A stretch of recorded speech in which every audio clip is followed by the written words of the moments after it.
live on YouTube as well. Hello, YouTube people also. How is everyone? Hopefully you can all see and hear me okay. It'd be fantastic if you could drop a little message in the chat. My good friend Joel. Joel is in. Joel, how are you, my friend? Great to see you too. If anyone doesn't follow Joel Reads Bible, you have to do that. It's mandatory round here. You must follow Joel. He's the best. On all the TikToks and YouTubes and all the things, give Joel a follow. You won't regret it. If you don't follow him, do it now. Thank you, Paul, for the mic check. All good. And right, yeah, other people are from the area that I'm in right now. This is fantastic to know. It's so beautiful around here. I'm in the northwest of the US in Washington State, and it is just breathtaking, really. Some of the scenery and some of the natural beauty around here is incredible. Absolutely awesome. Okay, just checking. Everything is good on YouTube as well. Thank you very much over there. Let's just see Sean has just joined us now. We'll just bring him in right now as well. And hey, Sean, how are you? Hey, good. How you doing? I'm fantastic, thank you. I'm fantastic. Dr. Diggs asking, have I been having lots of seafood? A fair amount, actually. Yeah, a fair amount. It's been pretty good.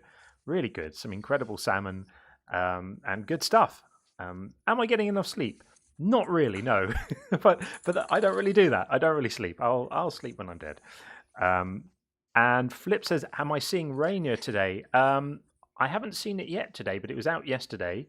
The sky was clear and it wasn't too hazy, and it for anyone who hasn't seen Mount Rainier, it looks like it's been CGI'd onto the sky. It's so impossibly large. It just doesn't look real. And I had a fantastic time yesterday meeting up with Radio Spencer, who some of you may, of course, know from TikTok. What an absolutely fantastic guy. He doesn't live too far away from where I am, and so we organised to meet up, and it was absolutely awesome. And hi back to Finland. Illo, yeah, thank you so much for the message. I have some good Finnish friends on here as well. Very, very fine people. So hi back to you in Finland. Sean, how are you? Doing well, thank you. Excellent. I was just sending out some invites to the live, so Oh, that's awesome. That's please awesome. like and share, everybody. Yes. Apologies for those on YouTube who are hoping for a horizontal stream today. I did actually try to engineer this, but something in the setup for my mobile streaming rig didn't like me doing it the way I normally do, which is to send horizontal to YouTube and vertical to TikTok. It wasn't playing ball, and I spent a while on it last night. In the end, I thought, rather, let me just do it in a way that's going to be stable and reliable and work. Zanisar, we're going to get you in just a moment. So yeah, apologies. This will be the last vertical stream. I'll be home from next week, and from next week, normal service will resume, and we'll be back to the horizontal on YouTube. So that's about it. And no, sadly, no bingo. All the normal extra things I just haven't been able to implement in this more mobile setup. So forgive me again. All of those things, all the inner circle goodies and the bingo and all of that stuff will all be back on from next week once I'm back home on my normal rig. But for now, you'll just have to make do with just us without the bells and whistles. Hope that's okay. Right, shall we get to it? I think we ought to get to it. Let's get our first guest in. Our claim today is my favorite topic. This is my favorite one to run. I absolutely love this. Atheism makes more sense. It kind of does what it says on the box, doesn't it? It just makes more sense because you don't have to believe in any magic, which is always nice. So let's get, I think I'm saying this right, Zanisar. At least I hope I'm saying it right. Hello. Hi, am I saying your name right? Is that Zanisar? Yes, Alexa. Yeah. Hi, well, welcome in. You are our first guest today. Thank you so much for coming up. Yeah. What would you like to say about our prompt?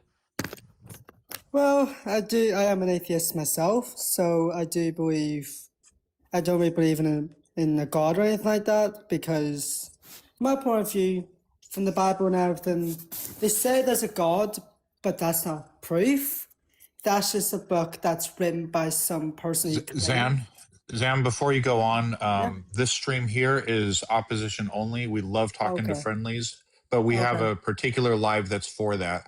Okay. So every other Friday evening around 5 p.m. Right. I don't know this. John's traveling right now, so I don't know if it'll be streaming this Friday. But if not this Right. Friday, it'll be next Friday. Right. Yeah, we do an after hours. It's called the After Hours Show. If you just look out for it, and then we love talking to people who agree with us and hearing their thoughts and their views and their stories and their theories and their ideas.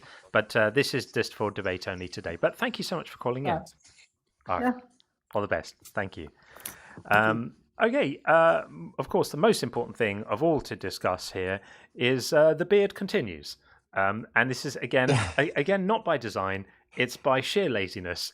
I just can't be bothered. While I'm traveling and away, I just thought I'll get a little bit scruffy, and then when I get back home, I'll tidy it up again, and it will all be fine. So, yep, forgive the unkempt appearance, the subpar stream. Looks good. You got the rugged look. The rugged look, yeah. So yeah, you got to wear a flannel shirt like next time. Is that the next thing? Yeah, it's just downhill. Yeah, you got the rug. Yeah. Before you know it, it'll be string vests. Yes, well, there we are. So I do really love this topic because quite often the way we run things is we'll attack other views and we'll say, God is evil, or the idea of God is silly, or stuff like that. What I quite like about this is we are sort of saying that anyway, but it's done in a slightly more positive way. So we're just saying, look, this is where we are. This is where our minds land. We can't help it. We can't help being atheists.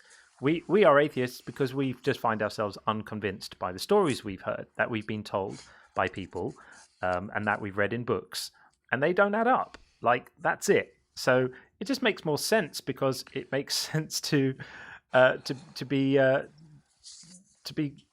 look at the evidence that's available. And when we look at the evidence that's available for these magical stories that we hear of universe creating gods and miracles and people coming back from the dead and sin and needing salvation and all of that, none of it makes any sense. And so we like to just be in a place that does make a bit more sense, and that's what we do. So we invite anyone, of course, who disagrees with us to come and explain why. And we're going to bring in our next guest, which is Idan Aaron. We're going to bring in right now. Once TikTok has figured out how to join a guest. Hey, there we go. Hey, John. Hey, Adam, how are you? Doing well, thank you. Good, thanks for coming up. What's your view? Yeah, thanks. Well, I don't see how atheism makes sense.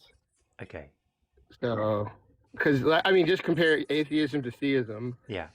Basically, if I were to draw down why, just creation. Like, how did creation get here? Yeah. It makes more sense that a creator, Which creation? This creation that we're in. But like Wait, the one like that what we're are you sharing.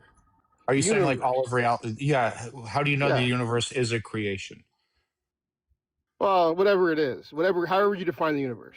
But what The universe. what Sean's getting at there is important, because if you call it a creation, you're already assuming the thing that you're trying to prove, right? If you say this creation, how did this creation get here? You're assuming a lot about the world around us. We don't know that that reality was created, or that the universe was created. We know that some important things happened to change What could I? to change the shape of it a long time ago, but we have no way of knowing whether it came into existence at some point or whether it's always existed. And because we have no way of knowing, surely the more sensible thing to do is to just say we don't know. What would you think of it instead of a creation? Well, it's completely plausible that it's just always existed and that it's just changed form. In the same way that if has always existed? Physical reality, the universe. Like in the same way that you think God, if you believe in a God, you presumably don't think that someone needed to create that God, right? Yeah, God is eternal. Right. But the So universe is okay, not. well that's great. How do you know that? But that means that you accept that there's Well, a certain. God said. Hang on a second. Yeah, that means you accept that there's a certain class of object which has the property of being eternal. That's great. I'm delighted. Let's all be together in that. You're maintaining that your God gets to be in that class, but a God which we can't see or detect or see any evidence of gets to be the special exception to be in that class. But the one thing that we know we can see and detect and have evidence of, which is the universe and reality, is excluded from being in that class. On what basis do you make that claim?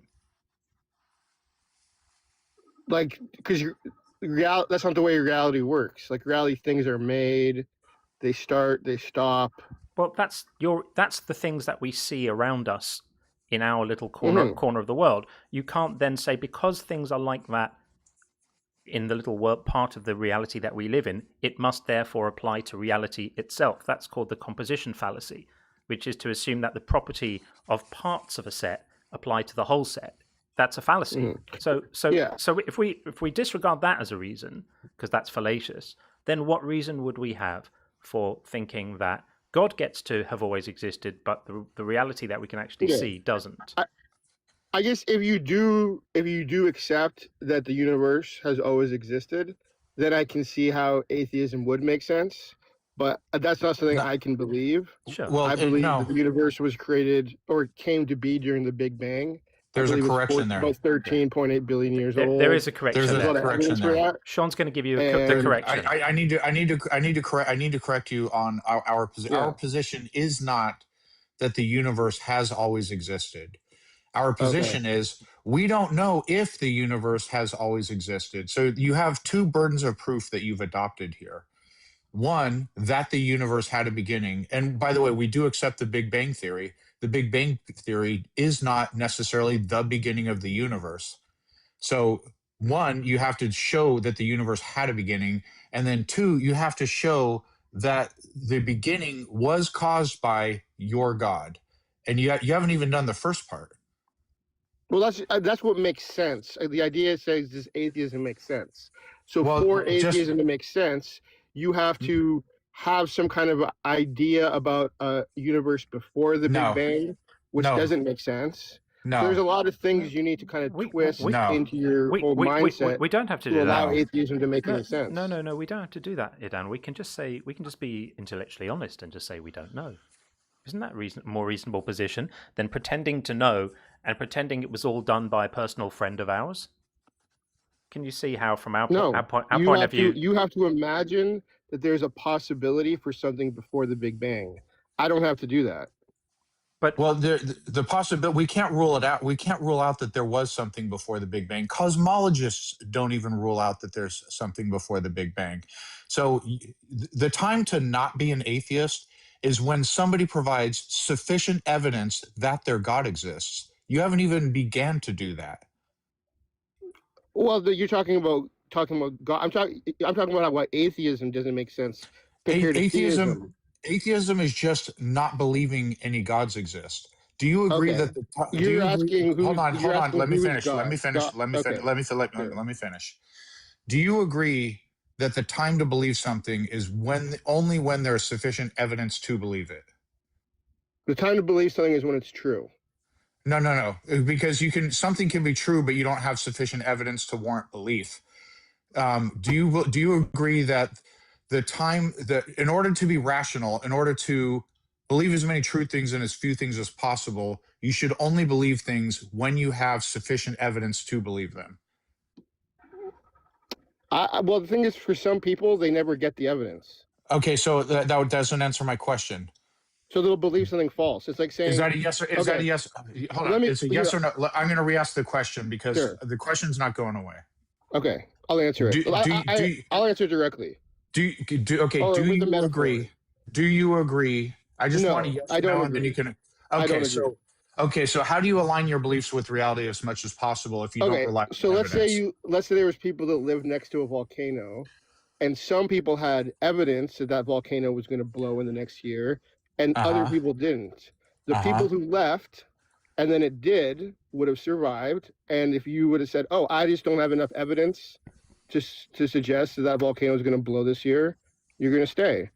You decided you don't have enough evidence that volcano is going to blow up. So you're staying there, but I'm leaving.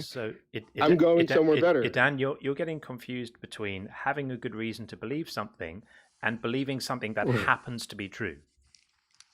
But they are separate. Yeah. They are separate things. They're separate things. That's like a little bit like. Let me give you an example that demonstrates why this is an important distinction. Let's say somebody doesn't want to walk down the street because they're scared a piano is going to fall on their head from a building above.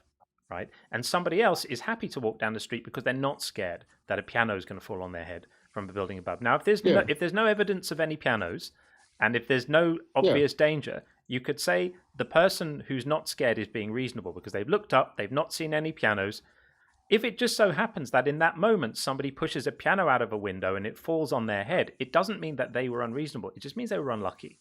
They were still thinking right. They were still using reason. They were still assessing the environment. They were still looking.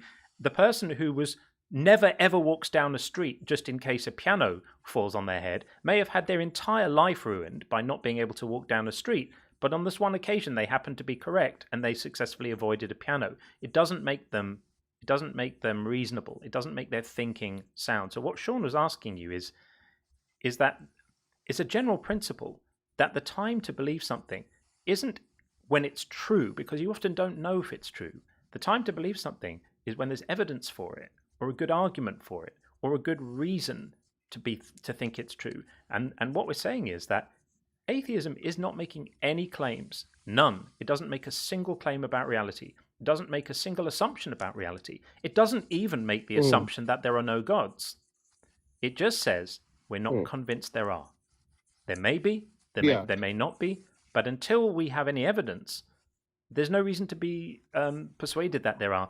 And the reasons you've given, we've already shown you why they don't work, because we can't rule out an eternal universe. And even if we could rule out an eternal universe, there's no reason to think that the principle that created our universe would have to be a mind. It could just be some process in nature that we don't yet understand, in the way that our ancestors used to look at other processes in nature that they didn't understand, like earthquakes, and go, well, the only explanation for this is angry gods. There can be no other explanations. And they weren't correct, because it was fallacious reasoning, which is exactly what you're doing now. You're looking at something in nature that we don't yet understand, the universe, and you're saying the only possible explanation for this is some sort of mind that decided to create it. It doesn't make sense. So, having dispatched that reason as fallacious, what other reasons are there? Well, it does make a lot of sense that we were created by an intelligence, but there's a lot of hold on, sorry, did you want to continue, Sean? Yeah, no, just that question, because you said it makes sense and we're disagreeing, and the reason we're saying it doesn't make sense is because we don't have evidence that that's the case. So you're saying it makes sense based on what? Do you have any evidence that the universe was created by a mind? Yeah, I do. But just I was just responding to John. Sean, is it all right if I just speak a little more? Go ahead. Yeah, thanks. So just to your last point, yes, it does make sense, and I can expand on that after I finish what I'm saying. You can ask follow-up questions, I don't mind. But it does make sense, but there's so much information about how that existence came to be that we all have our own minds, and we can all take our own evidence and assemble our own information and come to different conclusions. And so to rely on your own mind is actually the only tool we have, because we are in our own mind. But it's not the general rule that's always the best way, because you can miss out on true things. We do have different interpretations of too much evidence all around us that our own minds can't possibly all agree and comprehend. That's why we come to different conclusions. Yes. So we discussed the evidence, and so you haven't provided any yet. So that's the thing. I agree with you that we can look at the same evidence or the same information and draw different conclusions, but you haven't provided any for us to even discuss. And if you have evidence that convinces you and we're not convinced, that's an interesting point of discussion. So what evidence do you have? Okay. First, I was convinced just by the evidence of creation, which doesn't convince you. Okay, hold on. Like what? Hold on. You said evidence of creation. I don't think I don't see any evidence that the universe was created. Right. So you don't see the evidence? Okay. What is the evidence of creation? Just the fact that we exist is evidence. So the fact that we exist is evidence that we've always existed. No, or we the haven't universe always has always existed. existed. That I the don't believe universe has that. always existed. I don't believe Right, that. No. right. And so you're not going to just accept my claim just because, like, hey, it's there, so it must have already existed. I'm not going to accept your claim as I like, don't think hey, it's anybody there. believes Hold the on, universe hold on, always hold on, existed. hold on, hold on. So what we're trying to ascertain is the explanation for existence itself, right? So I'm saying, I don't know what the explanation is. It may have always existed. It may not have. There may be a cause, whatever. It may be a thinking Yeah. agent. I don't know. So that's what I'm saying. I don't have an explanation for existence itself. And you're just saying existence itself is the evidence that someone created it. Draw the logical dots between something exists, therefore an intelligence had to have created it. So You're you just either see repeating that, the claim. you either see that or you don't, and you don't. The next piece of evidence that No. You haven't started with a first piece of evidence. So your first piece of evidence is it's something you don't accept. I accept that. No. It's not. You didn't even provide evidence. Just creation. We're saying things exist. What's the explanation? You're saying God is the explanation. I'm saying what's the evidence for that? You're saying the thing exists. You didn't provide evidence that the explanation for the thing existing is your God. So what's your evidence? Very breath is But evidence of God. Idan, you could make the same argument for fairies. I could say your very breath is evidence for fairies, and you wouldn't accept that. You would know. You would hear me say that, and you go, that doesn't make sense. That's all I can say. But I can't give you, so you won't accept it. I accept that you won't accept it. But it isn't just. So it isn't that. Evidence, hang on. It isn't that we won't accept it. It's that you're not actually providing any. You're saying words. Are you not breathing? You're saying words with one of those fake moustaches and glasses on the words in disguise as evidence. Those aren't that's not evidence what you're presenting. You're just saying words. Okay. But what Sean's trying to say is, what is the actual evidence? We can all see that we exist. We can all see that the universe exists. You saying that the mere fact of existence is evidence is circular. It's circular arguing because you're assuming the thing you're trying to prove as the evidence for it.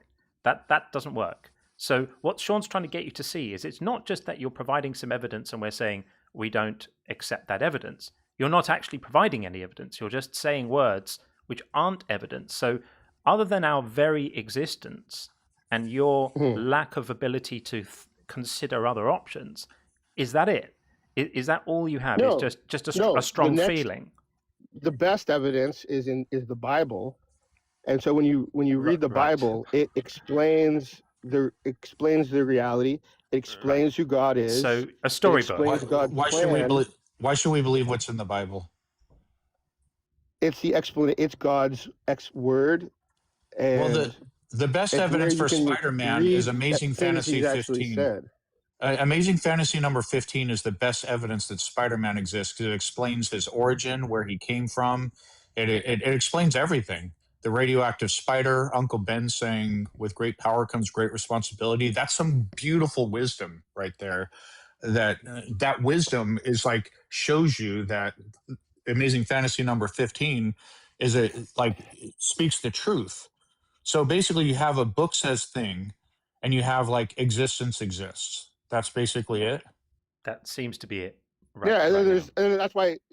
So that's why atheism doesn't make any sense because there's nothing like that for atheism. But theism doesn't make sense because you have the whole creation, right? You have the Bible, you have Jesus, you have a whole bunch of things. Let's sum up where you are right now. So what you've presented for us and for the audience right now is no actual evidence at all, or reasoning or argument for why your explanation for reality should be considered better than any other explanation. It's just you've pulled it out of your backside as far as I'm concerned and said, I think this. And when we've asked you why, you've said because we exist, which is something we all agree on. And when we say, why would our existence be evidence for your claim? You say, because this is my claim. And round we go. So that is a complete fallacious argument. It literally, it eats its own tail. It evaporates into nothingness. It is a non-argument. So when we point that out, we say, what else have you got? You just point to a book and say, well, I read this story. And in the story, it says that there's a magical God and he did everything. And because I like the story, I'm going to think that that is true. Can you see how, from our point of view, this all looks rather silly? Yeah, and that's how I feel when you talk about the universe before the Big Bang. it seems silly. But we haven't to made any. believe in all But we that haven't to made any. justify- But we haven't made any positive claims. Remember what Sean said? No, you said there could be. All we've this said. whole All we've universe said is. before the Big All we've Bang. said is we. That don't- sounds silly to all me. we've said is we don't know, and it's remarkable to me that you would think that all the people with PhDs in astrophysics and all the people who study cosmology for their whole lifetimes, who take the eternal universe models completely seriously, you know something they don't know. What is it that you understand about cosmology that all the people with PhDs who've been studying this stuff for decades are missing?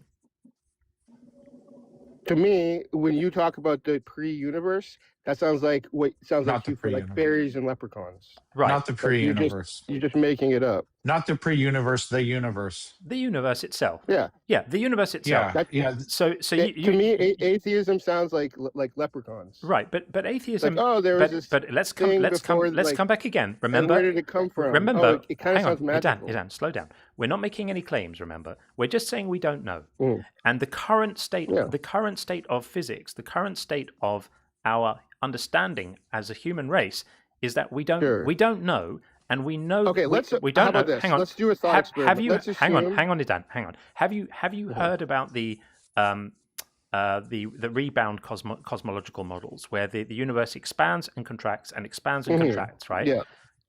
Can you give me a reason why you think that should be excluded as a candidate explanation for reality? It's not just that you personally don't like it.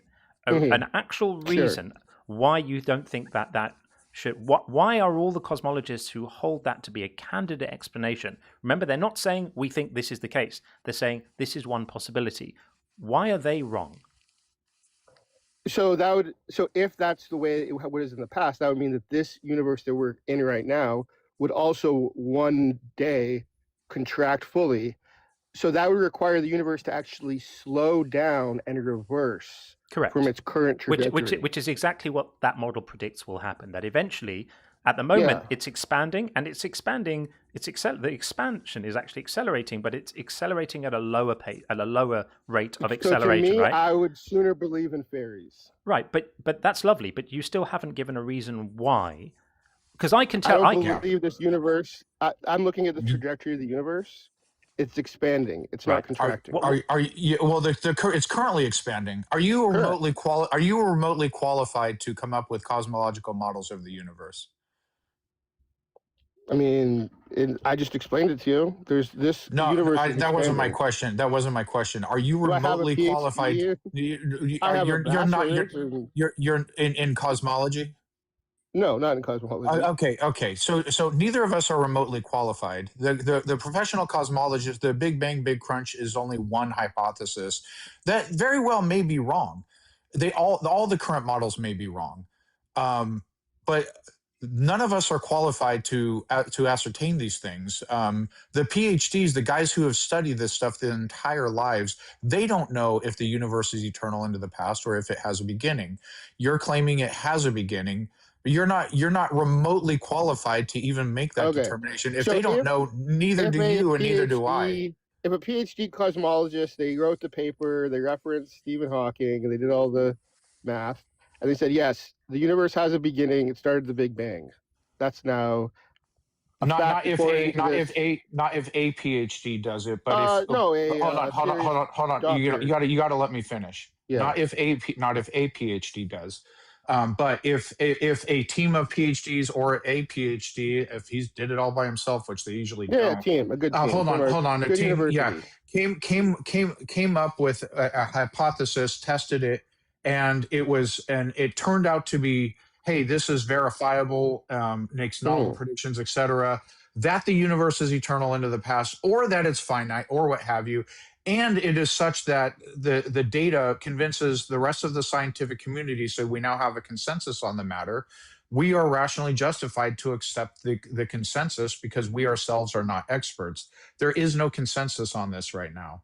You're just saying things. Right. We're saying I don't know. You're saying we're saying I don't know. You're saying I know. You're saying I do know. Okay. And it's now, this. If there was just a thought experiment, this isn't reality, but if it was the case that a team from a great university and then a whole other bunch of university teams came and agreed and now it was the cosmology consensus. I would still have some people on the other side, of course, who would debate it, and some seriously then good that still people, wouldn't be evidence for a god, Dan. It would but just let's it say would it just was be over it would just be 50%. it would just be evidence. Let's imagine that a Well, let's consensus. say it's a 50%. Let's imagine. cosmology. I'll give Let me you. just finish. Hang Let on, me I'll just give finish you my what you're going example. for. Let's give you what you're asking for. Well, you don't know here. what I'm going for because you didn't let me finish. Well, you were going for a finish? consensus on a limited age universe, weren't you? Right, but I'm trying to set up a thought experiment. So I'm saying, let's say it was the case that the cosmology scientific community agreed that it was a finite universe starting at the Big Bang.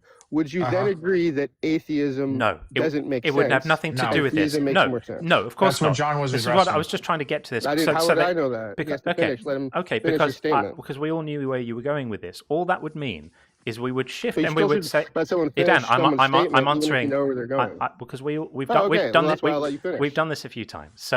So if that happened, if it became the consensus amongst experts that it appeared to be the case that the universe had a finite age and before that it didn't exist, then all we could say is there is some principle in nature that causes universes to exist. We may or may not be able to investigate what that principle is, but that wouldn't be evidence that that principle is a god, any more than people not understanding what earthquakes were would then say, well, we don't understand what earthquakes were. We could detect that the ground was moving and shaking. We all saw it shake. It definitely shook. Therefore, God.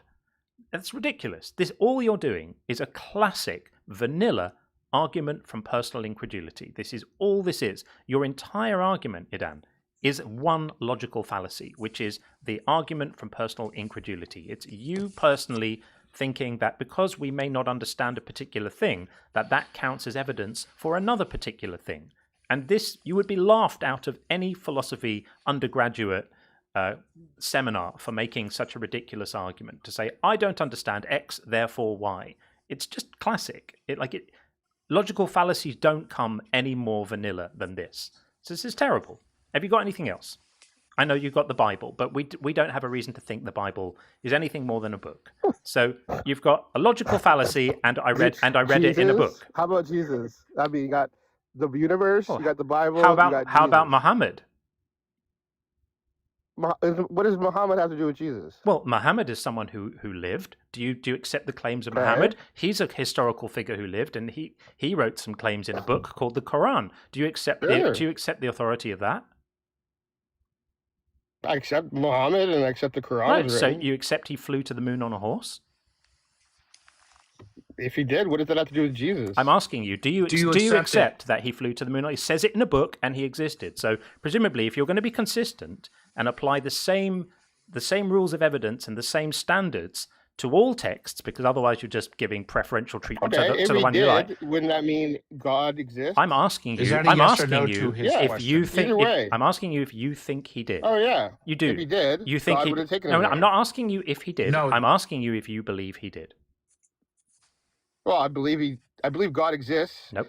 And answer the question. Answer the question. Do you believe, as it says in the Quran, that Muhammad flew to the moon on a horse? Yeah, or that could be a prophecy of a rocket ship to. It's not a prophecy or a rocket ship. It's an account. It's an account of something that happened. So let's get clear. Hey, look, if we could have gone to the moon in a rocket ship, then we could go to. And God could take them to the moon on a horse. So your claim then, as we tie this up, your claim, Idan, is that you believe that Muhammad flew to the moon on a horse. Well, my claim is that Jesus Christ. I'm not asking about Jesus Christ. I'm not asking about. No, I'm not even asking if it's possible. I'm asking if you think it happened. You do think it happened. Okay. Well, ladies and gentlemen, this is why we say don't do religion, because it strips people of their ability to tell fairy tales apart from reality. This is a grown man who thinks that someone flew to the moon on a horse. This is why we say don't do religion. But Idan, thank you for coming in and getting the debate. Well, I don't believe there was a universe before this one. Indeed. Which is the whole point you gotta look at. Indeed. Thank you so much for being our guest to get us going today. All right. We appreciate it. Bye-bye. Good luck. There you go. Adults believing in flying horses, people. This is why we do this stuff. Okay, let's get Christian 80 in, and then we have my fellow mystic after that. Just a couple of super chats before we get Christian in. Hopefully these come up nicely. There we go. Aleph Nort, great to see you, says, W. Beard, looking profoundly sagacious, friend. Well, thank you very much. I'm a bit sagely with my beard. It's just laziness on my part. Really is nothing more than that. But thank you very much. Someone said earlier I look like I'm taking a passport picture. I know the background behind me is not exactly wonderful, and the lights and stuff. It does look a bit like a passport photo. I get it. And Dean says, I'm at work, so can't hang out and chat and watch, but I hope it goes well, guys. Welcome back to wondrous America, John. I'm so jealous you're escaping. Well, thank you, Dean. It's lovely to be here. Lovely to see family.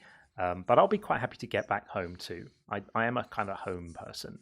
I'm never happier than when I'm at home with my cats in the place that I love. But it's lovely to be here too. So that's awesome. Thank you. And thank you so much, Moondog, for the $1 super chat and support. I really appreciate it. And Tracy T, my favorite Discord creator, not watching live today, but here to tithe, praise Puff, sex symbol Sean, stud sinner John. Thank you, T. Very much appreciate that. That's absolutely awesome. And finally, our good friend Jason says, apologies provided by Full of Shiticus. Yeah, it was pretty poor. But thanks, Jason. I like it. Jason is awesome. I've been having some really interesting email exchanges with Jason, who's got some really, really interesting ideas on how the understanding of words has changed and how we don't necessarily factor that into our understanding of some of these texts. Jason is awesome. Big fan of Jason. Okay, let's get Christian80 in. Bringing Christian in right now. Hey, Christian, how are you? Hi. Hello, how are you? I'm good. I'm good. How are you, John? Yeah, very well, thank you. Thanks for joining us. So, obviously, the prompt above my head is atheism makes more sense. What's your view on this? So, I, as a Christian, and I'm not being a Christian, for a very long time, so it's really, Jesus has found me, probably around 2 years ago. I mean, in the Bible, it says, that if you knock on the door, and if you keep searching, you will find the truth, and perhaps, that's what I've been doing, and I've been dragged away, many different paths around reincarnation, etc., which ultimately, or multi-theism, as in what happens, if whatever everyone believes, can happen, but sort of 2 years ago, I'm lucky enough, to have managed to find the truth. And just from an atheism point of view, the point I wanted to make is that basically, if we take atheist principles, where let's say the Big Bang, created our universe. No, that's not an atheist principle. That's not an atheist. There are no atheist principles. No such Yeah. There's no such thing as that's right. There's no such thing as an atheist principle. That's like saying if we take a people who don't believe in fairies principle, that's not a thing. Atheism is just not being convinced of the stories we've been told. You tell me that there's a God that made everything. I say, show me the evidence. You say, I don't have any. Or you just make a circular argument. Or you point at a book you've read that you like. And I say, okay, well, I get that convinces you. It doesn't convince me. That's it. There are no atheist principles. Yeah, at the same time, John, I'm very much so, because you coming across as a very, intelligent person, and you wouldn't have this, so if it would be otherwise, I would highly recommend you, even to prove your point, I would highly recommend you to study the Bible. I have studied the Bible. What would lead you to believe that I would do this without having looked at the Bible? So have you read it from start to finish? Not. I would be completely honest. I haven't read absolutely all of the Bible, but I've read enough of the Bible to understand the narrative arc, to understand the difference between the Old Testament and the New Testament in terms of the time frame and the expectations that are set up, and the logic of the New Testament resting on the prophecies of the Old Testament. And it doesn't work. The single reason I hear more than any other for why people lose their faith and stop believing is because they read the Bible properly. And having read the Bible as much as I have, I understand it. It doesn't hang together. It doesn't make sense. It's internally inconsistent. It's full of mistakes, contradictions, anachronisms. It falls over itself in many places. It makes all of these big promises which obviously don't come true. It makes prophecies that fail. it makes predictions that fail. Jesus makes prophecies that did not come to pass. The Old Testament sets up the expectation for... Give some examples where prophecies would have failed. Well, I mean, there are loads. I mean, Jesus promised his disciples in Matthew 16 and other places that the world was basically going to end, and that angels would come along out of the sky amongst a trumpet call, and the sun would lose its light, and the stars would fall from the sky, and the righteous and the wicked would all be separated out and judged, and essentially an apocalypse and the end of the world, and that all of this stuff was going to happen during the lifetime of his disciples, and none of it did. They all died. He didn't say during the. He didn't say during the lifetime. He did. Of his disciples. He absolutely did. He said, some of you standing here in Matthew 16, some of you standing here will not taste death until these things have happened. And he said it in a couple of other places too. He said, you won't have finished going through all the towns of Israel until these things have happened. He said it in quite a few places. And this is something that just did not come to pass. The world is still here. It hasn't ended. The sun hasn't lost its light. The stars haven't fallen from the sky, nor could they, because people back then didn't understand what stars were, and now we know what they are. And the whole thing is completely silly. And the Old Testament sets up the expectation for a Messiah figure who's going to have certain properties, certain things about him, which is the Messiah of the Hebrew Bible. And Jesus does not fulfill those expectations. It's supposed to be from the loins of David, from the seed of David. Jesus is not from the seed of David. He's supposed to rule as a king in Israel. Jesus didn't rule as a king in Israel. And both books are full of mistakes and contradictions all over the place. This is not a trustworthy book. So to answer your question, reading the Bible made me even more certain that if there is a God, it ain't this one. If there is a God, it's likely to be a God that neither you or I have ever heard of. Laughing at how gullible people are on this planet, where here we are, 2,000 years after a bunch of people wrote a book, concerning events in the Middle East, and you've got the whole world, however much it is, 2.5 billion people in the world, completely captivated by the stories in this silly book, which they think are true. I mean, if there is a God, he's clearly laughing at us right now.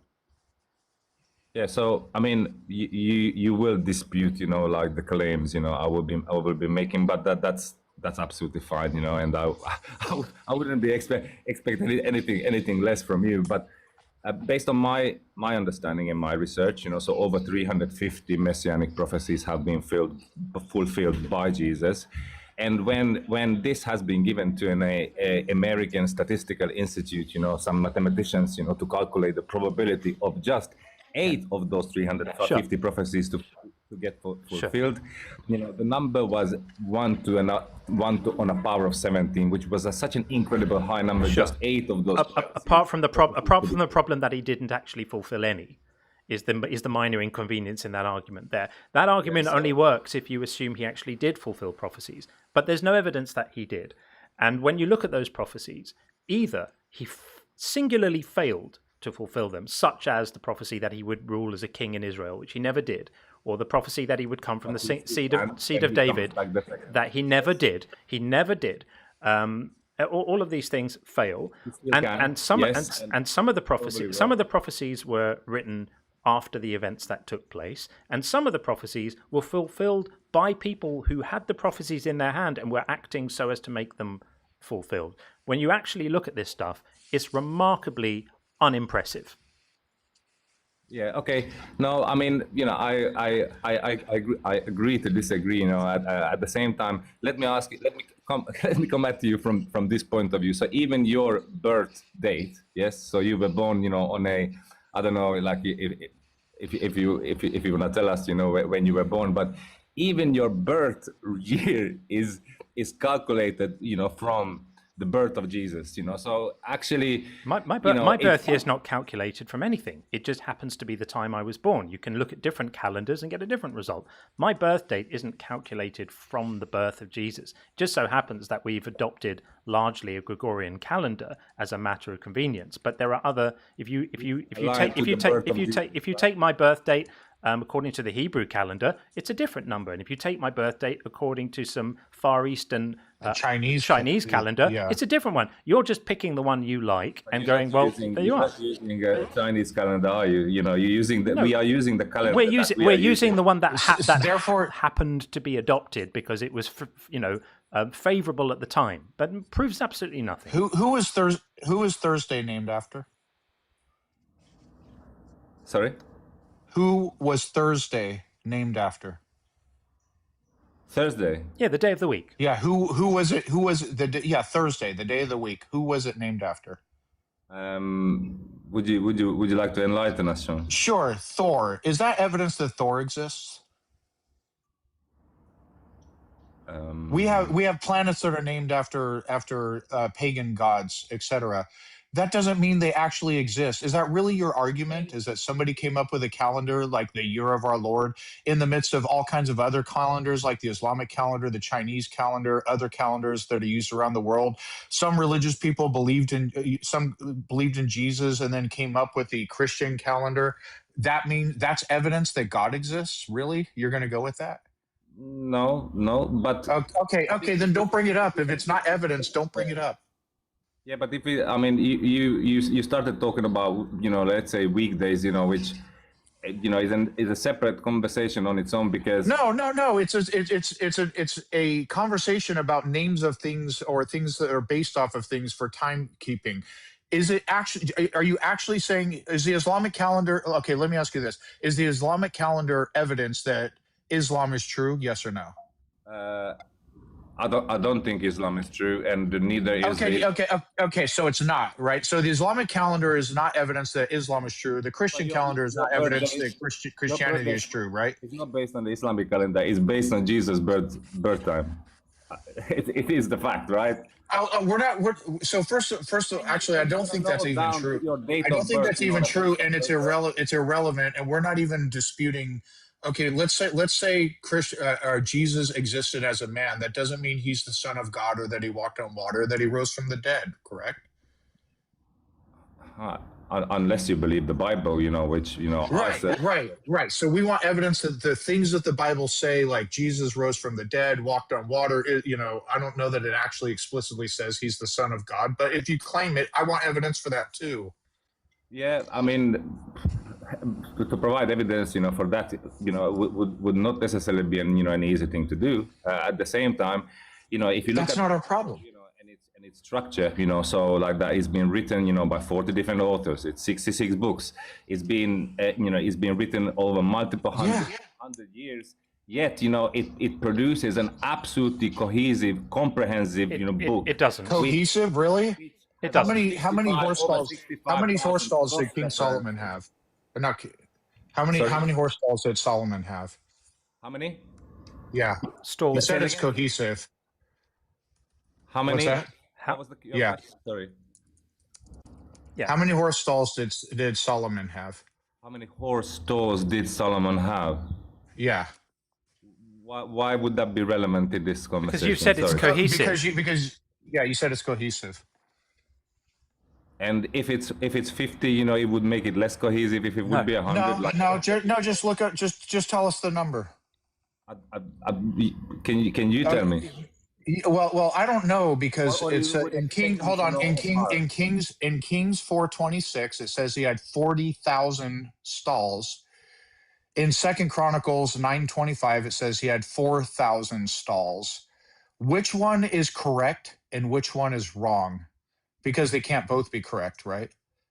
No, they certainly cannot be correct. Both of them, no. Right. So are those two verses cohesive? Yes or no? Those two verses, perhaps those two verses aren't cohesive. At the same time, when a Bible, it's like because it's been translated from Aramaic, Hebrew, and Greek, and we like when it comes to errors, relating to the Bible, although let's say the modern Bible versions, which is let's say the New Living Translation. Those aren't translation problems. Those aren't translation problems. Both of those verses were written in Hebrew, and the Hebrew doesn't write down the numbers as digits. It writes them down as words. There was no translation. It's just a difference in the verses. And it's interesting to me that you speak about how cohesive the Bible is, and the example you use for why we should take this seriously is that we base our calendar on the year of Jesus' birth, but the Bible itself disagrees with itself about when Jesus was born, doesn't it?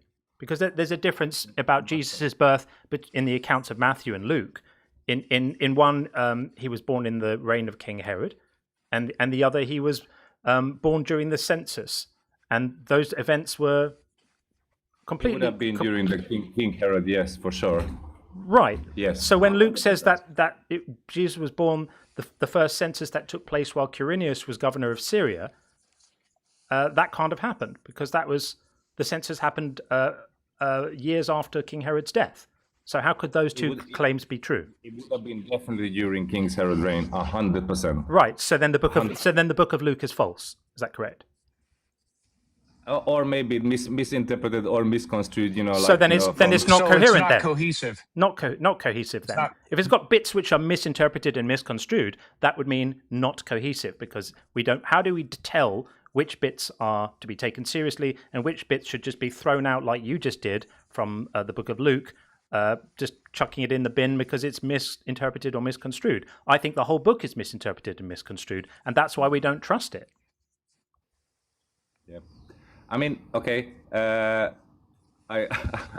would agree to disagree, but I get. But agree to disagree just means that you don't have a sufficient rebuttal to the point we're making, and you don't like it. So let's please change the subject. But can you speak to the point we're making?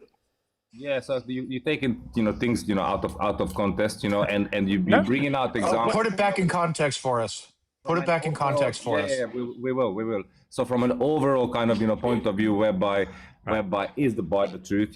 Has it been is it a representative of the truth? Is it a cohesive piece of work? Is it like we've demonstrated that it's not? We just showed it's not.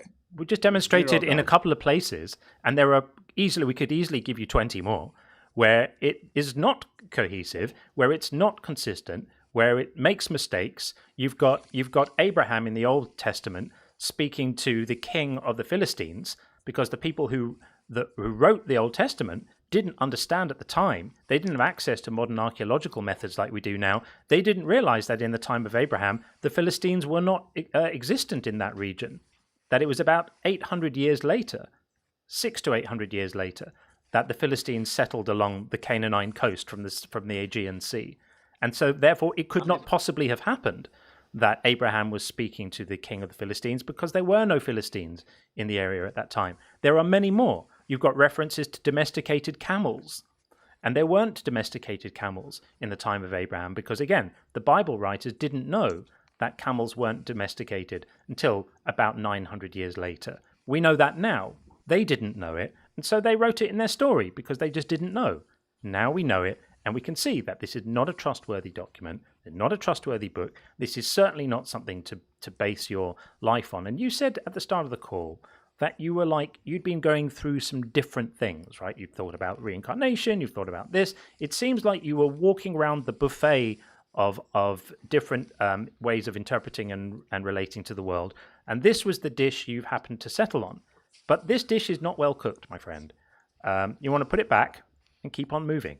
There are other ways. Yes, there are other ways of being in the world. So let's look at the word universe. So firstly, okay. So if not God created the universe, then would I make a right claim saying that atheists believe that the universe came out of nothing? No, of course not. No. Of course not. No. Atheism has got nothing to do with where the universe came out of. If you ask 1,000 different atheists that question, you might get 1,000 different answers. But the answer we're going to give you today is we don't know. There's no reason, as we said to our previous guest, there's no reason You're not really atheists, because atheists believe that they don't. definitely Atheists don't believe anything. Atheists don't believe. No. Atheists don't believe anything. Anytime you hear yourself saying atheists believe that, you are about to make an error. Definitionally, there are no words you could place after the phrase atheists believe that and not be making an error.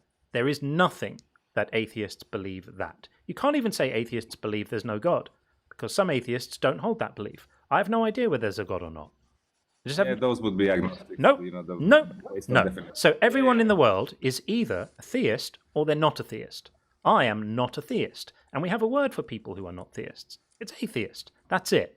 You don't have to. So, what do you believe? How the universe? So the universe came out of. I know enough to know that we don't know this yet, and so I'm happy to say we don't know. I'm also happy to say we don't have any reason to think that there was ever a point that the universe didn't exist, and it may well have just existed forever and changed form. And you don't have a problem with things existing forever because you like the idea of a magical mind that's existed forever. So clearly you don't have a problem with that. Great, we're united on that idea. I just think that the thing that has existed forever could possibly be the universe itself. And if it hasn't, then there's going to be some fundamental principle in nature that causes universes to come into existence. That is a possibility. But I know enough to know that I don't know. And I also know enough to know that you don't know. But only one of us is pretending to have the answer. No, I definitely know. I definitely know. Right, good. Okay. So then you and I can agree we both don't know. Let's look at the word universe. Okay, so where is the word stemming from? It doesn't matter. Don't you think it's a little suspicious that it's called the universe? No, we don't need to get into the etymology of the word universe. It's deeply dull. Why Let's just say because it's irrelevant. We're talking about trying to come up with explanations for things. God created the heavens and the earth. Well, that's what the story says. But friend, yes. We have no reason to think that what the story says is true. I could read you the opening words of Harry Potter too, and you would be equally unmoved by them. It doesn't matter. We don't care what it says in a book. It's an interesting question. To think about ultimate origins, I grant you, is an interesting question.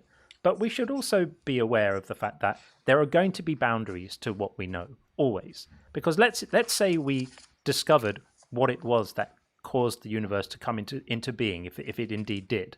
Well, then we could say, well, what about that thing? What caused that to exist? And even if we said it was a god, we could say, well, what caused God to exist? And if you say, well, God's always existed, well, then we get back to where we were at the beginning. Then you're allowing for the fact that there's a category of objects or items or things that have always existed, but you can't prove the universe is not in that class. So all of this stuff about the universe is a total waste of time.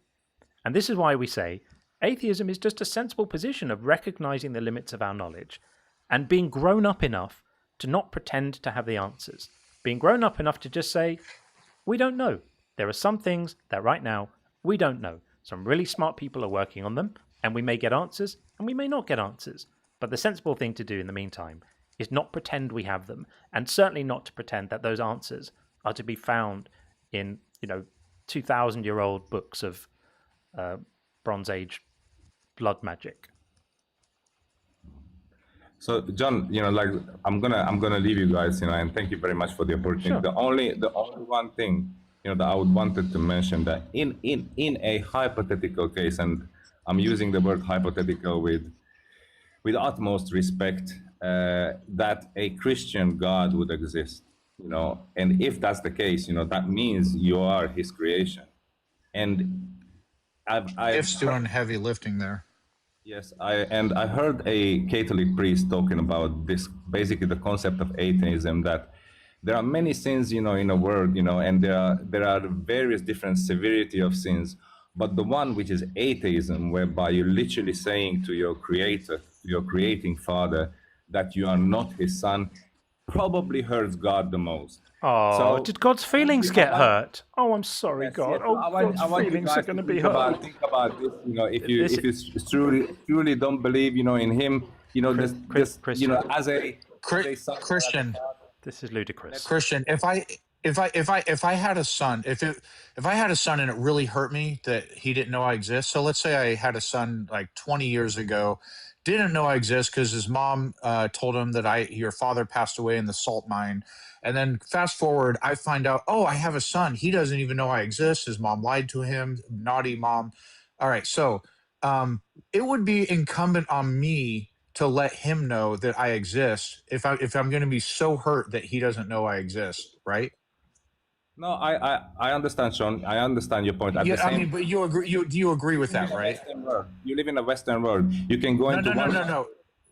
Do you agree? Do you agree with that? That if I have a long lost son who doesn't know I exist, and it hurts me that he doesn't know I exist, it's on me to let him know, hey, I'm your father, and then he can decide at that point whether to have a relationship with me. So, but it's incumbent upon me to let him know that I exist. Correct? Do you agree with that? I don't disagree, from that point, and there might come a time, when that will actually happen, and I will pray for you, both of you. I'll think for you, but the point is, God will show you. We don't need you to pray for Chris, us. We don't need you to pray, and we don't need you to preach. The point is, so if it hurts God that I don't believe he exists, I can't help that. Belief isn't a choice. I'm just not convinced he exists. It would be trivially easy for God to let me know he exists, right? So because you don't believe in him, why don't you test him? So God doesn't like to be tested. Please answer my question. Please answer my question. No, I'm answering your question. No, you're not. You're responding, but you're not answering. It's a yes or no question. It would be trivially easy for God to let me know he exists. Correct? Yes or no? And how do you know that he hasn't, yet you not responded? Because I don't believe he exists. Hold on. Premise one, if God let me know he exists, then I would know he exists, because God is all powerful. He can't try and fail to let me know he exists, right? I don't believe he exists. Therefore, God did not let me know he exists. That's a sound syllogism. Unless you think, Christian, that God is capable of trying to do something and failing. Like he'd really love to let us know. He just hasn't figured out how yet. Or he tried and it didn't work and he was like, oh, shucks. I wish I'd got that right. I screwed it up. I'm going to try again. I'm not really sure how to do it, but maybe I'll figure out a way. Is that the kind of bumbling, incompetent God that you believe in? Or do you believe in a God who's all-powerful and could let anyone know anything at any time? Yes. So since both of you rejected him, yet you had your Bible, at your fingertips, and in your extreme instances, sorry, when I say extreme, I don't mean it in a bad way. I'm talking about your relationship with God, it being at the worst extreme. I think so. God doesn't like to be tested. Oh, Christian, come on! I asked you a straight question. This is what Sean was asking you to. Don't evade it. Don't evade it. I truly believe. No, hang on. Stop. No. He will give you. No. The point that Sean was trying to get you to, and I was trying to help you to see too, is unless you think God is incompetent and would love to let us know but just can't figure out how, then it follows from the fact that we don't know he exists that either he's not there or he doesn't want us to know he's there. Those are the only two possibilities. If you say it upsets God so much when people don't believe in him, if it upsets him so much, he could do something about it. If he's not doing anything about it, it can't upset him that much. Maybe he's just maybe he's waiting for the right time. Number one. Number two, why don't you take the initiative? So and test him. Ask him for a sign. Ask him for a sign. Christian, do you know? Do you think none of us have ever done that? Do you know how many people there are right now, Christian, shaking their head at what a ridiculous thing that is to say? We've got thousands of people who are going to be watching this conversation, thinking to themselves, does this guy think we didn't test God? Does this guy think we didn't reach out? Does this guy think we didn't pray? Does he think we didn't ask? Does he think we didn't beg? Does he think we didn't feel a degree of suffering and longing for God at some point in our life as we felt our faith slipping away or when we could never find it? Our community is full of people who did all of that stuff more than you can imagine. In some cases, for decades. They got on their knees and they prayed. And what they heard was absolute nothing. If God had sent them a personalized note saying, go stuff yourself, it couldn't have been any more of a rejection. In fact, it would have been less of a rejection because at least it would have been something. They got nothing. So it's so easy to say, keep on looking, searching. He's knocking at the door. Ask and you shall find, and all at seek and you shall find. It's so easy to say that stuff. It means nothing to the people who spent years doing all the same stuff that you seem to think hadn't occurred to any of us to do. And it's just not true that if you seek, you will find. Most of the time, when you seek, you find nothing, unless you've already decided in your head that you're convinced by fairy stories, in which case the evidence is going to be all around you, and you can substitute in any fairy story there. Christianity, Islam, Mormonism, Jainism, Sikhism, Hinduism, any of them will do. Once you're persuaded they're true, you see the evidence for them everywhere. They all did, except Jesus is the only one that's alive. Well, that's the claim. Anyway, we're going to move it on. Thanks for coming in to speak to us, Christian. We appreciate it. Thank you so much, guys. Thanks for having me. All right, all the best. I hope it's fine, guys. Thank you. There you go. God does not want to be found, apparently. That does not want to be found. Okay, let's get my fellow mystic in, and then we've got Top Z after that, and Colin Cosmos, and not Jay's in the queue as well. Okay, let's bring in my fellow mystic. Not Jay. Yep. And then, we'll do super chats after this. A few have come in. My fellow mystic, how are you? Hello. Hello. How are you? Can you hear me? We can hear you indeed. How are you? I'm doing well. How are you doing? Couldn't be better.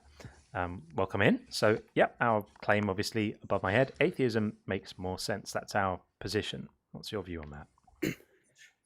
Yeah, I disagree. I think for a couple of reasons. First, if I were to buy all of the Winnie the Pooh books, and I have a lot of them because my daughter's 5, but if I were to take very seriously all of the narratives and say, hey, you know what? I think that this is how the universe actually behaves. I think I'm only going to take seriously all of the characters and tendencies produced in the Winnie the Pooh series. I would be an atheist because there's no God in the Winnie the Pooh narrative. Would you agree with that so far? Not necessarily, no, because you could read the Winnie the Pooh stories and think God is simply omitted from the stories but still exists. The fact that God isn't featuring in those stories doesn't mean that you would lack a belief in the God.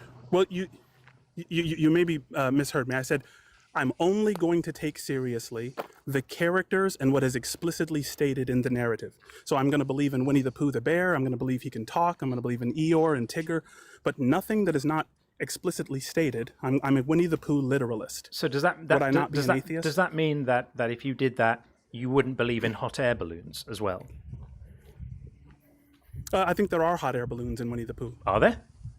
Okay, well, let's use Yeah. it. I didn't think there were. Okay, that you wouldn't believe in Yamaha motorcycles.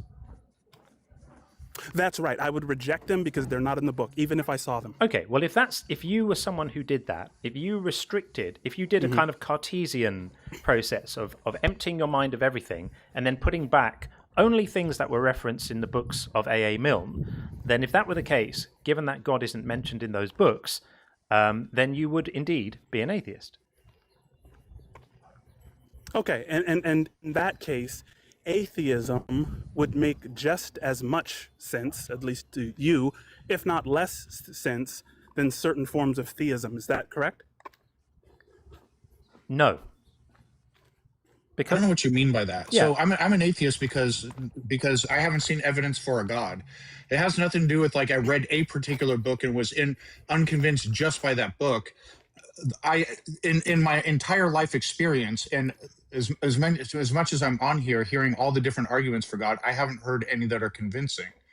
And in my view, if you want to believe as many true things and as few false things as possible, you should have evidence-based beliefs that it's based on sound reasoning. Sure, but none of that is atheism. You don't have to have sound reasoning to be an atheist. No, All you have atheism to is do not being. Well, I didn't say you have to have sound reasoning to be an atheist, but I do think that sound reasoning leads to atheism. But not every atheist has sound reasoning. That's a separate topic. Exactly. What I am saying so is, you could believe in goblins and fairies. What I am saying is, I have not seen sufficient evidence to warrant belief in a God.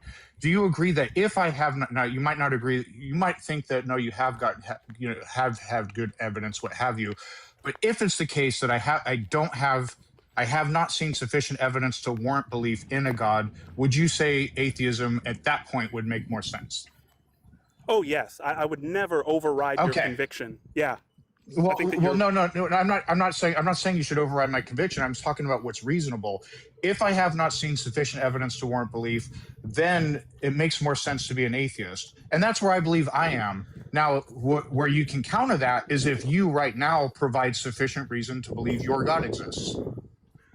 Sure, yeah, I understand that. And I think what I was saying about Winnie the Pooh was just kind of a caveat to what you guys seem to want to do is reduce atheism to its essentials. Of course, if you believe in Winnie the Pooh and you think that that's real, there are no gods in Winnie the Pooh, therefore you're an atheist. But if we reduce that to the essentials, to what it essentially means to be an atheist, is just uh, um, belief that there is no gods. No.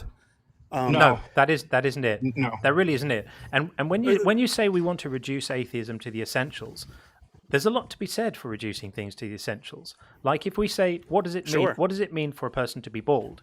Well, when you reduce it to the essentials, it means for them to not have hair. What does it mean for a person to be blind? Well, when you reduce it to the essentials, it means they're unable to see. Reducing things to the essentials is a great aid to clarity in many cases. And that's part of what we like to do, is to say when you reduce atheism to its essentials and you strip away all the things that may often be found with or associated with atheism, but actually are auxiliary to atheism, not part of it, what you're left with is simply being unconvinced by certain stories that we've heard. That's it. I slightly disagree, because I think when you bring theism to its essentials, it's not about any stories we've heard. The stories we've heard are religion. And so if we're going to add the stories, then we have to add the potential of Winnie the Pooh to atheism. If we're going to add stories to theism, that's when we get religion. But I think you're overcomplicating this. Yeah. If we reduce theism to its essentials, it is essentially that... it comes down to a subject-object distinction. Is what's fundamental a subject or an object? And I think it's far more rational to assume that it's a subject. You're way over it. First of all, it's not rational. Assumption's never rational. But second of all, you're way overcomplicating this. It's like this. If there is sufficient evidence that some god or gods exist, then theism makes more sense. If there is not sufficient evidence to warrant belief in any gods, then atheism makes more sense. If you want to counter that, there's only one way to do this, not like a verbal semantic game. Let's look at the etymology of the words and essentials. None of this complex shit. Just give sufficient evidence for your God. If you can do that, you will show atheism does not make more sense. Yeah. I don't think that I said anything complicated at all. A subject is something we're all familiar with, right? We're all subjects. Are you going to address what I said? Do you have sufficient evidence that your God exists? I'm presenting it. It might not be in a way that you like. No, go for it. I had no idea you were presenting evidence. So please present evidence that your God exists. Yeah. Sure. I said, and the thing is, I have to address, you said I'm overcomplicating things. What I'm saying is it's not complicated at all. Everyone in your live stream is familiar with subjects because they all are subjects. So that's not complicated. And we're all familiar with objects because we all interact with them every hour of every day. Great. And so that's not complicated either. So if you would stop interrupting and just let me finish. So what I'm saying is, with those two non-complicated premises, there are some of us who believe that subjects are fundamental and others who believe that objects are fundamental and give rise to the universe. What I think is that being that I knew I was a subject, or that I was a subject prior to experiencing objects, I don't see why you would say that it's more rational to assume that what's fundamental is not a subject. I don't assume anything. I don't assume anything. What is your evidence? What is your evidence that your God exists? That objects can't create subjects, in my experience. Objects can't create subjects? What? Correct. Yeah. Is that it? Objects can't create subjects. You repeated it, but do you want me to unpack it? I'm reluctant to say, yeah, please, because that made no fucking sense to me whatsoever. If you're talking performative laugh, we don't have the bingo, but if you're referring to the universe, I don't know that the universe ever had a beginning. If it did have a beginning, I don't know what the cause is. If you claim it has a beginning and that the cause of the beginning is God, please provide your evidence for that, because cosmologists don't even know the answer to that question. Okay, what I'm saying is, if a subject created the universe, that is the essentials, right? If we're removing stories, what do you mean the which subject? We're doing for atheism too. A subject. Breaking things down. You just asked me a question. Can I answer it? Well, no. I want to clarify why I'm confused by that, because when I hear subject, that's like a semantic thing when you're breaking down parts of a sentence, like the subject of a sentence, and then you have the subject and you have the predicate and all that. And so referring to things as the subject, it just seems like navel gazing. It just doesn't make sense to me. Well, I'm sorry to hear that. A subject is simply what it means when you say I. When you do this self-referential thing, when you Then direct just your say attention God. at yourself. Then just say God. What? Is God the subject in your analogy there? Just use simple God terms. is subject is a simple term.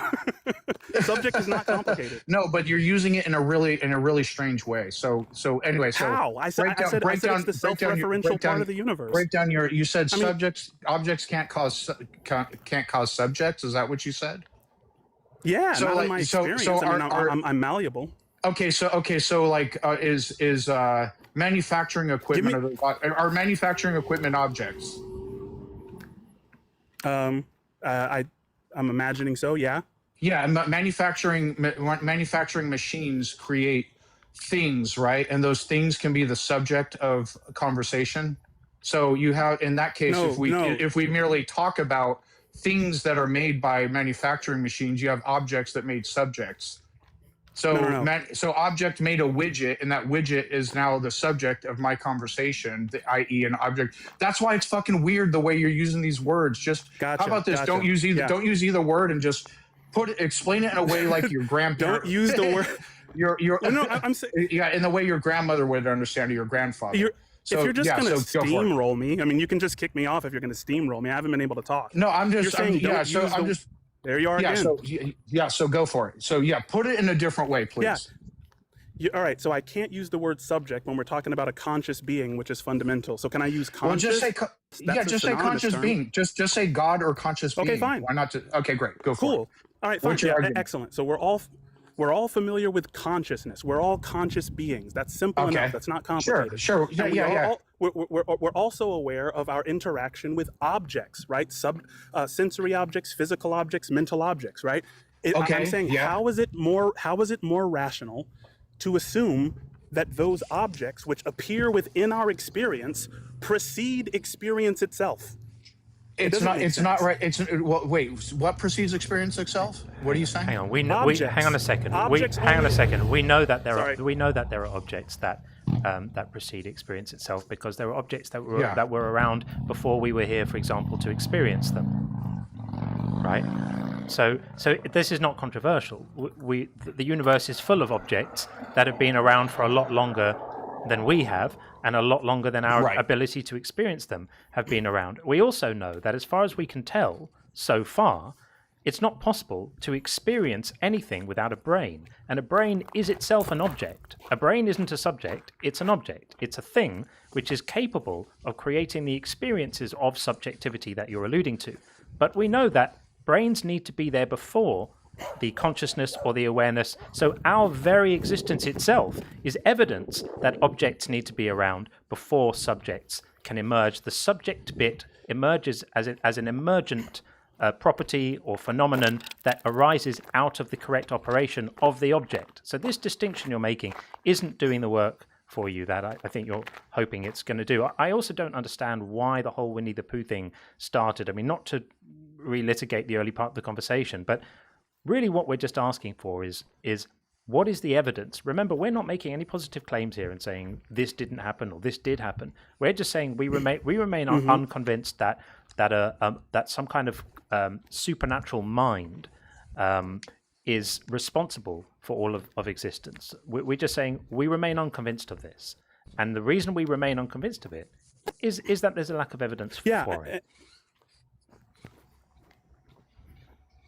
Yeah, and I think that a lot of the argument you just made rests on the assumption that the brain is a generator, and there's a lot more evidence, especially contemporarily, that the brain is more of a transmitter. No, there isn't. But to putting that aside, there's no evidence of that. I'm married to a neuroscientist. There's no evidence of that whatsoever. You damage the brain in predictable ways. You damage awareness and subjectivity and consciousness and the ability to be human in many ways, to experience memories, to experience continuity of time, to experience relationship with other objects and human beings. All of these things get diminished or removed in very predictable ways according to specific ways of damaging the brain. The idea that the brain is some sort of receiver or transmitter or wave station or whatever. What's the evidence for that? Doesn't survive even a cursory brush with neuroscience. if your wife is a neuroscientist, she'll know that the argument you just made is synonymous with transmitter theory. That's the reason it doesn't work in favor of generator theory. So, like, if I damage a radio, it's going to disrupt the signal that I receive from the antenna. I promise you, my wife would. It doesn't mean that the radio is producing the generator. I promise you, my wife would tell you everything you're saying right now is bullshit. I promise you. So what's it receiving from? What's it receiving from, and what's our evidence for it? So describe the thing that our brain is receiving, and please, like, in detail, what is it, and what causes it, and what's your evidence for it? Yeah, I think one of the biggest pieces of evidence for the transmitter idea is that we receive 10 to the 11 bits of information in our senses every second, and that the brain only processes 100 to 120 bits of that information. There are evolutionary reasons for that. Of course there are. Are you kidding me? Like, we wouldn't be able to function if we interacted with all that data. But it shows that the brain transmits a larger idea into something small and usable. No, it doesn't. It just shows that we've filtered our sense data down to the set of things that pertain to our survival. It says nothing about transmitting or receiving. This is total nonsense. Total nonsense. Yeah. So basically, hold on. All you did was say we have sense data that our brain processes. Therefore, it's a receiver of some consciousness being magically, like, created somewhere else. What is your evidence for the consciousness? That's a straw man. Okay. So do we receive consciousness from elsewhere? It's receiving consciousness? It's receiving consciousness from where? There is no where. Space and time are not fundamental. Okay, so it's receiving consciousness. So the brain, you said, is a receiver of consciousness. Yes. It's a transmitter. It's a transmitter. Transmitting what? Yeah. Oh, Jesus Christ! Is the brain producing consciousness? Hang on. Can I speak for a second? You might learn what I'm talking about if you let me talk for a half a second. Sure, I'd love to learn from your brilliance. Okay, yeah, I'm not saying I'm brilliant. I'm just saying I have to talk if we're going to have a conversation. Just like language expresses our feelings, but it doesn't do a phenomenal job, right? Language is expressing a lot less than we actually feel inside. The brain, by the people who assume, transmission, and this goes back to Aldous Huxley, the assumption is that the brain operates as a filter to protect us from mind at large. So your wife is going to be familiar with Carl Friston, who's the most cited neuroscientist in the history of the world, who proposes that if we actually interacted in a one-to-one correspondence relationship with reality, we would dissolve into a sea of entropy. So we need the brain producing consciousness. That's got absolutely nothing to do with the brain acting as a transmitter or receiver or anything like that. You're literally just referencing the fact that we can't engage with all the sense data that are coming into our brain because there'd be too much. So what our brain does is, as we said earlier, evolution has shaped us to prioritize the signals and the information that are pertinent to our survival over everything else. Otherwise, we would be paying attention to every sound, every smell. It's the reason why when you're standing in a crowded room and you're hearing lots of conversations going on around you, but you're just focusing on the one in front of you until someone on the other side of the room says your name, and then you hear that because your brain is not able to parse correctly all the information around you, but it's optimized to focus in on what has implications for your own survival. And this is understood, but this has got absolutely nothing to do with transmitting, receiving, not the brain not being the source of your consciousness. This is all wizard stuff. Yeah, what are you claiming produces there is something, I just want to let you know really quick, just to respond to that. Not going away. There's no, I don't want it to, but there's something called the Dunning-Kruger effect that you're familiar with. We know it very well. We understand it. We understand. Okay. We see it every day here. No, that's fine. So I imagine I have no reason to believe that your wife is not a neuroscientist worth her salt. But she's not gonna, if she's a serious neuroscientist, she's not gonna laugh at this stuff as easily as we are here. This is not throwaway silly shit. What this produces is like the transmitter theory is taking more and more theory. Nothing produces consciousness. It's fundamental. It's fundamental. Sure, please answer Sean's question. It is the reduction base in metaphysics. Just answer Sean's question. Nothing produces it. If it's fundamental, nothing produces it. Okay. Nothing. Please answer Sean's question. So what is the evidence that the brain is receiving our consciousness, and where is it receiving it from? What's the evidence for it? Okay, so when I said it's not receiving it from, any spatio-temporal location, the space and time are products of cognition. They're not. So, Okay. so No, meta. they're not. I'm going to draw a line here because it's just too, This is just too getting silly. dumb. Yeah, it's just too silly, friend. You're off the reservation. You sound like a lovely guy. I love the fact that you buy Winnie the Pooh books for your kids because they're great books. So you believe that space and time is do that. fundamental, and that it ends the conversation? I believe space-time existed prior to human minds or any minds on Earth that we were aware of. Period. It's too Because- it's just too yeah, silly. because fundamental.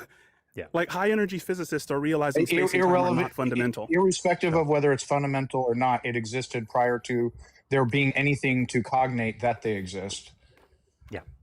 Yeah. So what existed prior to space time? Like I don't know if anything. Clearly don't know It what could be you're that talking about. it could be that space-time always existed. I don't know the answer to that. Neither do cosmologists. The last thing I'll say, and then I'll excuse myself, is that all I'm saying, I know we kind of got into the meta there. All I'm saying is it is just as rational, because we're in direct contact with subjectivity, even before we're aware of objects.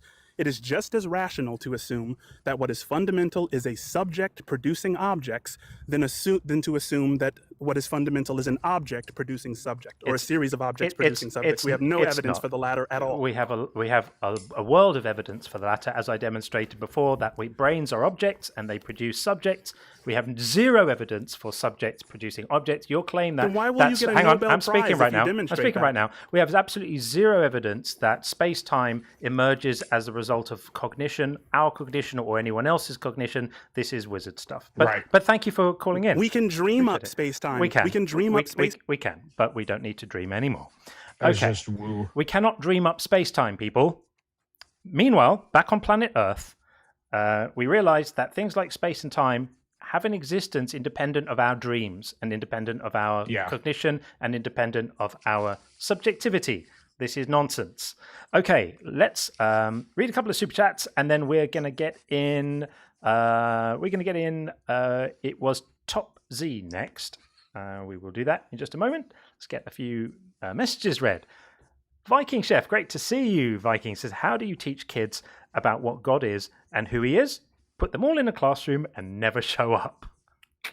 Love that. That's certainly one way. Love it. Yeah, absolutely. I love that. Method teaching. And Jimmy G, great to see you live. 3:40 a.m. in Australia, Friday. I know we're spread all over the world, and I love that. I do love that. Thanks for joining us from Australia at a crazy time of day as well. And Like a Wild Wolf says, so often Christians accuse us atheists of having not read the Bible. They need to realize that we, unlike them, are not afraid of the text. Ooh, yeah, absolutely. So many people have read the Bible. And so many people, I say this time and time again, I'll never get bored of saying it. So many people say the reason they stopped believing is they read the book. They realized how completely ridiculous it is. It is completely bonkers. Totally nuts. Like a Wild Wolf says, only dishonest cowards say, let's agree to disagree. I agree. I agree with this. It's such a kind of mealy-mouthed thing. You either have a point, in which case defend your point, or you don't have a point, in which case concede the point. But let's agree to disagree is just a thing that you say when you feel uncomfortable in a conversation and you'd rather change the subject because you can't defend your position. You'll never hear me say that. And Penelope Tots and Pears, great to see you, says, I thought it was the Christians who believed the universe came from nothing. It is. God just poofed it into existence. Exactly.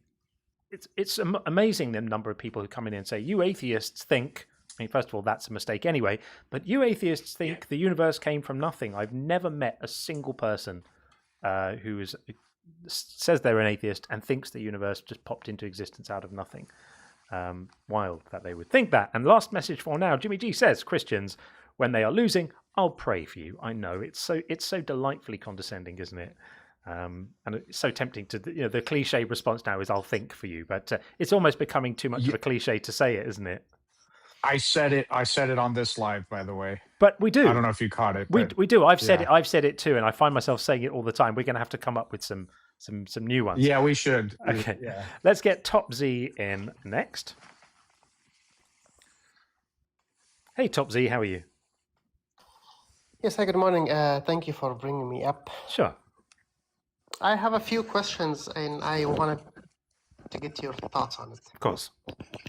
So the first one is, I wrote them, why do we have to justify our actions and the animals don't? So basically, I'm asking, why do we have a judicial system in the human species, in animal kingdoms? None. Don't do that. Yeah, I mean, it's a question which is pretty far outside the scope of what we're talking about here, unless you're going to link it back to theism in some way. But Yes, I'm going to link it. okay, so the reason why we have to justify our actions is because we have an explicit social contract. So the way that Homo sapiens tends to organize now is into very, very large groups, which we call societies.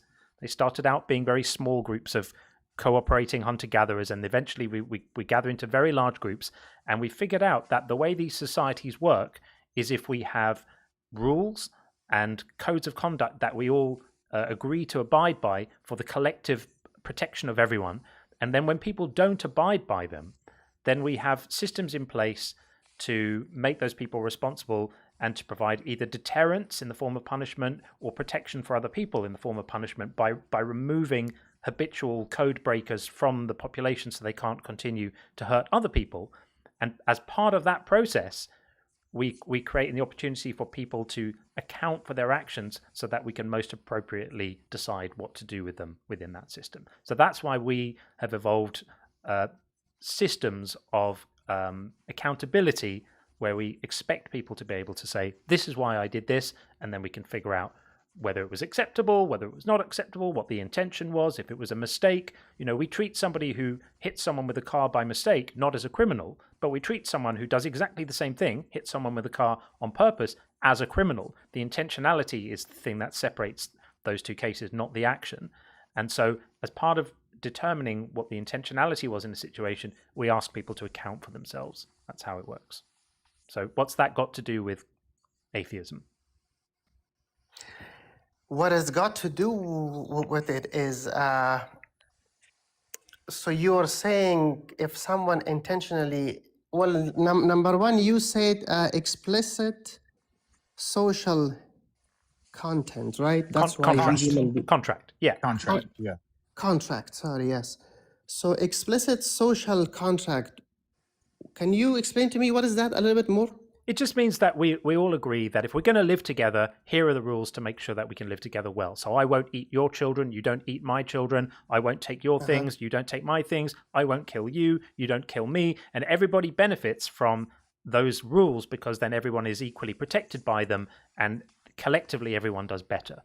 And by the way, these things do exist in the animal kingdom. They're just not made explicit in the same way. So you find groups of animals that also have social contracts. They also have social hierarchies. They also have dominance hierarchies where acts of altruism. Yeah. That's why my question was specific. I said, why do we need to justify our actions in animals? Because we're more complex in the way we communicate than animals, and the idea of justifying actions requires language and requires being able to communicate concepts in a certain way. So why do we have? I'm sorry to cut you off because I want to understand this. Why do we even have the concept of justice when we know by power you can do whatever you want? Because as far as we could tell, we have the highest level of cognition in the animal kingdom. In the same way, cheetahs are the fastest land animal. Running fast and having high levels of intelligence are both survival traits that are evolved, and somebody's got to be the top of the ladder in a particular category. It could be that African elephants are physically the strongest, well, probably blue whales, but nevertheless, some animal is physically the strongest animal in the animal kingdom. We are the smartest animal in the animal kingdom. In some ways, maybe others have higher levels of brain function in certain areas, but in sum and total, humans have the highest level of cognition. And so we have complex communication. We do more with our minds than other animals. That's just biology. But please bring this back to theism and atheism, because otherwise we're just talking about anthropology and evolutionary behavioral science and stuff, which is interesting. Yeah, that's why. Yeah, I'm so sorry. That is what my point is. So high level of cognition does not produce a merciful, loving human being. which some people by choice or because I'm going to objective morality. How do you define objective morality being an atheist? We don't. So first of all, there's not an atheist position on morality. Some atheists are moral realists, like Ian, I forget his last name, well-known guy on TikTok. Sam Harris, Tom Jump. There's like a whole bunch. Others like John and myself believe morality is subjective. I mean, that's getting into the philosophy of ethics. But what do I do with these feelings that I have that bothers me, and I am genuine and honest? My feeling of mercy bothers me because I want to help people and I cannot, and that's. I'm sure Dr. Dig can talk to she is forgive me, Dr. Dig, I don't remember the specifics of your credentials, but she is a PhD biologist, and she could talk to you about mirror neurons and what biologically gives us empathy. So you're saying it's just she wants to discuss chemical reaction and has nothing to do with reality, like the feelings are not real? I'm gonna mute up and let Dr. Dig talk. Hi. Hello. I mean, so by what do you mean when you say real? Like, okay, yes, I will explain to you. When I see some homeless guy on the street, although there is no physical contact, my body changes, I sweat, and I want to help him, but when I see my pocket, I'm not able. That feelings causes my stomach physically to turn, and I sometimes, to be honest, feel so bad that I need to relax for hours. And when I wake up, my wife tells me, hey, what happened to you? I'm like, I don't know, because I wanted to help that guy. This is physical reactions that's happening to me. So if I am this object, this physical object without senses, without feelings, then I don't want to feel like this. I want to be just like you. Make me be like you, please. But this is a complete mischaracterization of the people that don't believe the same things that you do. Nothing about the atheist worldview removes us from empathy, because empathy cannot be removed from us unless you have a condition like antisocial personality disorder. No, I don't have that, but I have a condition. Well, I have a good reason to do it, but respectfully, I don't mean to cut you off, but I think that will save some time. I do it for a good reason because I believe I will get reward if I do good. That's a terrible reason. That's a terrible reason. That's not empathy. Yeah. Okay, that's fine, but that's my reason. Why are you being nice to me then? Oh, because we... Go ahead, Dr. Dig. Because it's my prerogative to be kind. Can it be your prerogative to be a really rude and mean person, but you chose to be nice, right? Why? Yeah, because that's how I want to be as a human being. But you can be otherwise. Popsy, because we have mirror neurons in our brain and we have to live in shared cooperative societies, and those mirror neurons give us the capacity to feel empathy, which means when somebody else is feeling pain, it causes you to feel pain in much the same way, and you feel compelled to want to help them. So when an atheist feels empathy for others and we genuinely care about others, it is for the sake of helping others in and of itself as the goal, not the carrot of heaven, not fearing the stick of hell, but genuine caring for other people. Good. Are you saying you lack that? Like if you found out there's no God, would you start being mean to people? If I am asking if it's a general rule that goes all across the board, then we should not have good people and bad people. Topsy, because we are being good and bad by choice. Why? Yes, stop it. Stop. What you're doing is putting an artificial separation in the same species between a group of people that believe something and a group of people that don't believe something. Those belief states do not alter our physiology. We're all, roughly physiologically equal, doing the same things. This belief or non-belief in a God doesn't change our physiology. I agree with you. I don't think you do, though. Can I explain what I understood by you? Sure. I think you said that physically we are all the same because it doesn't change the reality. And I wrote your word. You said I am doing artificial separation, which you can explain to me what is that and how I am doing that. Agree with you. Physically, we're all the same, but our actions are different. And if I had agree with you that we are naturally should be all the same, then why should I need to justify my actions? Okay, that's a layered question. Number one, what I mean by artificially separating is you're drawing a distinction that doesn't. What physiologically is different between an atheist and a believer? Nothing. Okay, so then would you say that this distinction that you're making, you're trying to add a distinction that has no it's not bared out by our physiology onto humans, because you've just agreed that physiologically atheists and believers, they're not any different.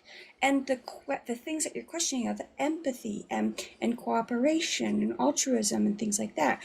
Those are fundamental capacities of our physiology.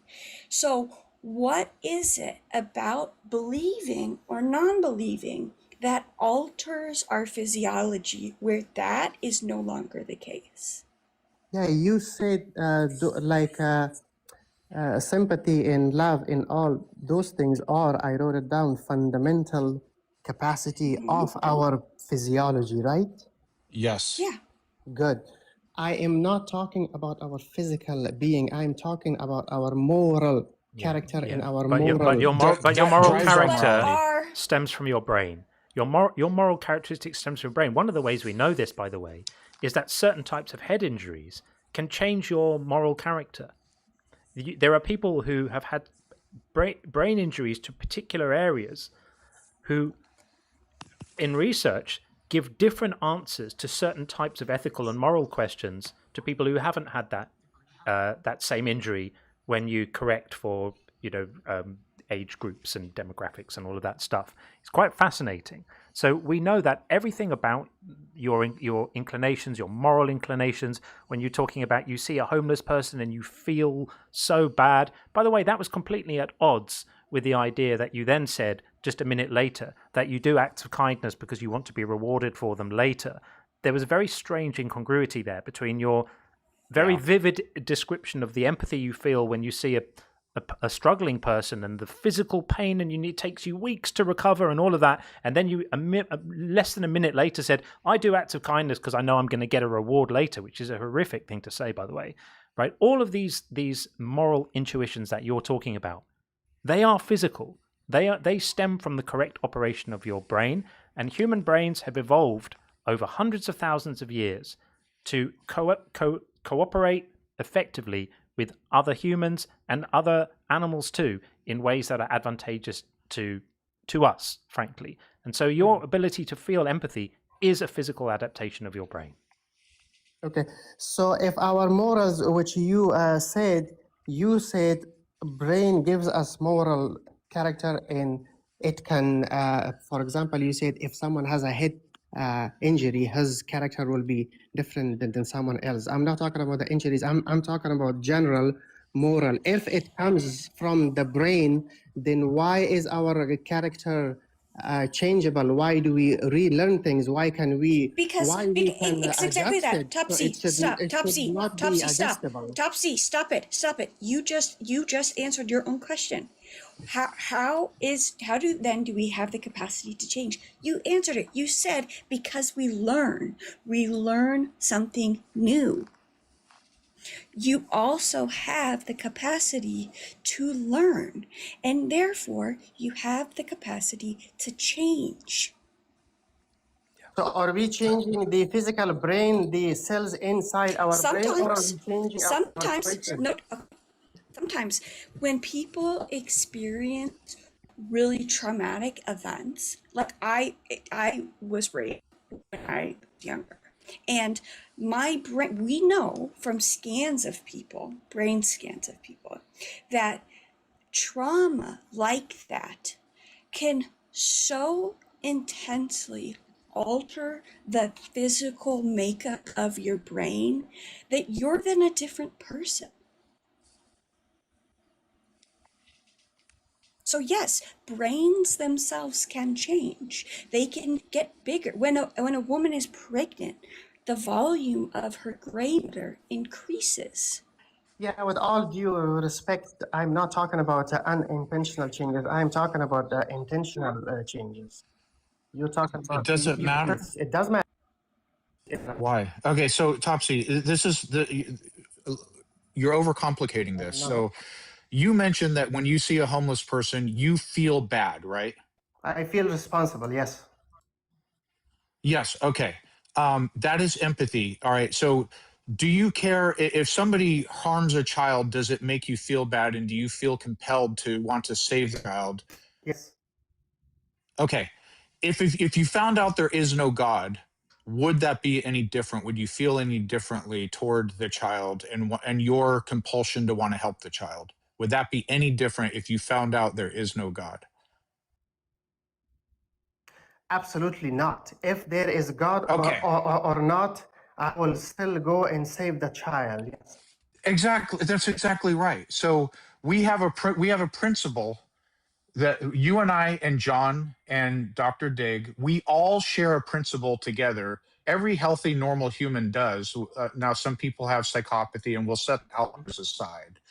Every normal, healthy human shares, to some degree or another, the principle that we like behaviors that help others, and we dislike and strongly dislike behavior that harm others, especially when they harm vulnerable populations like children, the elderly, etc. Right? So we all have those feelings, those mirror neurons that give us empathy.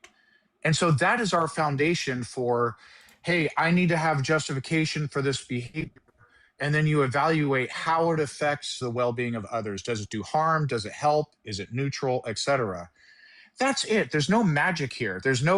You don't have to dive into the philosophical weeds. Just we feel empathy. We care how other people behave with respect to well-being. And just based on that principle, now we can start making laws. We can talk about what's right and what's wrong based on those principles. What's wrong with just leaving it at that? I absolutely agree with you, and I really like the way you said it. My simple difference with you is, I think, in telling me if I'm wrong, if I'm doing something really bad, I will leave it. I think is the way that we choose between good and bad is because we have, number one, this option to choose either good or bad. We don't automatically choose good and bad. Now, my claim is this choice is not automatic. This choice is not being implemented by evolution. This choice is not being done for me by natural selection. I am alert. I am aware of my being. I am aware of my Hang on actions. one second. And that Dr. Dig, responsibility. hang on real quick. You said something that I want to verify with the biologist here. Dr. Dig, is there an evolutionary causation or relation to our moral behavior as a social species? Are those two linked? Because he said it has nothing to do with evolution. Yeah, and I was going to jump in there, and I apologize if you hear my dog in the background. She's drinking right now, so you might hear some. Nice. But yes, so this is what I was going to ask. Topsy, do you believe in creationism or evolution? Do you mean creationism, like someone had to create all this? Yeah, like that God Yes. created us. We didn't evolve. Yes. Okay, so then you would miss the central fact that we are trying to explain to you, in that the sole reason that you can interrogate these questions of whether or not to do good or bad and what that means is because we evolved to have that capacity. And other hominid species that didn't have that capacity or didn't do it as well, they didn't survive.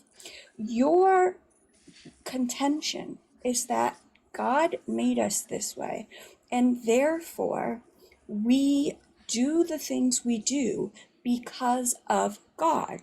And if an atheist rejects God, in your opinion, they're rejecting a fundamental portion of their biology. That is not true. Not biology. No, the last part is not true. Then please correct me. I am just simply asking you, am I stupid if I believe that there is a higher being who is running all this? Is that a fair statement or not? It doesn't make you stupid. Characterize you as stupid. It doesn't make you stupid. It just means that you're believing something for bad reasons, because there's no reason to think that. I mean, it's like saying, am I stupid if I think there are fairies at the bottom of my garden? It doesn't make me stupid. It just means I'm saying something that I'm not going to be able to give you a good reason for. Just like you can't give us a good reason for thinking there's a higher being or whatever it was you said.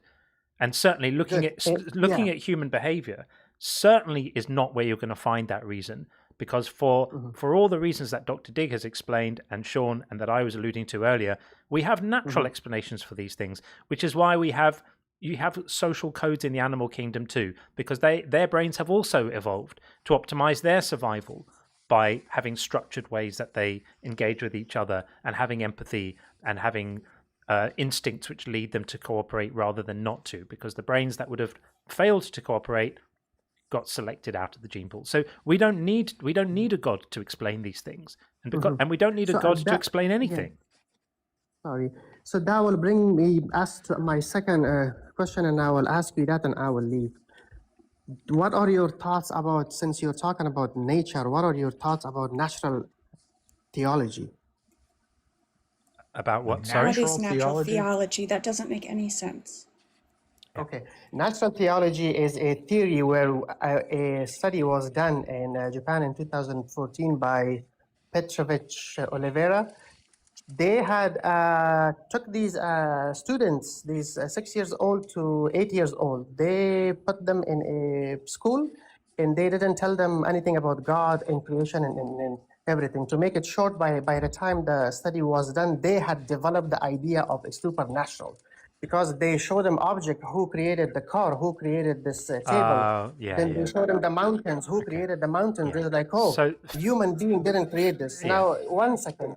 So what do you do with that idea? Okay, so funnily enough, this can also be fairly easily explained by evolution, because our minds evolved to detect agency. That means when you hear a rustling in the bushes, it could be the wind, but it could also be a predator, a lion, or some creature coming to eat you, right?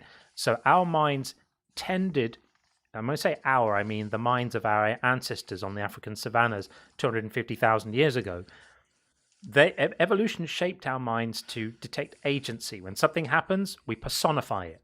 We see this must be a character, an agent of some sort, because the minds that didn't do that weren't as successful at, say, evading predators. And so we have a tendency, and children have it too, to perceive agency in things. This must happen because someone did it. We understand the concept of an agent, and we impose that onto the world around us. So it's not surprising that children would do this too. And also the idea that all of these... Hold on, John. Go ahead. Hold on. There's a second element to that. Yeah.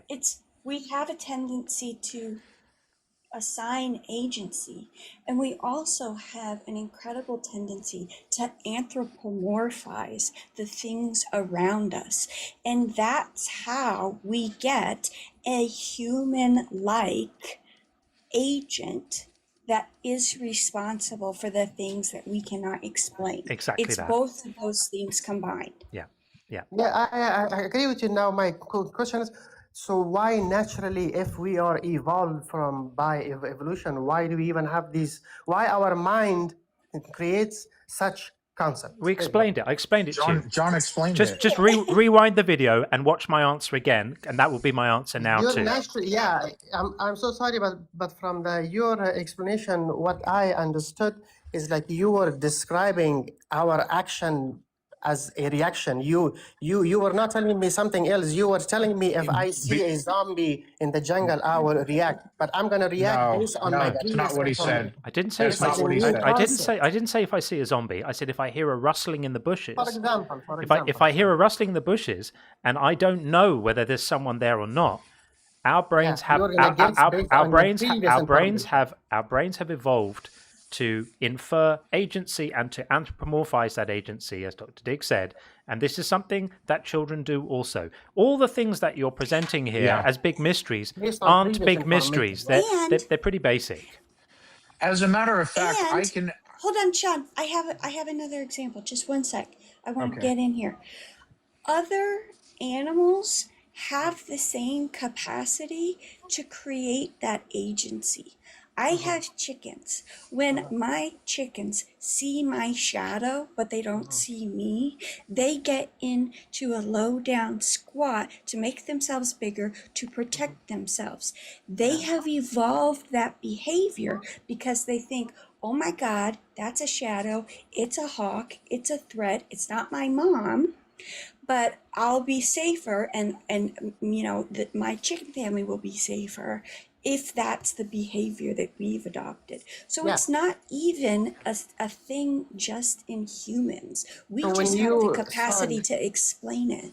Yeah, so when your chickens show such behavior, why you're not expecting them to justify their action? Topsy, we're kind of going in circles on this. We have a few in the queue.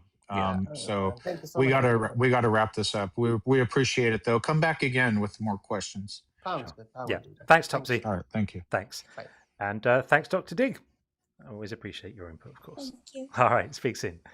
Okie dokie, we are going to get Colin Cosmos in next, and then My Endless Defiance after that. And if you're in the queue and are not one of those two, hold where you are. I promise we'll get to you. You know we don't let the conversations drag on too long here, so we won't keep you waiting too long. We appreciate you being in the queue. So before we get Colin in, I will just read a couple of messages. And these are when we were speaking to my fellow mystic, whose idea it was that our minds create reality or some craziness. Aristotelian crap. Read Enlightenment philosophy from Jason. Couldn't have said it better myself. And Chase teaches physics. Great to see you, Chase. Math is a subject. Is math alive? Very confused, that fellow. Poor fellow. I like the Winnie the Pooh, but apart from that, I didn't like any of the rest. And Tim says, because the rock was sitting there for years before you experienced it. This was in reference to his claim that things don't exist before you experience them. It's completely bizarre. How do people think this stuff?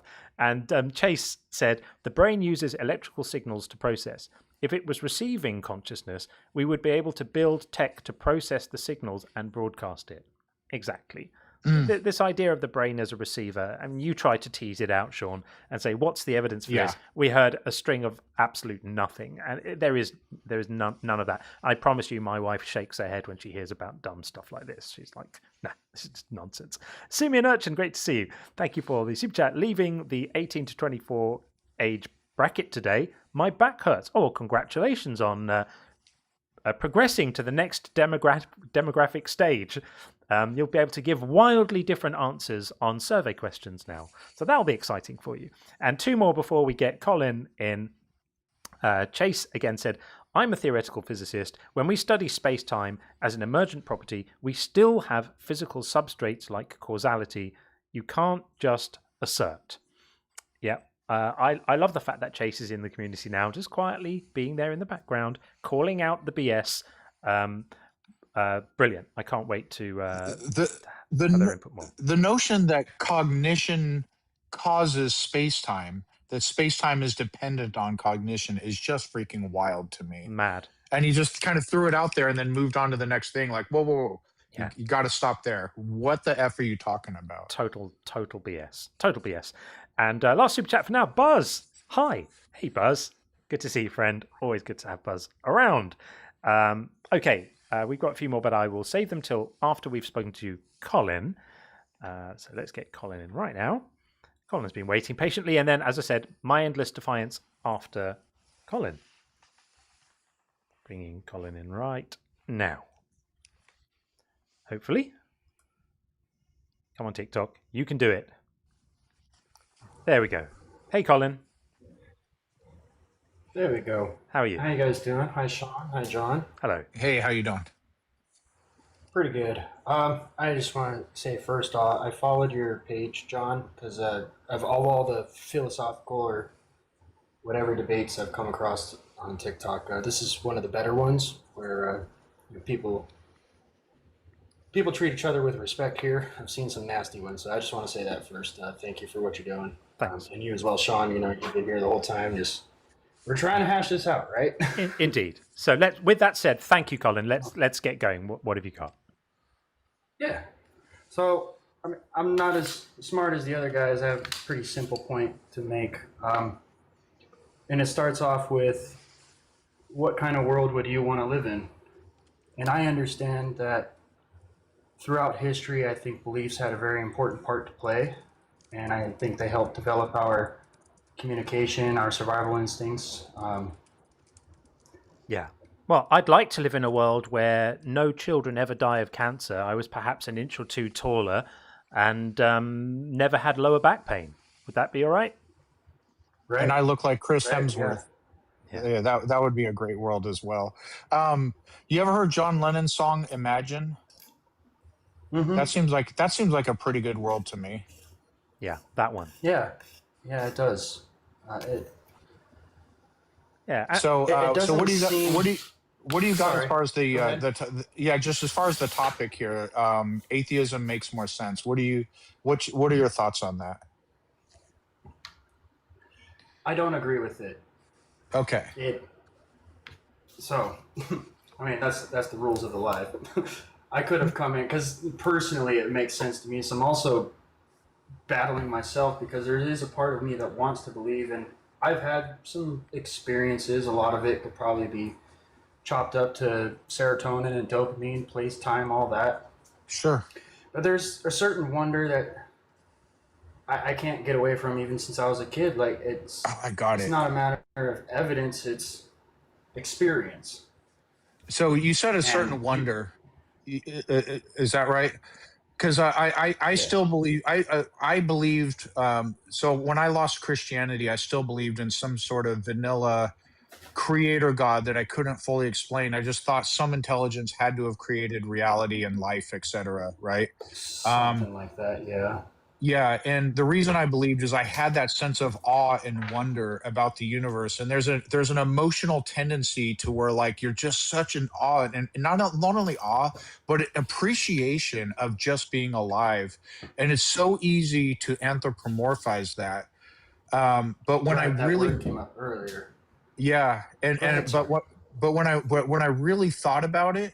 And I was like, okay, let me take the emotion, because that's what you should do. If you're trying to like ascertain the truth, we all have biases. Try to remove your emotion, try to remove your bias, and then just try to examine everything from a coldly, purely logical standpoint.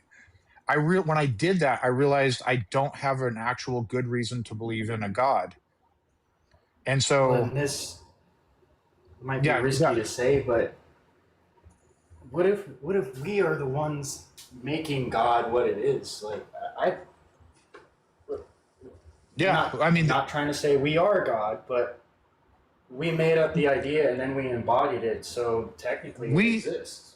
It's uncontroversial and by any regardless of your religion that mankind has made up thousands and thousands of gods. And it just so happens this person over here believes in Allah and that Jesus was a prophet. This one believes Jesus is God. This one over here believes in Vishnu. Some less popular today, but this person over here believes Thor actually exists. And I've actually spoken with pagans who actually believe Thor exists. And so we have factually, as mankind, made up thousands and thousands and thousands of gods. The question is, are any of them real? And there's no good reason to believe any of them are real. And no, I don't believe in a pantheon for sure. Like it's more ways for us to understand. Like when they switched over from Zeus to Jesus, like, oh, we need someone that's actually like came here, and had control over it. So try to take your emotion and your awe out of it.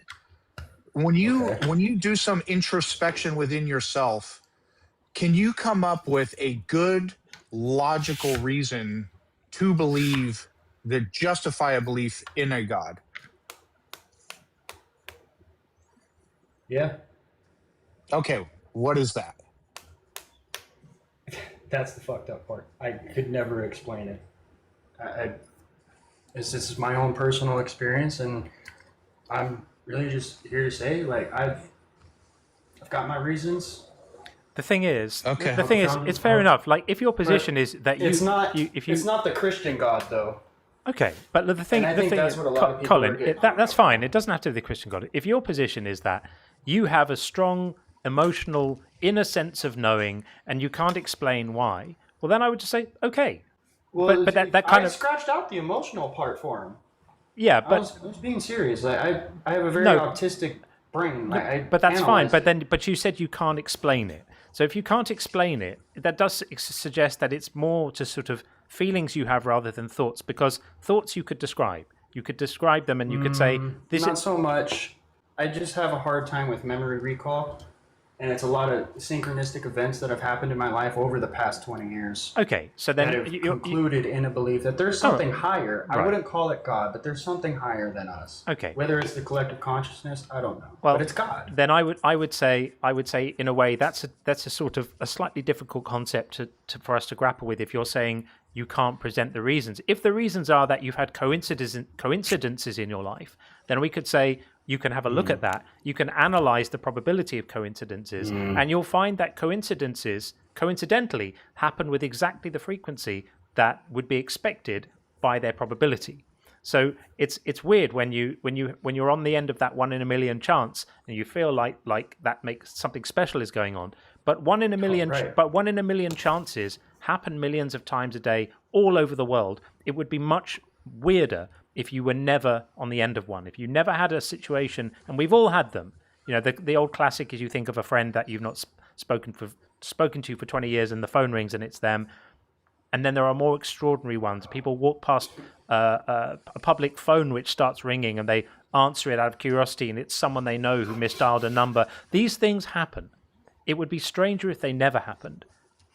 The fact that it's happened to you a few times is not evidence of a God. It's just it's just evidence of probability working, how probability works. That's it. So that's not a good argument. That's not a good reason for a God. But if you're saying you still have this inner sense and you can't really describe it, well, then okay, that's fine. Then you have that sense, and that isn't really something we could engage with you on, because we can engage on ideas. We can't engage on your inner feeling. So if that's it, maybe we'll say thank you for calling in, and we appreciate it. And maybe we'll move it along, because the audience want to hear us engage with actual ideas that people listening. Yeah, that's all I wanted to say. Is that fair? Appreciate it. All right, Colin. Thank you very much for the call. Keep well. Have a good one. And you. Thanks. All right. There we go. Probability is what probability is. Okay, we'll get My Endless Defiance in next, and then we have Jacob after that, and then we have Natkin, and we'll see where we are after that. So a couple of messages first to get through, some super chats. These came in while we were speaking to Top Z. So Adam said, hi Adam, thank you for the super chat. Appreciate it. First time seeing you live. Just wanted to support your channel. Well, thank you. That's really, really kind. I absolutely love it when people come into the lives for the first time who've maybe watched some of the videos and been kind enough to comment. We love the feeling of the community growing and people in the lives growing. It's my absolute favorite thing. So wonderful to have you here. Thank you for your support and your kind words, and hope you enjoy it. Great to have you around. And Tim said, tradition is just peer pressure from the dead. I love this. I've heard it before, but it never gets old for me. Brilliant, Tim. Thank you. And I love it. Isn't it great? Peer pressure from dead people. Yeah. Absolutely love it. And Flip40, great to see you, friend. John, please make Occam's the only razor you use. Oh, that's very kind. I'm surprised. The facial hair seems to be going down quite well. It wasn't a design decision on my part. It was just, as I said, I'm on vacation. I'm feeling lazy. You may have to stick. You may have to stick with it. I may have to. Yeah, I may have to. And Godwin, great to see you, friend, says, I say, and I'll hope for you if I want to be polite, and I'll think and reason for you if I want to be a dick. It's like bless your heart. Yeah, I see that. Maybe we can work on some new responses to I'll pray for you. I'm sure we can come up with we'll some brainstorm new that. We could ask you know what? Just calling on the chat, calling on the listeners. Hey, what are some alternative responses? Yeah, give us your best. We'll just throw that out there. Give us your best responses to I'll pray for you. Because we'll often trot out I'll think for you, and it's great. But we want some new material to work with. And last super chat for now, Buzz says, why aren't there mice in mouse jails? This was in response to Top Z saying, why do only humans have to justify their actions? I think we should have some mouse jails. I think it would be excellent work. Okay, let's get my endless defiance in, and then we'll speak to Jacob after that. So bringing in my endless defiance. Good name. Get your name up on the board. My endless defiance. There we go. Welcome in, my endless defiance. How are you? Hey, how you doing, buddy? Good. Welcome in. So obviously the prompt above my head is the prompt. Atheism makes more sense. What's your view on that? Well, at the onset, I'd like to ask if it would be okay if I make a few brief remarks about some of the previous comments and topics from the previous talks. Would that be okay? I mean, yeah. I mean, the topics here are starting points for conversation. So you know what area we're talking about. If there's a particular thing, as long as it's kind of in the area, we're happy to talk about it. It doesn't have to only be the prompt.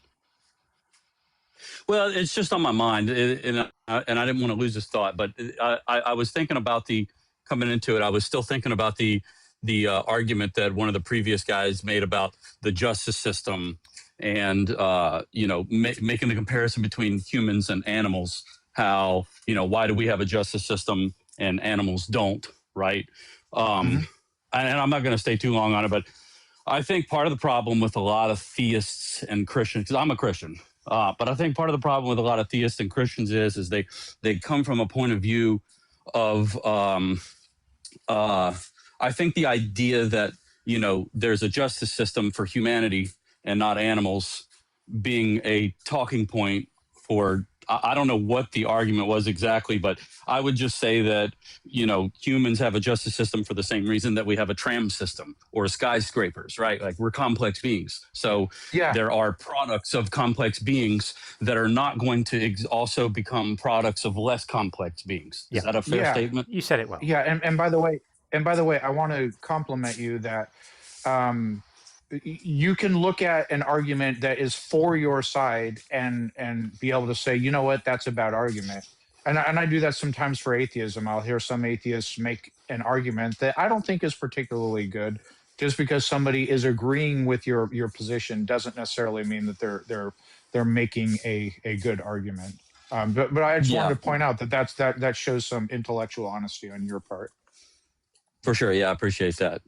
I come to the theism point of view from a very pragmatic position. I try to see everything from pragmatism, common sense. Like I'm not on the whole. The Earth is 6,000 years old.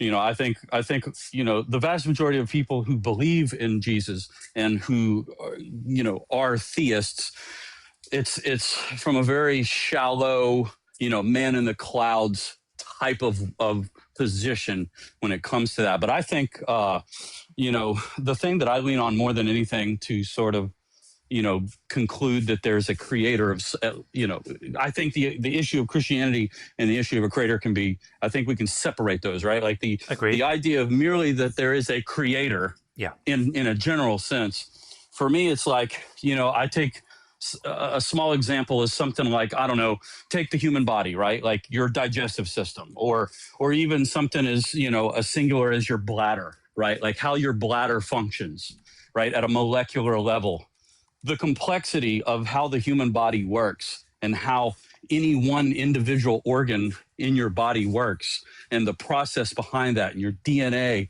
and everything that functions on a molecular level is so complex and intentional and specific that it's hard for me to not think that there is some type of intelligent design behind all of that. two things on that. One, we know how simple organisms became more complex over time, and why all the individual parts, like the heart and different parts of the body, are actually generally, and not always, certainly not perfectly, but conducive to our survival. That is all like well documented and explained through biological evolution.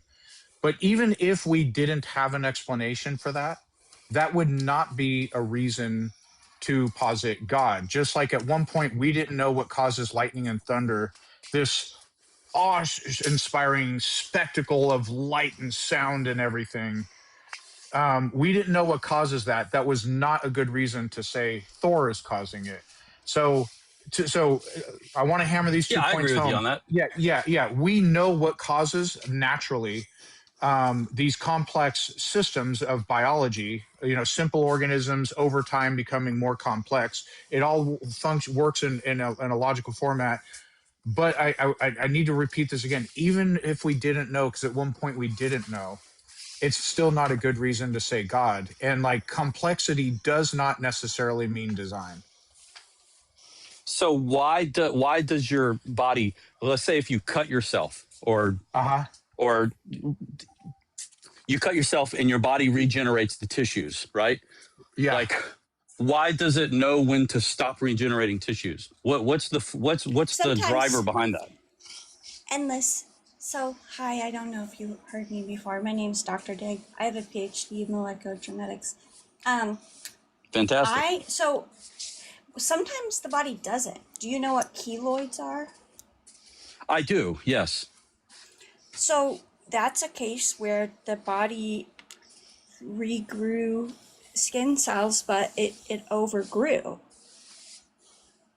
Yes, yeah, I know that. What I would say to that is that is an instance of a malfunction, right? But the intent, the underneath the malfunction of that particular instance still exists. The physical intention to heal it a certain way. It just malfunctioned in the process. So if we were designed intelligently by an intelligent being, then why do our bodies have the capacity to malfunction?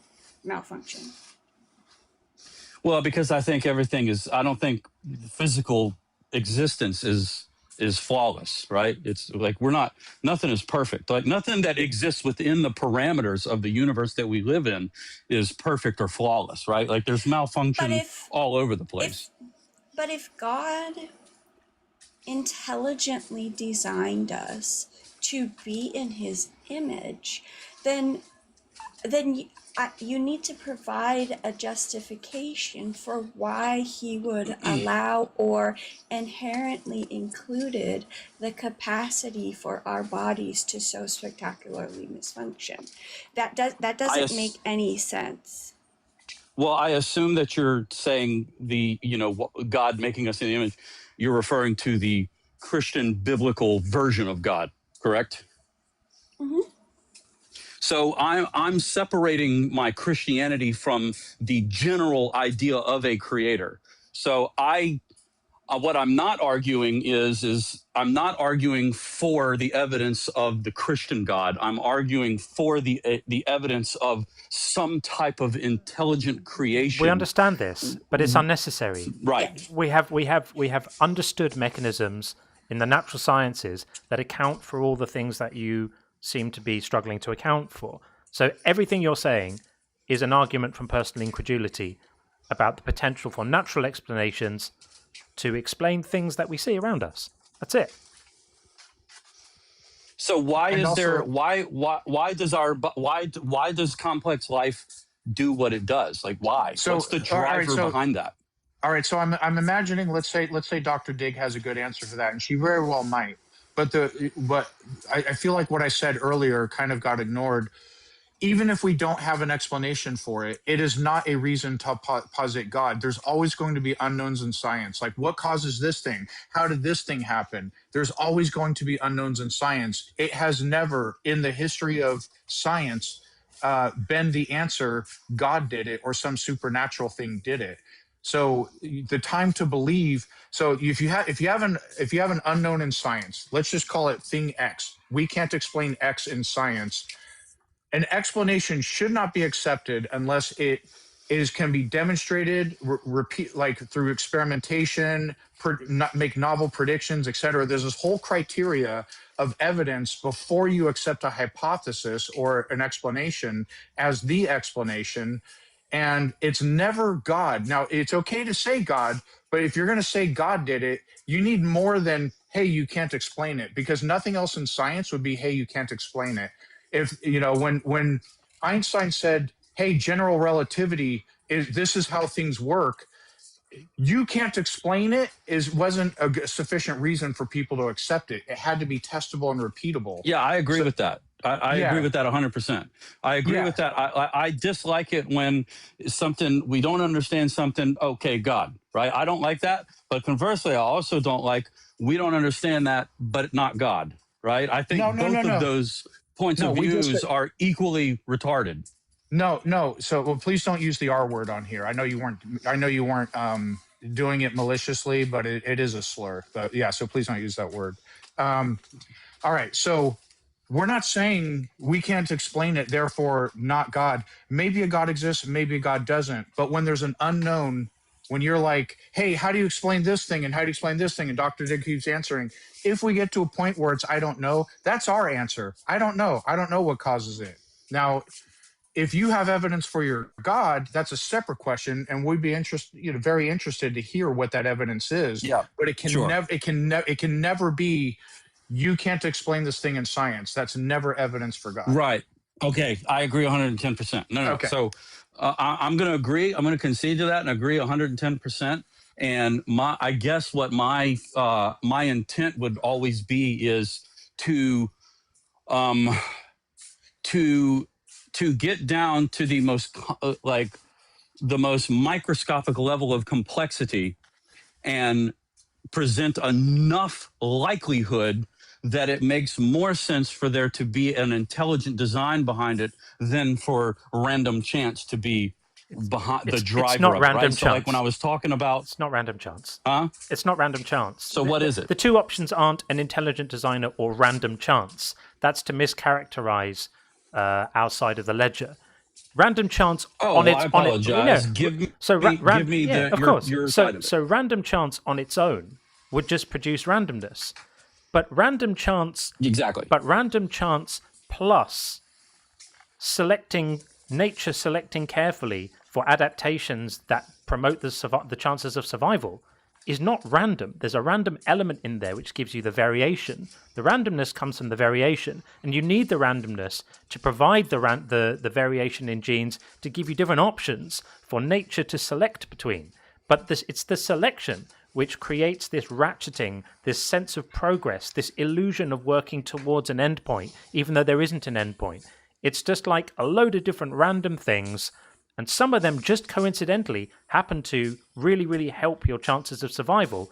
Well, obviously nature's going to select for those, and then those things are going to get passed on to your children, who will pass them on to their children, and that's how it works. So it's not an intelligent designer versus random chance. It's an intelligent designer, for which there is zero evidence, versus well understood processes in nature where genetic variability plus a selection mechanism to choose which changes are going to be helpful and which ones aren't is what does it. And that is going to win every day. So what's the driver behind the selection mechanism? Whether you survive or not. Variation. So it's the variation is what the randomness gives you the variation, and then the different phenotypical changes, which are are how those genetic changes manifest in the real world. Imagine there's a type of animal that eats a certain type of fruit, and this fruit grows on trees. Well, the animals with a certain height neck are only going to be able to eat the low-hanging fruit. If there is a mutation that causes the animals to have a longer neck, thereby able to reach the higher fruit, is that going to help their survival or is it going to hinder it? It's going to help it. So in a population of animals, those with that gene are going to statistically survive better or worse than those without the gene. Yeah, no, I agree with where you're going with this, and I accept evolution as being a legitimate thing, That's right? it. Like I think That's I it. don't deny evolution, No designer, right? no designer needed. That gets you all the way there. No, of course The not. selection process is Not on purely that level. logical. I think you're right. On that level, I think you're right. But I think if we keep going down more microscopically, more microscopically, and more microscopically, at a cellular and a molecular level, like there's something that is driving all of this. There's something underneath it all. Like why? Could be the laws of evolution nature. all the way down. It's like turtles all the way down. It's evolution all the way down. It doesn't matter what level of microscopic tininess you're talking about. And the thing that's driving it could just be the laws of nature. The laws of nature could just be a fundamental brute fact of reality. I'm not saying it is. I'm just saying they could be. As far as we could tell, they are, but maybe not. If you're going to posit that they're not, you got to provide evidence for that. But it could just be that the laws of nature, right, like the law of polarity. Reality. Why is that there? I don't know, but you acknowledge I don't know, therefore God is a bad argument, right? No. That's not what I'm saying here. But what I am saying is when you get more and more of these, why is this that and why is that? Yeah, you get to I don't know. I'm sorry, I didn't mean to cut you off. I think we have a little bit of a delay. No, it's all right. You have one bar. Yeah, your connection's not very good. But yeah, so when you get, yeah, I think it's better now. But yeah, let me step out. You can keep asking questions and you will find gaps, and those gaps are never. And you acknowledge those gaps are never an argument for God. Yeah, no, I agree, and I definitely concede that. I definitely am not equipped with. I don't think there is a human being on Earth who could prove that there's a creator. I just don't think it's possible. I think, and most people don't even realize this, but I think most people who believe in God have chosen to assign their misunderstandings of everything to a high likelihood that there is a God. But there's just no way to prove God. It's just not going to happen. No one's ever going to come on you guys' stream and ever prove to you that God exists. We're not asking for like mathematical proof or deductive syllogism. We just want sufficient evidence to warrant believing that it's true or likely true. That's it. We're not even asking for like actual, like literal proof. Yeah. Well, that would be my attempt, man. I think it. I got you. At the end of the day, for me, it's just the complexity of the universe, the laws, all the parameters. Like why are there parameters in the universe? Why do stars? Why does everything create a spherical shape? In space. There's drivers behind everything on a more complex level that we can't explain. So I personally deduce that it is high likelihood that there's intelligence underneath all of it, and that would be my best attempt. How's that sound, fellas? That's God of the Gaps. Or should I say, ladies and gentlemen? Some of those we know. Yeah, that's God of the Gaps textbook, and many of those we have answers for. Like, why do things, when gravity acts upon matter, tend to form spherical shapes when they get large enough? That's all well understood in physics. Yeah. But I would say in parting, cool. Sounds good. Well, parting, that's all I got for you. That's fine. I would just say in parting, thank you. You've been really civil to talk to. We appreciate it, and I think you are intellectually honest, and we appreciate that. I would say, if you can, spend some time reading into argument from personal incredulity, because that may help you if you're interested. That may help you to frame your own thinking with a bit more kind of self-awareness, and help you to avoid fallacious thinking if you're interested in doing that. If not, then you do you and enjoy. But because that's pretty obvious that that's what's going on. And stay curious and just keep asking questions. No, I'll absolutely. All right, take a look at it. Thanks, man. Take it easy. Cheers. Okay, there we are. Thank you, Dr. Dig. Appreciate it. Thank you. All right, we are going to get Jacob in next. But before we do, we're going to have a quick word. Tracy is on the line. We always have to allow Tracy up because could be important announcements. T, what you got? Hello. Hey, I'm at Walmart shopping. Awesome. I came up for a PSA. There is somebody posing as you on Discord and sending our members invites for friendship. Yikes. So I just wanted to let everybody know that I did do an announcement in the server, but I know everyone doesn't catch those. So I figured I'd hit the live where there's most people listening. Thank you so much. That is definitely not me. That's wild. No, I know. So thank you for being on top of that. Check the mod chat, John. There's a screenshot in there. Got it. If you get a friendship request from John and the account is created before or after April of this year, it's not John. So wow, that's one way to know. Yeah, thanks, man. Appreciate it, T. I'll jump down. That was it. Thanks, buddy. Appreciate everything you do. That was Tracy, who created and runs the Discord. Tracy is the god of the Discord. So yeah, thank you so much for that. Okay, we are going to get Jacob in next. Make sure we got that like that, and bringing in Jacob right now. Hopefully, there we go. Hey, Jacob. How you doing? Hello. How are you? Yeah, not too bad, thanks. Not too bad. I kind of you're not gonna like this, but I kind of wanted to carry on a little bit from the previous guy's point. Sure. I don't necessarily like. I'm not trying to say that I'm right and you're wrong or anything like that. So I do believe in God. I'm a Christian. But sure. Can I forgive me, Jake? Can I just check your age, just to make sure, because you sound young. 25. Okay. You have a youthful voice. Okay. No worries. Okay. Yeah. Please go ahead. Ideally, I wanted to talk to is it Dr. Dig? But perhaps you guys can help me out too. Yeah, we can help you out. It's fine. Why does she keep calling me? Sorry. Awful timing. That's another coincidence. So essentially my question is right at the beginning. I think what that guy was trying to say is right at the beginning of like life, you had what were called LUCA, LUCA. They were essentially the first single cellular organisms, as far as I'm aware. And therefore there was nothing else to like survive against, nothing else to outcompete. They survived on minerals like hydrogen, carbon dioxide, and sulfur.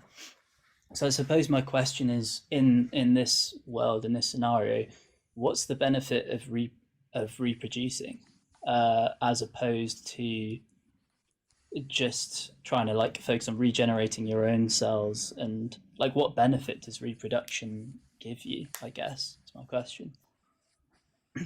It's that well, I think, and forgive me if I'm mischaracterizing what you're saying, but I think sometimes when we talk about the results in the process of evolution, there's a tendency to, in attempts to understand it, put like this, like there has to be a reason. What's the reason? Like it has to be wanting to do something. It has to have a desire or anything. But it's just that it tends, your species is going to do better if you reproduce. Your species is going to continue. I understand, but why would it matter that your species, like how does it benefit the individual for the species to continue in that scenario? That's what I struggle with. That's like with, I mean, in some of these debates, people say like, well, like I don't want to talk about humans because humans really are not doing like natural selection anymore. There are humans who have completely taken themselves out of the gene pool. You know, they don't have children because they don't want to. But evolution is not about the whims of an individual. It's about how the alleles will inevitably behave in a population. For sure, but yeah, I guess my question is even before that, before you have populations, like the first single cellular organism. Can we agree that right at the beginning there was just one single cellular LUCA, Luca? Can we agree with that? Yeah. So yeah, so I mean, I given, think so. Yeah. yeah, so given that, why, like, there's no purpose to, like, it seems a giant leap to go from that to, and then they reproduce. Like, there's no reason for it in my opinion. And you can say you don't know, that's fine, and then you're going to ask me, well, why does that imply God? Which I do have an answer for. The early replicators produce because that's just what the chemistry does. There's no intentionality behind it. It's not, now I'm going to reproduce. It's just, that's how chemistry acting on self-replicating entities works.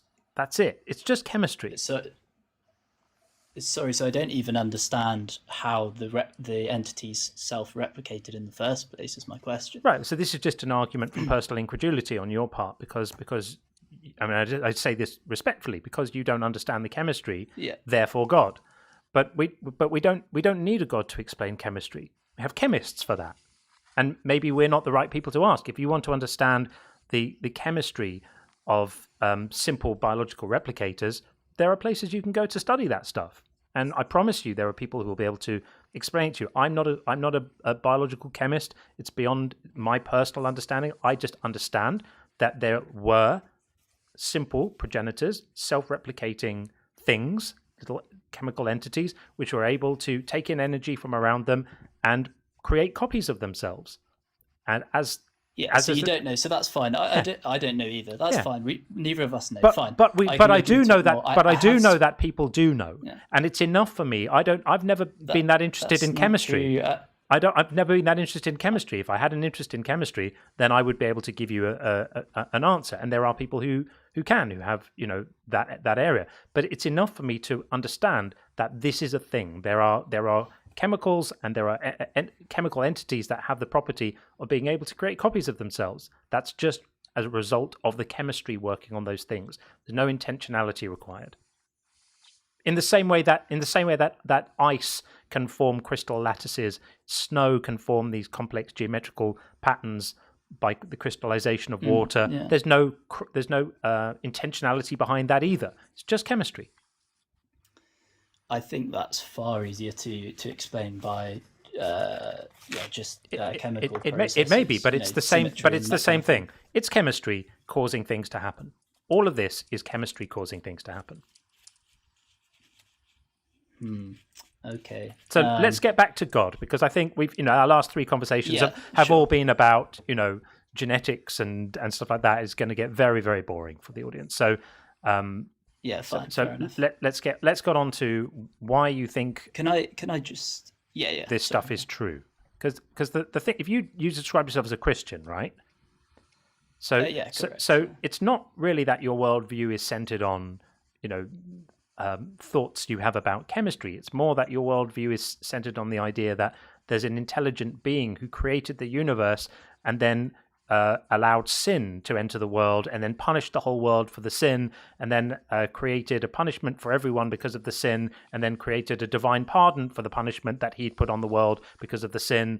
And the pardon was offered to people who accepted the sacrifice he'd made by having himself killed as a way to get around the rules he'd created for the whole world. This is completely ludicrous. Why do you believe this stuff? I have a good answer for that. Before I go into that, can I just say, so going back to my original argument, the reason I bring it up is, to me, it seems clear that there has to be something that's eternal, non-temporal, and non-material driving progress. That doesn't mean anything.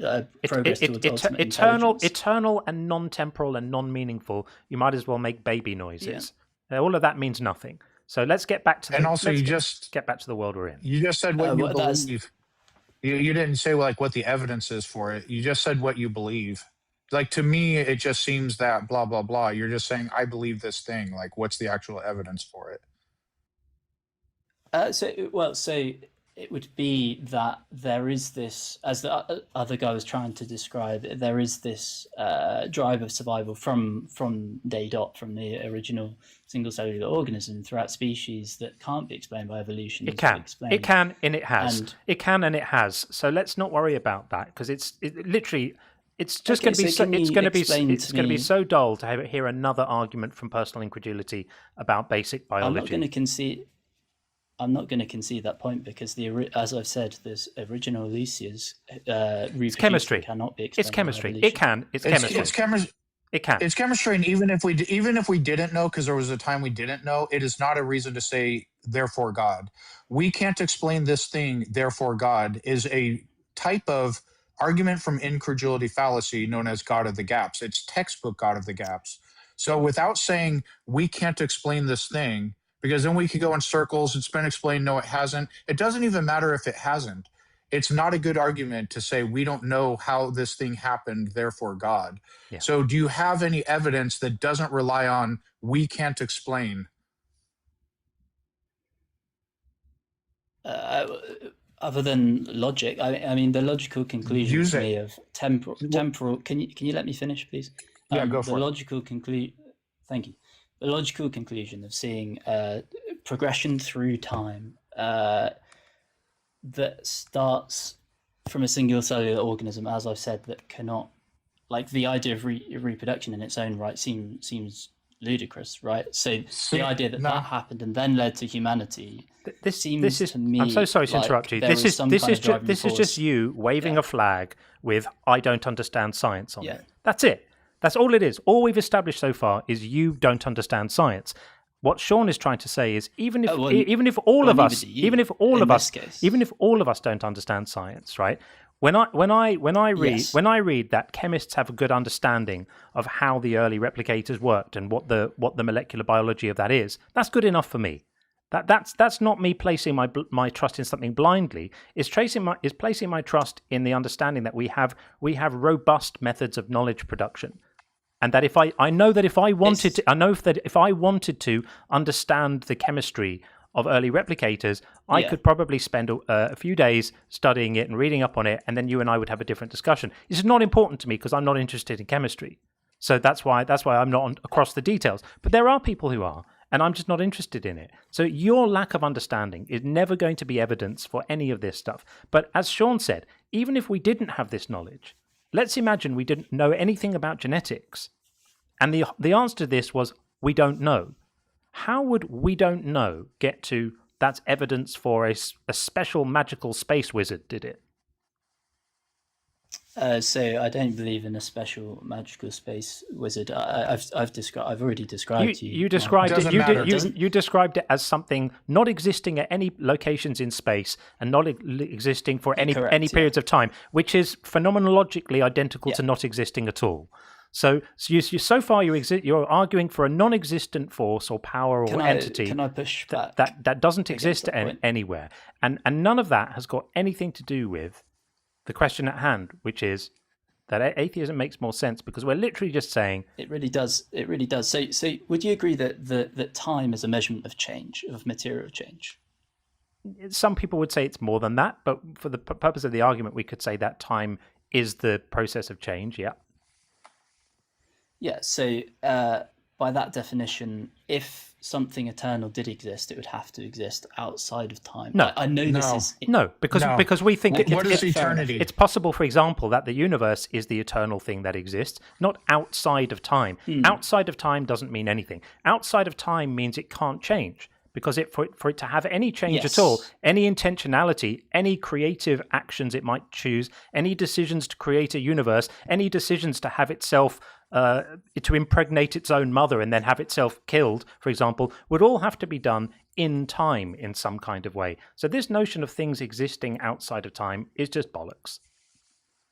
Jacob, what does eternal mean? Eternal is it's not a trick question.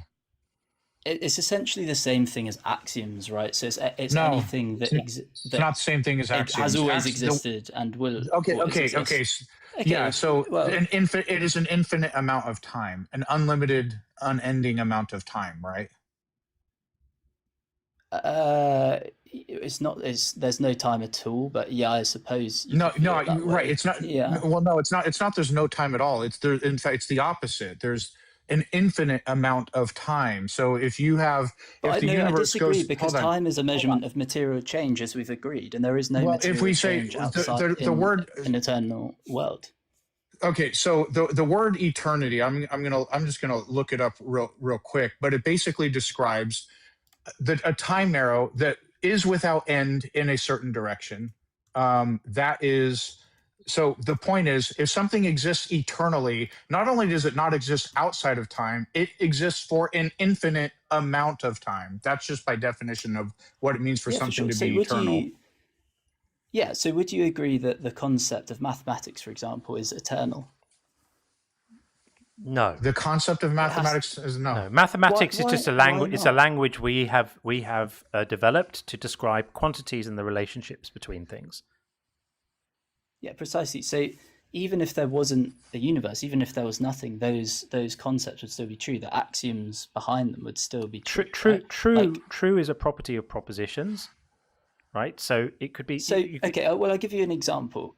The most fundamental example I can think of is 0 being a placeholder. Say we're talking about matter. If there is no matter, then we can all agree that there is 0 matter, and that is an eternal concept, as opposed to an amount of matter. Right? It's not an eternal. No. But that concept exists whether there is matter and time or not. So that doesn't mean it's an eternal concept. That doesn't make sense. It does. You could say rhyming is an eternal concept. That dog rhymes with log. Yeah. It's eternally true. It's a waste of time. Jacob, this is nonsense. Yeah. We want to know why you believe that there's some sort of supernatural space mind that created everything and likes foreskins. That's the stuff we want to know. All of this stuff about mathematics and all of this stuff. Present some evidence for the things you believe, because all of this stuff is really just a waste of time. Fine. We'll go less fundamental. Fine. The foreskins thing, to me, the way I see that is essentially God asks for a sacrifice, which again is interesting because that's a metaphysical concept which I believe exists outside of time and outside of the universe. This concept of sacrifice being a good thing, and now Jesus, of course, is the epitome of that. He decides to willingly sacrifice himself. He sacrificed nothing. The question is why he asked why you believe these things to be true. Yeah. Why is it true? Why do you believe this God exists? What is the evidence for this stuff? I'm explaining my answer to why I think foreskins isn't ludicrous, which is part of your question. That was a flippant remark to show how silly it is. But the meat of the issue here. I wasn't asking you to focus. The issue here. Yeah, I wasn't asking you to focus on the foreskins. I was just saying the set of ideas that you are identifying with as a Christian contains within it talking animals, miracles, people walking on water. Yeah, I don't believe in that literally. All of that stuff. Yeah. So it includes within it the ludicrous idea of original sin and the need for salvation, and that someone needed to be killed in order for God to forgive us for the punishment that He had imposed on everyone because of some fruit theft. All of this stuff is completely preposterous. So really, what I'm asking you is, why do you believe it? Yeah. So the fruit thing, I don't believe that a snake literally spoke. I don't believe it was literally Adam and Eve stealing fruit that led to the sin of humanity. I think that's a great story that everyone can understand, right? Because everyone knows what a snake is and what a tree is. It's a great metaphorical story to describe something bigger at play here, which is the downfall of mankind, the sin against God. Which was what? What was the sin against God that actually happened? Choosing to live your own way rather than for God, let's say. That's every bit as ludicrous. That's every bit as ludicrous as taking the snake story literally. Don't think, by the way, that relocating the reality of the story away from the garden and the snake and the fruit and all of that suddenly makes it get sensible. It's still ludicrous. This whole idea that there's this infinitely powerful Why? being who creates the universe and creates living beings to put into it, and then has to punish them for X action, and then the way he decides to punish them has a loophole, and they can So you get don't around the believe in punishment. punishment? I don't believe Ah, that. so you don't I believe in don't. I don't believe justice. that an infinitely. That an You don't believe in infinitely. Hang on. justice? Calm That's down. crazy. Calm You down. heard it first. Jacob, I didn't. Jacob, you're being That's disingenuous. crazy. There's no. Jacob, There's, you're- I got don't this. I got this. misrepresent. There's no need for you Alright. to jump from me commenting on your position to you don't believe in justice. I believe that justice is something that human beings transact between each other as part of the social contract, as we speak about earlier on. That's very different from an infinitely powerful God who creates a universe filled with his beings and then gets very, very sad and regretful that they don't behave in the way he wants, and decides to kill them all, either symbolically or literally, depending on your inclination, and then decides to create a loophole for the punishment that he inflicts on everyone by having himself impregnate his own mother and then get killed. This is absolute twaddle. So you don't get from that to I don't believe in justice. I believe in justice as an appropriate area of human interaction. I don't believe in it in a cosmic, magical sense. So, once again, why do you believe that this nonsense is true? Yes. So, oh gosh, there's a lot to unpack here. Yeah. Yeah. Okay. So you don't like the idea, essentially, that God's allowed a universe in which we can sin against him. Is that correct? Or No. disobey him? No, It's not about no, what we because like. Okay. It's not about what we like. it's also it's also not about allow. So for one thing, Yeah. doesn't make so okay. So for one thing, I do like justice, in my opinion, and tell me if you disagree. Punishing other people who did not commit the crime does not constitute justice. Do you agree with that principle? Metaphysically, no, I don't. dear. And I can Metaphysically, explain no. to you How why. about actual? How Yeah. about actually? So on a metaphysical level, you think it's justice to Yeah. punish people who did not commit the crime. On a metaphysical level, you think that that's a good thing. I mean, if they're willing to Do you take think that's the justice punishment, that's for how a good? bail works. Yeah, I need to that's how bail works. I need For sure. to correct myself. I said good thing. I think it's ludicrous that you think it's a good thing, but that was the wrong question to ask. You think it's justice to punish people for a crime they did not commit. In your because you use the term metaphysical, in your view, that's a good thing. Yeah, are you familiar with the concept of bail? I'm sure you are. That's how it works. Bail. The concept of Yeah. Bail has got nothing to do with punishing people who didn't commit a crime for a crime that they didn't commit. It does. It's got absolutely nothing to do. Someone else in certain Bail, legal context, bail has someone got is able bail to pay. has got nothing to do with. You mean like bailing someone out Yeah, of jail? it's That got- has nothing to do bail with is any not- of that. bail That's- is not a That's a punishment. retainer. No, it doesn't. It does. It does have everything. It to do doesn't. with this. No, It's it the doesn't. payment It's a retainer. form It's a of retainer to justice. make sure. It has nothing to do with justice. It's a retainer to make sure the person comes back to court. But just so we're clear, you're okay with punishing people who did not commit the crime. And by the way, let's say someone's dad bails somebody out. Someone's dad is choosing to bail the person out of jail. The dad is not being punished by having to pay bail. If let's say the country, It's a form hold on, of let's say, punishment, for hold sure. on, no, because a punishment is something imposed on somebody. Bail is a voluntary thing. So if the government made a rule that if somebody commits a crime, their best friend has to by no choice pay their bail, would you consider that a just and good law? Okay. Yes or no? Okay, so we've got different definitions. here. Yes or Sorry, yes or no? Yes or apologies. yes or no? Yes or no? No. So, Okay. we've got different definitions here. So your definition of punishment is it's involuntary, right? No. Yeah, punishment is an involuntary thing. If somebody's being punished, something unpleasant is being imposed on that person. Is it ever okay to impose by force something that somebody doesn't like on them to punish somebody else for a crime that they committed? Is that ever good? Yes or no? Involuntarily, no. Okay. Do women voluntarily go through pains during childbirth? No, not at all. Okay, great. That was something imposed by God, right? As a punishment to Adam, as a punishment to Adam and Eve. So we agree that God is unjust.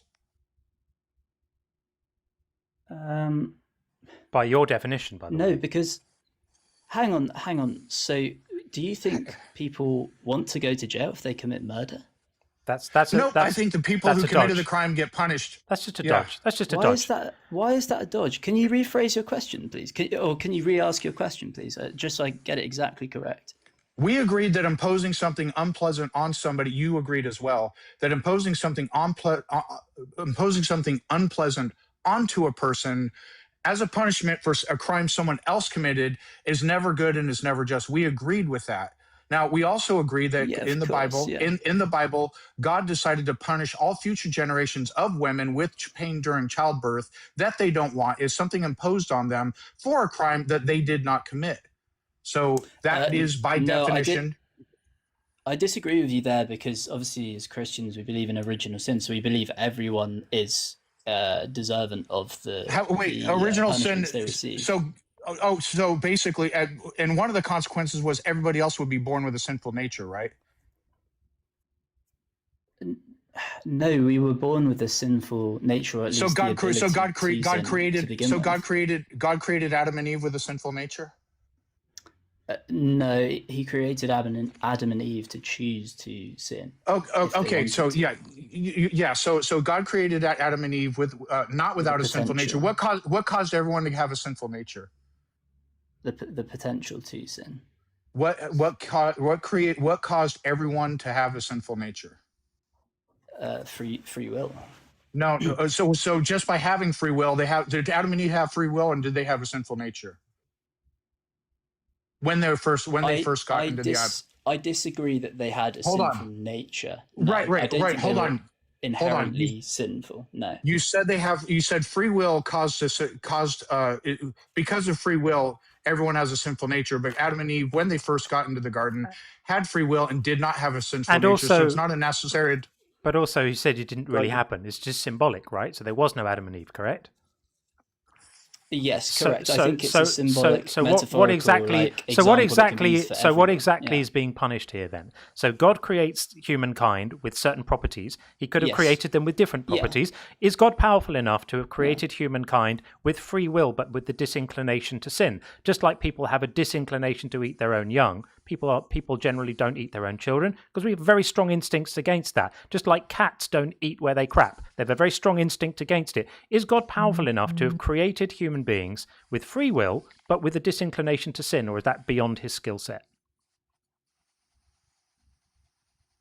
He could have done. So he chose to create us with a certain nature, and now he punishes people for that nature, including women now who have to endure the pain of childbirth as a punishment for the way God chose to create us. And you think that's good? No. So I think we're getting confused here. So I don't think God created humanity to be inherently evil and inherently sinful. I think he created them with a potential to be sinful and evil. He did if he's all-knowing and all-powerful. If he's all-knowing and all-powerful, he factually did. Did he know that this potential was going to be actualized by our behavior? Yes. Could he have created a universe where things worked out differently if he had wanted to? He could have. He chose the universe in which we have free will and we actualize the potential for our sinful nature, thereby making ourselves eligible for punishments. And the punishments are enacted on people who haven't even been born yet, because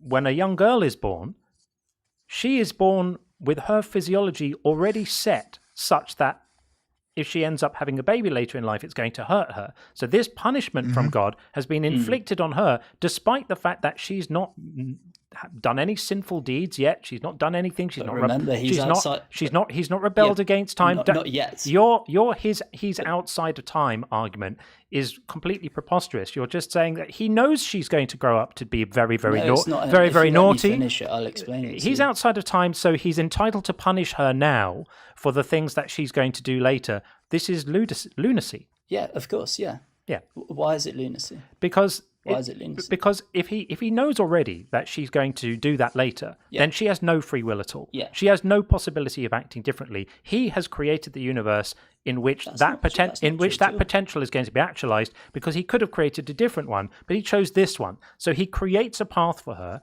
that she's going to be stuck on, No, and no, then he punishes her for the path that he's decided she's going to be on before she's even born. And you think this is good? No. He hasn't decided the path. He's created the world in which the potential. He's decided the path. He's decided the path because he could have created it. He hasn't decided. So not powerful enough to have created a different world with a different set of potentials. Then.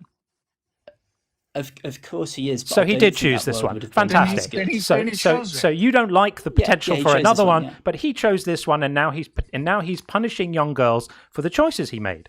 All right, Colin, Jacob. A world in which we have potential to sin is better than a world in which we don't have potential to sin. But God could have created a world where we have a potential to sin, but we're disinclined to do so, as we've already demonstrated. Right. Therefore, God has explicitly chosen this one. Because then we wouldn't be robots. We wouldn't be robots in heaven. No, we would still have complete. We would still have complete free will. So this is interesting. I don't believe there is free will in heaven, and I've thought about this a lot. I don't believe there is. I think we're. So in when a everyone temporal dies and goes to state, heaven, we're all going to be robots. Yeah. Sounds wonderful. Wow, that's what you have to look forward to. Queue up, ladies and gentlemen. Queue up, ladies and gentlemen, to have your mind wiped by Jesus. Okay, all right, Jacob. To have your mind wiped. It's not mind wiped. Yeah. To have your mind wiped by a lack of free will. To have your mind wiped by Jesus. You said a universe in which that happens now is better than our current universe. You're going to become a Jesus robot in heaven. It sounds wonderful. Line up, ladies and gentlemen, for this. Precisely what you're arguing for, Jacob. This is so. A world in which we don't have free will is this is so in. No. I didn't say that. I said that God, if He's all powerful, could create a world in which His subjects have perfect free will, are able to choose whatever they want, but they are just simply disinclined towards the type of behavior that seems to get his knickers in such a twist. He gets very sad and regretful. Has to punish everyone, doesn't he? This is ludicrous. And this is why all this talk... Hang on. This is why all this talk at the beginning about molecular biology is all completely irrelevant. Because you believe in crazy wizard stuff. And that's what we're here to reveal. This is what this channel's for, is to show how ludicrous these ideas are. I think you've demonstrated it for us perfectly. I don't think I could describe it any better than you just did. Listen to the tangled knot of spaghetti nonsense you've just imposed on all of us for the last few minutes, and how completely incoherent and rambling and mad it is. This is it. You don't need something's incoherent doesn't mean it is incoherent. Just because you raise your voice doesn't mean there's any more. Well, first of all, I haven't raised my voice at all. And secondly, I'm not saying it's incoherent because I say so. I'm saying it's incoherent because of the words you've said and because of how contradictory the positions you can currently hold are, which are that that God could have configured the universe such, He's very powerful, so He could have configured the universe such that all of His beings had free will but were disinclined to sin, but He chose to create He chose to create a universe in which His beings have free will but they are inclined to sin, and then He decides to punish everyone for the choice that He made to do that. And you think that's good. The word inclined. I disagree with. You disagree with what? Sorry, I keep getting muted by someone. I disagree with the use of the word incline there. So I think we all have a moral code within us. So the Bible says that God's written His law within our hearts. So we know when we're doing something wrong, and I think we can all agree that we've done many, many wrong things that we knew going into that we were going to commit something that wasn't right and we shouldn't have done it, and yet we still did it. So the world in which you're describing, in which God could have created a world in which we have free will and yet are still inclined not to do bad things, is exactly what we live in. Would you disagree? Yes, because God... because people do bad things. God could have created a world in which sinning would be the human equivalent of cats eating where they crap. In other words, or humans eating their young. Just being vaguely aware that you ought not to do something is totally different from having a very, very strong disinclination to do it, such that you basically don't do it. Think about how often it happens that a human being has a baby and then immediately immediately eats them because they're a bit peckish. It doesn't happen because human beings. Hang on, it doesn't. That actually has happened in the Soviet Union. It doesn't. It did happen in the Soviet Union. It generally speaking doesn't happen because we have a very, very strong instinct to avoid eating our own young. This is a thing that generally speaking doesn't happen. Yeah. God could have made it such that any behavior which would be offensive to Him is like that, and then human beings wouldn't sin. Can I respond to that? Yeah. Yes. Okay, great, thanks. That's a very good point. That's a very good point. I believe that the more we are exposed to certain acts, the more we do things, the more, how do I say this, the less outrageous they seem. And I have proof for this because the very example you used actually happened in the Soviet Union. Now, in the Soviet Union, they were so starved and hungry that the police force had to put up signs. I kid you not, this is true. They had to put up signs that said, "Did you know eating your babies is wrong?" Okay, look, I don't know whether that's true or not. It's also irrelevant. It is. You can find an edge case. No. Am I allowed to finish? No, not right now. You can find an edge case where under extreme situations, desperate people who are otherwise going to die may resort to unthinkable human behavior. This is not the norm. I'm giving you an example that under normal conditions, 99.99999% of humans don't have a baby and then immediately tuck into them with a knife and fork because they feel a bit peckish. This is not a thing that happens generally. And we could come up with lots of other things that human beings don't do. Certain foods, for example, that we don't eat because I'm not lying, Chris, in the comments. I'm not. You can look. Don't worry about the comments. You're here. If you want to speak to the comments, I'll drop you and you can go and speak to the chat. Would that be your preference? Because if you're up here speaking to me, you shouldn't be. Speak to both if possible, but no, it's not. It's not possible. So if you're here speaking to me, then give me the respect of engaging with me and not the chat. Okay. Can I break this down for Jacob real quick, John? Go ahead, Sean. Jacob. I'm going to break this back to its simplest roots. It's not complicated. We're getting into Russian experiment, blah blah. Forget all that. Is God powerful enough to create humans in such a way that A, we have free will, and B, we will never use our free will to sin? Is he powerful enough to do that? No, because that's a contradiction. You're saying what's the contradiction? Show me. Okay, so a contradiction. Yeah, so you said it's a contradiction. A contradiction is P and not P. Something simultaneously being P and not P. So, for example, hold on. Let me finish. So, for example, a circle square is a contradiction because a square has four sides, a circle doesn't. So you would have a shape that has four sides and does not have four sides. So please give me the P and not P in the contradiction of people having free will but never choosing to sin. No, that's a very fair point, and you know what? I actually can see that point because I've had. So it's not a logical contradiction, right? It's not, but I do believe he has created that world, and I have proof for it. There are two people in the Bible. He literally has. Do we sin? Hold on, I don't want to go on a tangent. No, everyone sins. So you said he has created that Enoch world. and Elijah in the Bible didn't sin. Hold on. No, I said we're all the people. So is God powerful enough? Because you agreed it's not a logical contradiction. Is God powerful enough to create a world where we, all of mankind, have free will and will never use that free will to sin? Is he powerful enough to do that? In which everyone doesn't sin. Right. The problem with that statement is if you It's not a statement, it's a question. It's a question.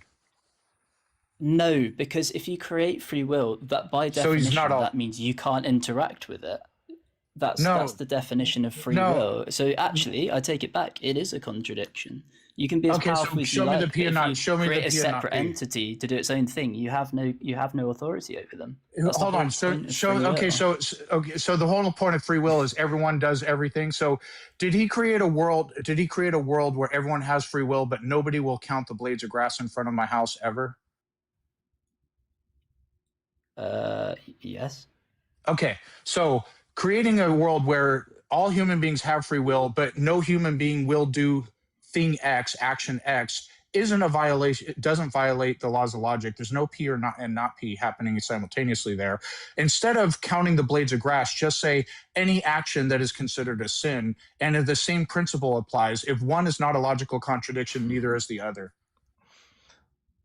Oops. I understand what you're saying, but I don't know if you can equate irrational acts with like right and wrong. If you see what I'm trying to say. No. Like, I don't know. I mean, the room is spoken, but I don't think you're getting anywhere with this. Everyone, we get to the half hour mark, and we just kind of poll the room. So no problem. Jacob, we'll move it on. yeah, have a bit No worries. have a bit more of a think about this stuff, because what you're saying Please, can you too? doesn't, Because you haven't make proved sense. Of course. anything. Yeah, So indeed, please think. indeed. Okay, that was Jacob, and we are going to get Zozo Leoman in next. I'm going to read a few messages out first, and then we'll get Zozo in. So, Dan, would you like me to drop down? oh yes, thank you. I didn't see you were still there, Doctor. I'm sorry. Yeah, thank you. Thank you for coming up. That seemed to be 3 calls in a row about biological evolution and stuff. But yeah, thank you for joining us. Appreciate it. Yeah. Thanks, Doctor. Okay, so Ivy Ann said, "And I'll sacrifice a goat for you," is a favourite I've heard. We're speaking to Top Z, of course. And Godwin said, "Okay, I have a revision." This was also when we were speaking to Top Z. "I have a revision. I'll hope and care for you. I'll hope and care for you as opposed to pray for you." I wouldn't want to commit to caring for someone. I care about people, but not necessarily for you. That has connotations of other things that we may not want to go near. But Anony, thank you so much for sending out 5 Unconvinced gift memberships. That's super kind. Thank you so much. And Tim said, I prevent others' pain for 2 reasons. 1, I care for them. And 2, I don't like to be in pain. This is basic empathy. It's amazing to me that people just can't understand I this. love that second part is so important, because it actually hurts you to see other people being hurt. That's Yeah, absolutely. It's so simple, isn't it? And Pavel, thank you so much for the super chat. Why infinite regress? Nay, infinite mind. Yay! Again, it's pretty obvious, right? Because they want a special exception for their favorite thing, which is why I always say you understand that there's a class of object that's capable of existing always. You just put your God in that class and won't put anything else in that class. It's just special pleading. It's nothing more than that. Okay, let's get Zozo in right now. Bringing in Zozo. Hey, how are you? Your bed's gone. Yeah. Hello, how are you? No, I'm alright. I'm blessed.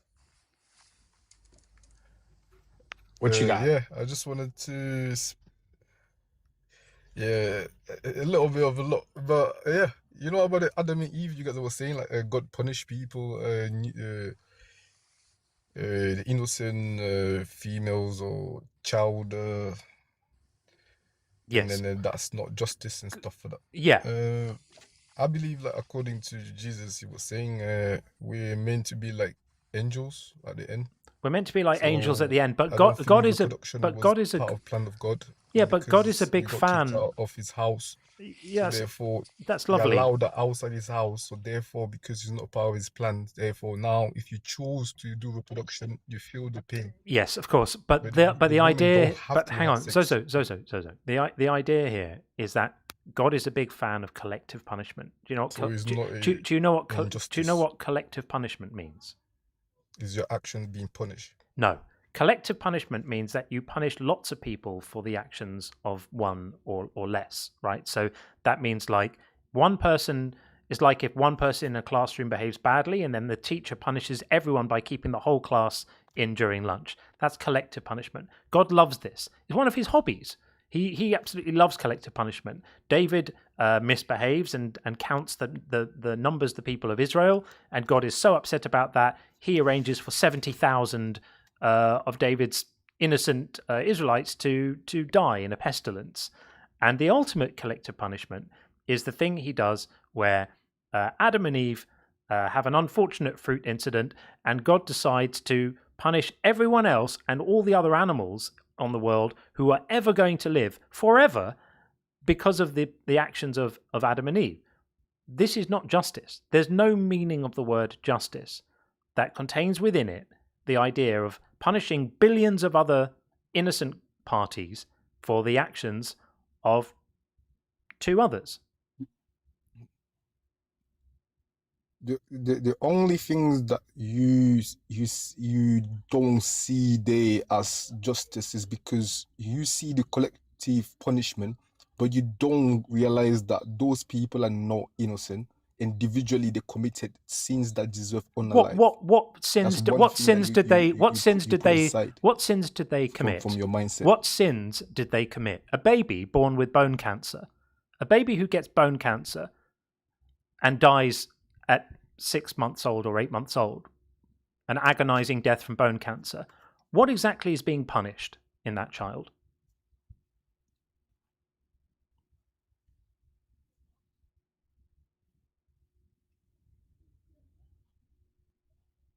I'll wait. That is not the punishment and the justice of God. That's the justice of the corruption of. That's have nothing to do with God, because God nothing to do with God. Hang on a second. But hang on a second. Wasn't the presence of death and sickness and pain in the world part of the fall? Isn't this something that happened as part of God's punishment for the fall?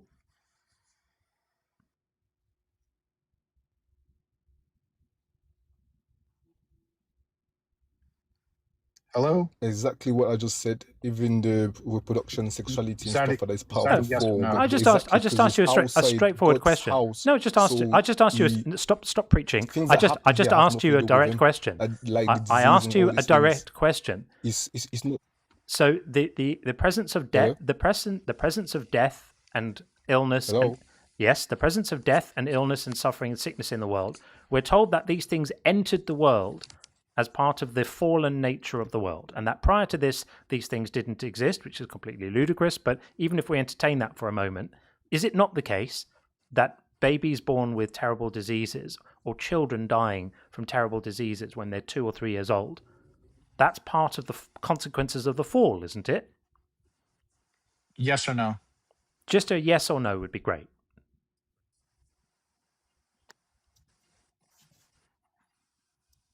And this week would also be helpful. Yes, right. So God chose these things to happen. Yes. So God looks at 1-year-old children and says, because of some things that happened in a garden 5,000 or 6,000 years ago involving some fruit, this child needs to have an agonizing death. They need to live only for 2 years and spend the 2 years in agonizing pain before their parents bury them in a small coffin. And this is good in your view, because they're sinners. The babies are sinners. They're bad babies. Is that right? Because you said at the beginning these things all happen because of our sin. So the baby is a bad baby deserving of this agonizing punishment. Is that your position? Just so I understand you correctly. No. So the baby didn't deserve the punishment. So God is inflicting the punishment on the baby, and the baby doesn't deserve the punishment. Is that just? Did I not just say from the beginning that it's not the punishment, it's not the justice of God? Well, you started saying that these things are because we are sinners and we deserve it. So I gave you the example of a young child who dies from an agonizing disease, and I asked you what the young child did to deserve it, and I'm still keenly waiting on a reply. So what did the young child do to deserve a very brief lifespan of 1 or 2 years full of agony and pain and suffering? What did that child do? Nothing. So this brings me back to the thing I said at the beginning of collective punishment. What does it have to do with God? So this is God didn't know the baby was going to suffer, and God's powerless to. Of God. God would love to have done. No, I understand it. God would love to have saved that baby, he just doesn't know how. Is that right? No. He's clueless. He left us. He left us. So God. That's not what I said. Is God powerful enough to save the baby? What I'm saying is God powerful enough to save the baby? Yes. Does he choose to save the baby? No, he's allowing. No. So he wants the baby to die, correct? But what is he? He wants the baby to do with God. Does God want the baby to die? No, he doesn't want the baby to die. So he doesn't want the baby to die. He doesn't want the baby to die, and yet the baby dies. Explain that. Yes. He's powerful enough to save the baby. He wants the baby to be saved, but he doesn't save the baby. Explain that, please. Yes. The word yes is not an explanation. Explain it for us. No, I'm about to explain. Go for it. Yes, there's things that happen outside God's kingdom. And then we're left in our own devices because we're not connected to God no more like that. That doesn't answer the So question understand. at all. Does God God No, want? I'm saying like Does whatever God? happens, No. whatever Does happens, God? whatever happens. No. Does God want the baby to have cancer? I didn't know you was alive anymore. 2 seconds now, dude. Does God want the baby? Does God want the baby to have cancer? No, he doesn't want He baby doesn't. to have cancer. Is God? Hang on. Is God powerful enough? That's not the only bad things that's happening on this world. We're going around this I don't know again. why you emphasize on that. We're going around this again. Yes. So God doesn't want the baby to have cancer. He is powerful enough to cure the Yes. baby of the cancer or stop the baby getting cancer, but he chooses not to do that. Yes. And the reason he chooses not to do that is because he's got some sort of funny rule he follows about allowing things. The idea that an all-powerful being allowing things is any different from an all-powerful being doing them is completely hilarious. But that aside, God allows the baby to get cancer and die because he will stop it. He will stop it, and yet the baby dies, and he didn't stop it. He will stop it. He will stop it, and yet the baby dies, and he didn't stop Remember what I said. Do babies die of cancer? Remember what I said. Remember what I said. This is not the end goal of God. At the end goal of God is no disease. So he will You stop said all he this will cancer, stop- all these baby Hold dying. on. You said he will stop it. Babies continue to die of cancer, correct? Cancer that does not get stopped. Yes. So for that baby, he will Yes. not stop it, correct? Okay, because you said Yes, he because will obviously- stop it. Yeah. So Yes. did God instantiate the universe in such a way that he knew those babies would get cancer? Yes. Okay, so God built the universe in such a way that he knew the babies would get cancer, and he could have built it a different way, knowing right? is no causation. Yeah. No, hold on. He intentionally built the universe in such a way that he knew the Knowing universe is would get not cancer. causality. Hold on. Let's test that just by logical question. So he made the universe in such a way that he knew And cancer the is not baby. the only thing. I don't know why you guys keep emphasizing on cancer. There's so many talking good over bad me. things that happen here. Okay, There's please so many don't bad talk. things happening here. Please don't talk over me. Okay, so I would just follow me here. He made the universe in such a way that he knew the babies would get cancer. He could have made the universe in such a way that he knew the babies would not get cancer, correct? Yes. Okay. Can an all-powerful God ever do something that it doesn't want to do?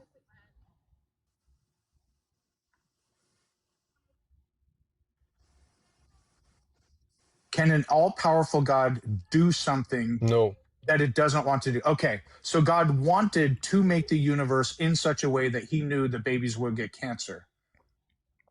They deserved it. They were bad babies. This is the only conclusion that one can draw from this. Correct. All right, now we're going back to the initial question from the previous. So hold on. We've established God could have made a universe. Hold on. I want to just roll everything because up. Because you said, how come God, though, if he's all powerful, why is he not creating a world where there's free will? I'm going to recap it all. The verbal distance won't help. So the connection God could have created the universe in such a way that he knew the babies wouldn't get cancer. God intentionally made the universe in such a way that he knew the babies would get cancer. God is all powerful. An all powerful God cannot do something that it doesn't want to do. So God wanted the world in which the babies get cancer. Right? That logically follows. Tell me where the logic fails there.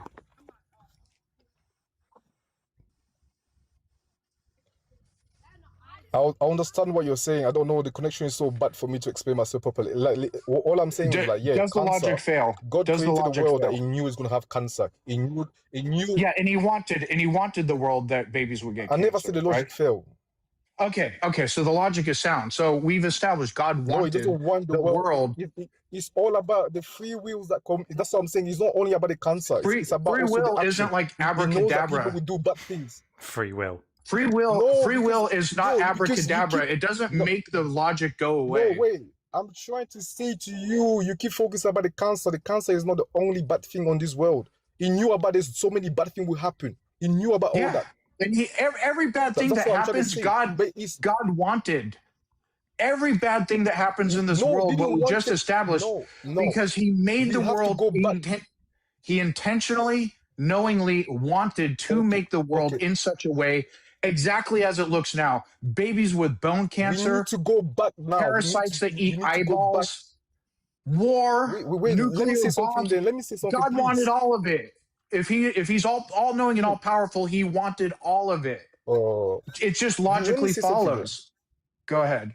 We need to go back now where you said about the free will and why it's all powerful God created the world where we have free will and we're still choosing not to do bad.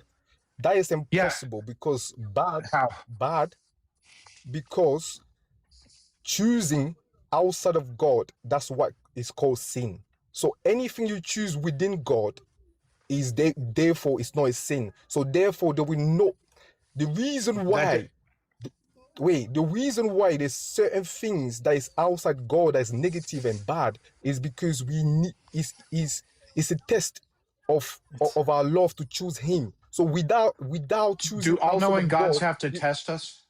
Do all-knowing gods? What's the purpose of a test?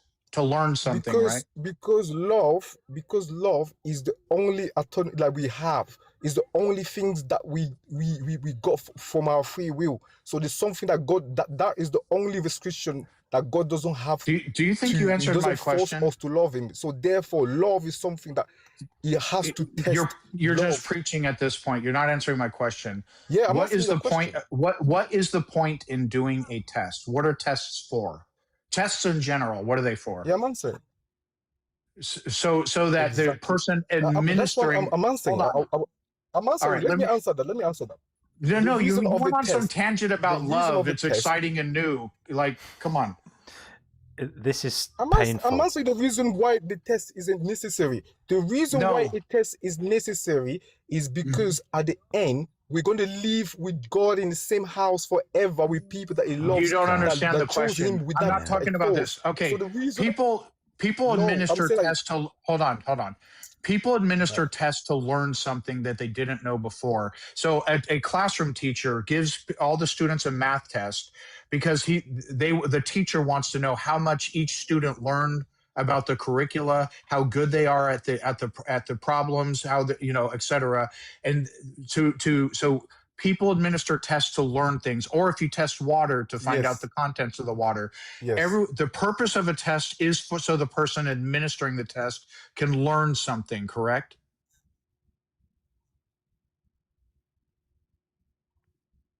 Yes or no? I think yes. Yeah. Okay. So, do all knowing? Yes. Now I can. So yes. So So we've established that the reason that people administer tests is so that they can learn something. Do all knowing beings have to learn something? Have anything to learn?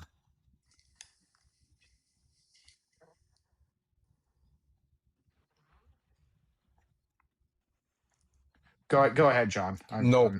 Because wait, please, let me give you an analogy. Wait, please, 2 sec. Please give me an. Go ahead. This is the analogy of the test, which is different than learning. Please, I'm just going to give you that analogy.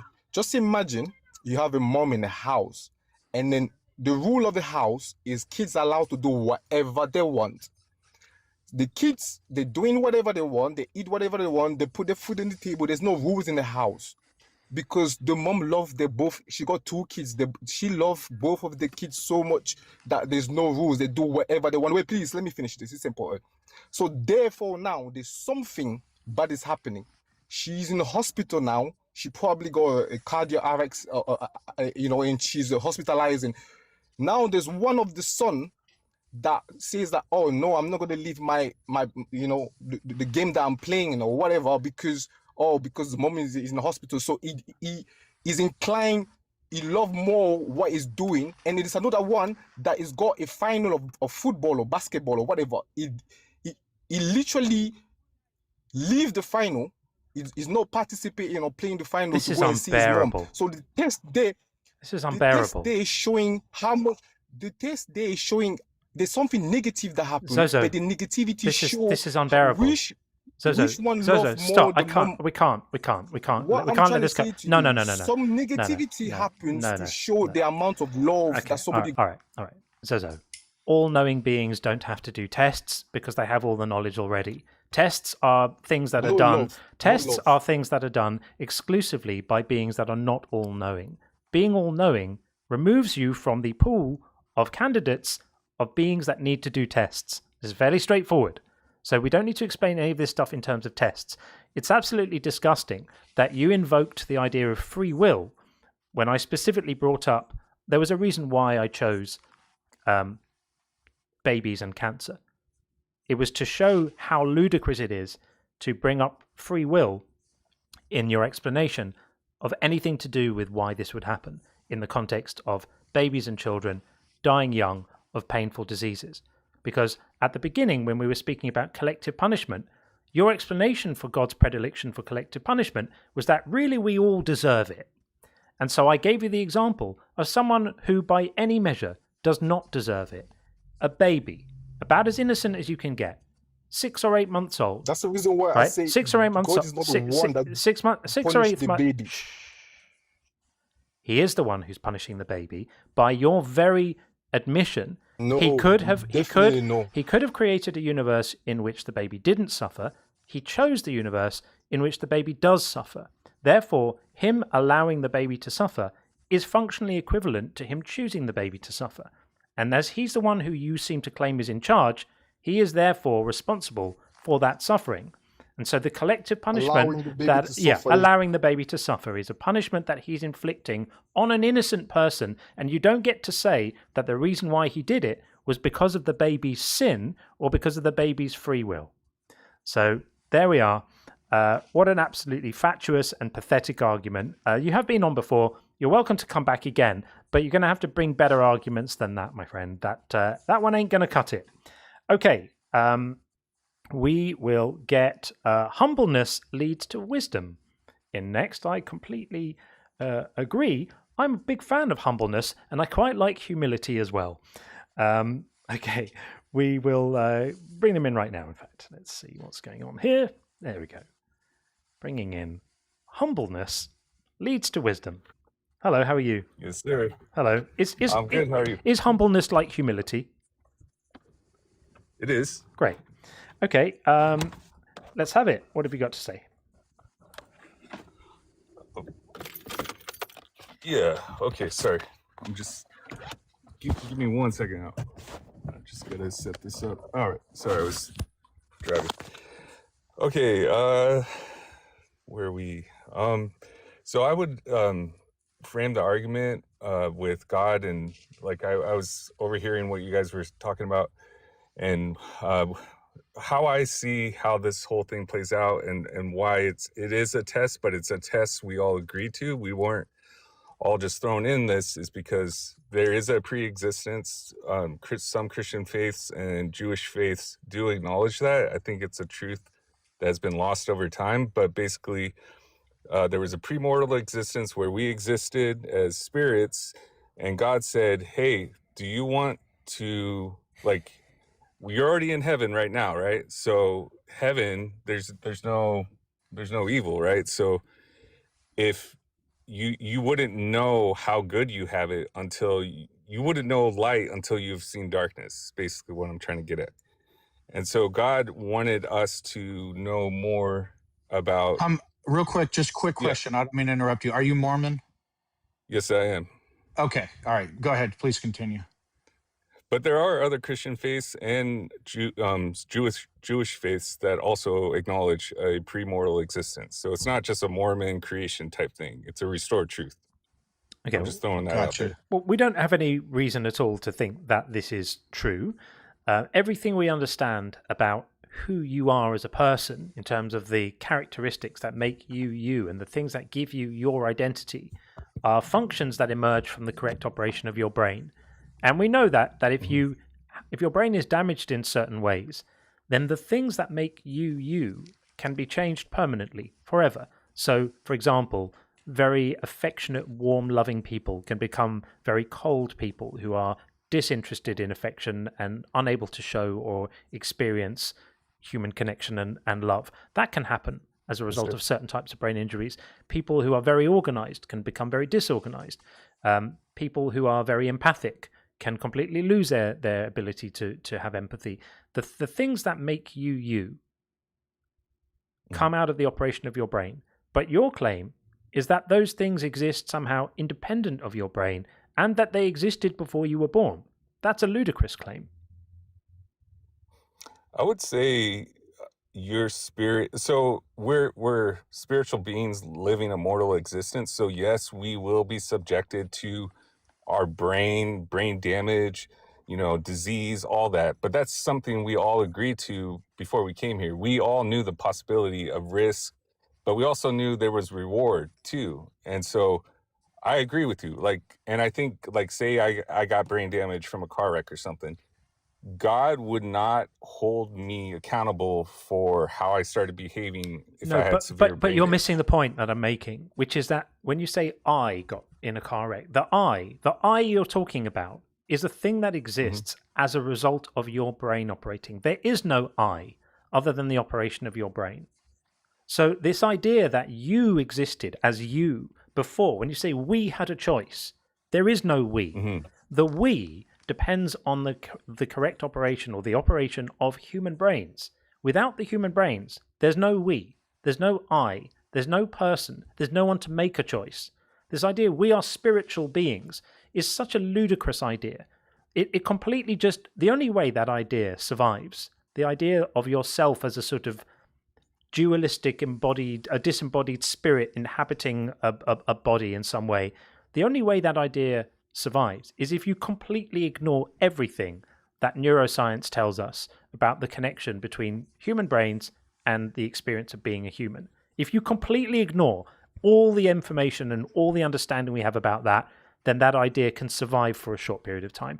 But if you have even a passing understanding of the connection between human brains and human minds, this idea is complete nonsense. Because as I've said to you, everything that makes you comes from the operation of your brain. And so when you say, I had a choice, I decided to be born into this world when I was a spirit in the spirit realm, there is no I. Unless you're suggesting that, spirits and ghosts exist in some magical way, and then the connection between the brains and how we experience life as living humans now is just a coincidence. Just a coincidence that if you damage certain areas of the brain, that has predictable impacts on who you are as a person. That's a ridiculous position to take. So why would any of us think that's true when it flies in the face of so much that we know? So I do think, like you said, if we get damage on a certain part of the brain, there's, every brain's a little bit different, right? So it might not have the exact same effect to every person, but we generally have an idea of how something might how it will affect behavior, affect memory, all that. But I don't think that negates that our spirits and our brain are hand in hand working together, and there's no what's the science behind consciousness? Do we fully understand how it works? I haven't seen. We don't fully understand.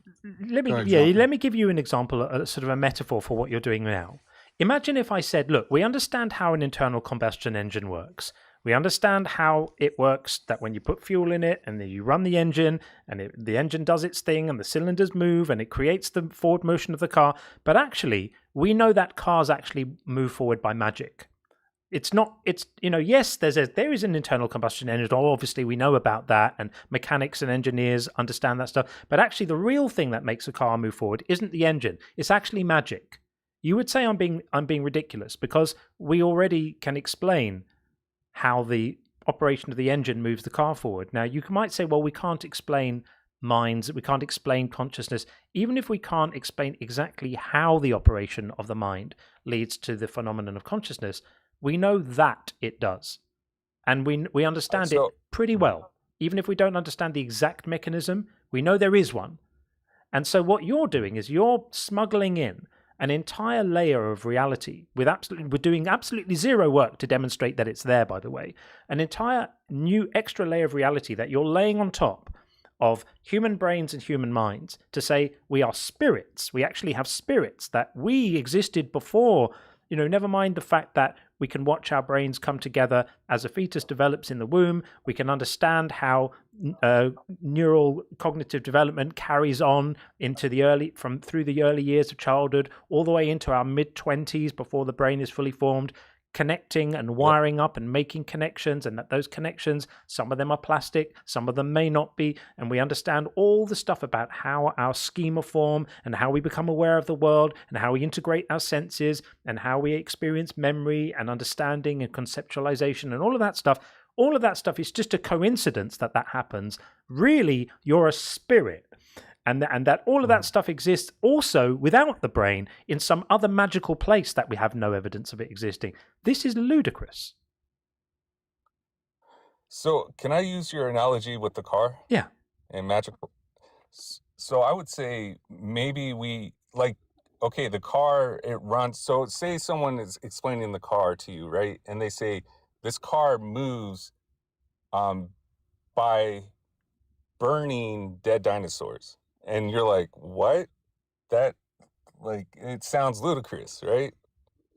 And so maybe, and there's even argument, is it really dead dinosaurs or is it organic plant matter that we're actually burning? There's all different theories of what actually all questions that are testable. So here's the thing. I'm not a neurologist, I'm not an expert in any sense, but I do know, and I have before, we can look up which parts of the brain do what when it, for doing math in your head is part of your conscious experience, right? We can look up which parts of the brain does math in your head. We could look up which parts of the brain are responsible for language. Speaking is a conscious experience that we have. So when we look up all the individual parts of our conscious experience, we can identify everything I look up about that has to do with our conscious experience. There's this part of the brain, that part of the brain. Maybe there's something I'll look up sometime where they're like, hey, they're still trying to figure this out and they're studying this or that. No, never freaking spirit. Can you point to anything evidence-based that says any part of our conscious experience is attributed to a spirit, or anything that even shows a spirit exists? Because what we have is there are things we know and there are things we don't know. In the subset of things that we know, it's all attributed to the brain as far as we can tell. There's nothing that is actually attributed to a spirit. And if you're going to claim a spirit even exists, you need to give us something, not just, we don't understand this thing, therefore spirit. Okay, so there's stories of people who have been possessed. Basically, they did a bunch of decisions where they allowed another spirit other than their own to possess their body. And then there's testimony of people who were around these people and they never knew them. They didn't know, I have testimony from people who have alien encounters from aliens of outer space, Bigfoot, the Loch Ness monster. Can you point to anything in a science journal that points to spirit? So I believe spirit is matter. It's a finer matter, and I think science isn't there yet. I think it hasn't been able to detect. Then when it gets there, let me know. Then I'll have a rational reason to believe it. If it's the consensus among experts in the field of neurology or what have you, that there's some spirit interaction going on in the brain, hey, I'm all on board, but we're not there yet, are we? Science-wise, no. But there's other means to detect spiritual evidence. I mean, you could say there's other means to detect the fairies at the bottom of my garden, but until there's some solid, reliable evidence for these things, all we have are fairy tales. I would say you have a book that's 2,000 years old that has has actually laid out a procedure how you can determine truth related to God. and it's through the Holy Spirit. It says pray, James 1:5. But all religions do that.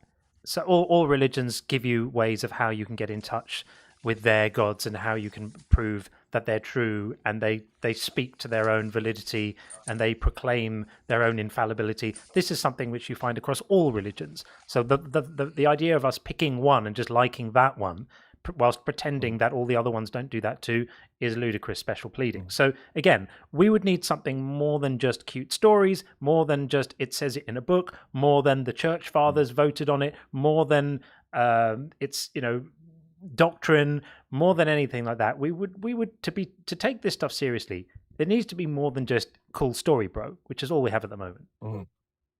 So you don't think because there's such a huge, like a majority of the world's population does seek some type of spiritual enlightenment, that doesn't give you any type of... That's not evidence. It just tells you something about the human condition. It just tells you that people have an intolerance for I don't know, have an intolerance for ambiguity, and have a tendency to inherit traditions. And we live in a world where at the moment it's a very, very common cultural thing to declare that these truths are to be found in spiritual traditions. And so because that tends to be the kind of background narrative for many people in the world, it's taken as a normal thing to do to look for meaning in these traditions.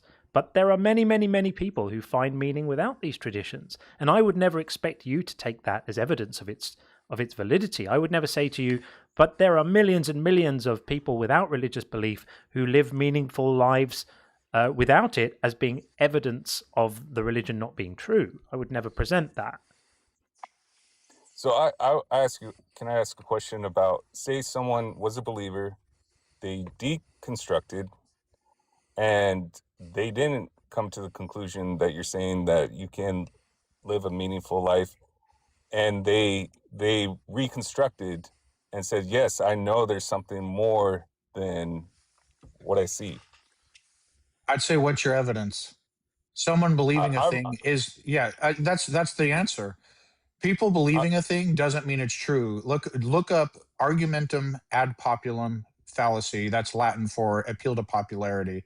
People believing a thing, like if someone says, like, we hear it all the time, like, I was once an atheist like you. They're given that, you could tell it's like a testimony that they're going to give, like supposed to be meaningful. I once was a non-believer. They're trying to like identify with you. And then when it's always like, it doesn't matter to me. What's the evidence that eventually convinced you? That's the only thing that matters to me.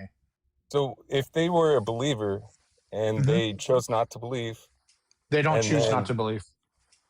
They become unconvinced. Belief isn't a choice. I don't want to go down that rabbit hole, but I just wanted to correct that. Okay, so why would they reconstruct after deconstructing? People have changes. People have changes of mind about things all the time. People become convinced of things.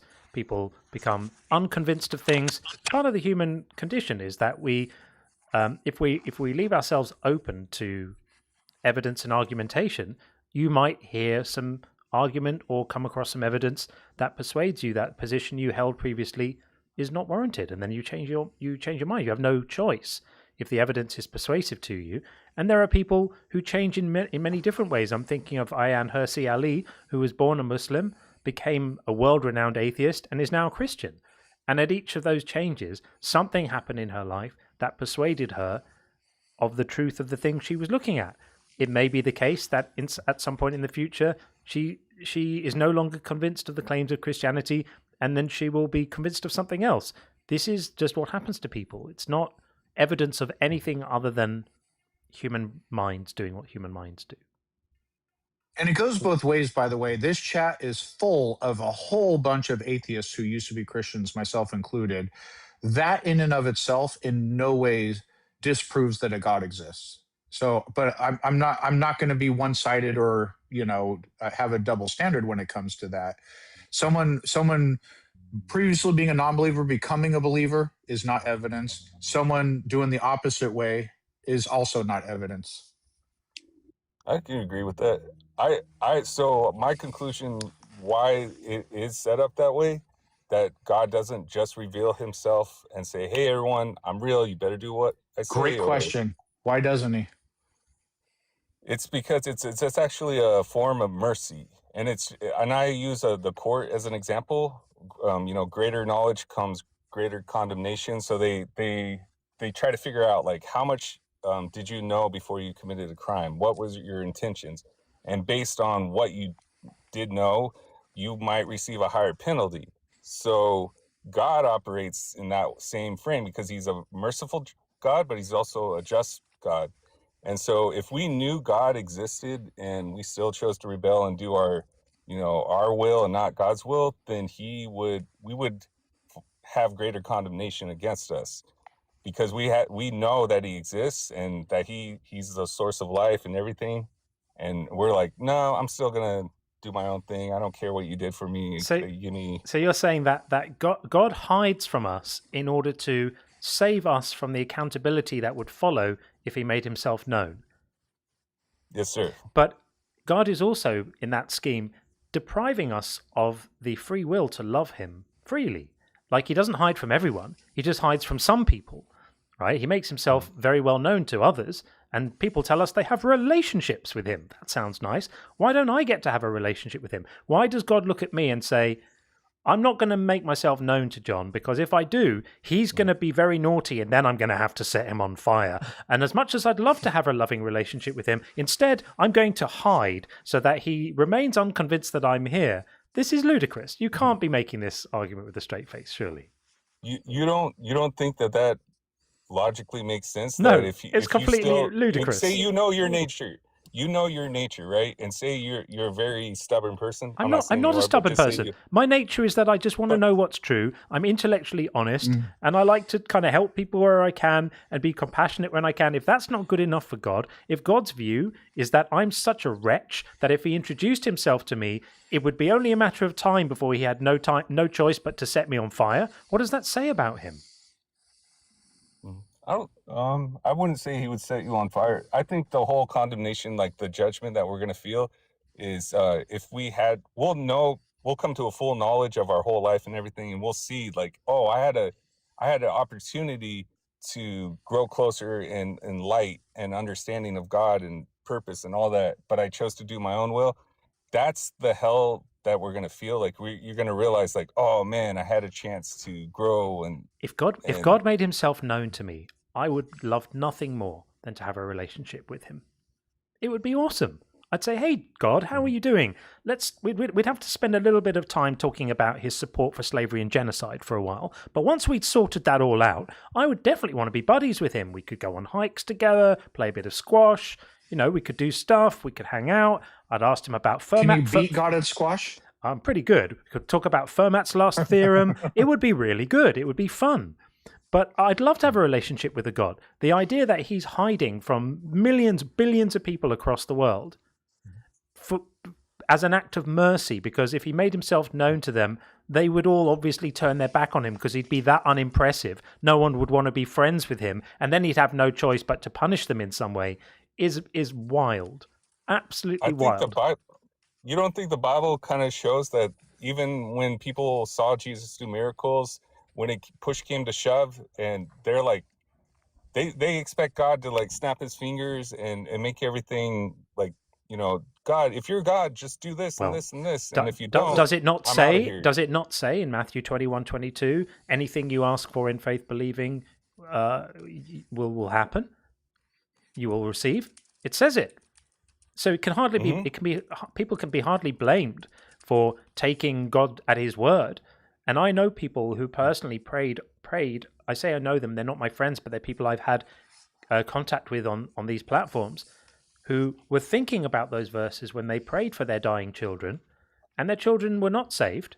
And no matter how much faith they had, these things were not granted to them, and they had to bury their children.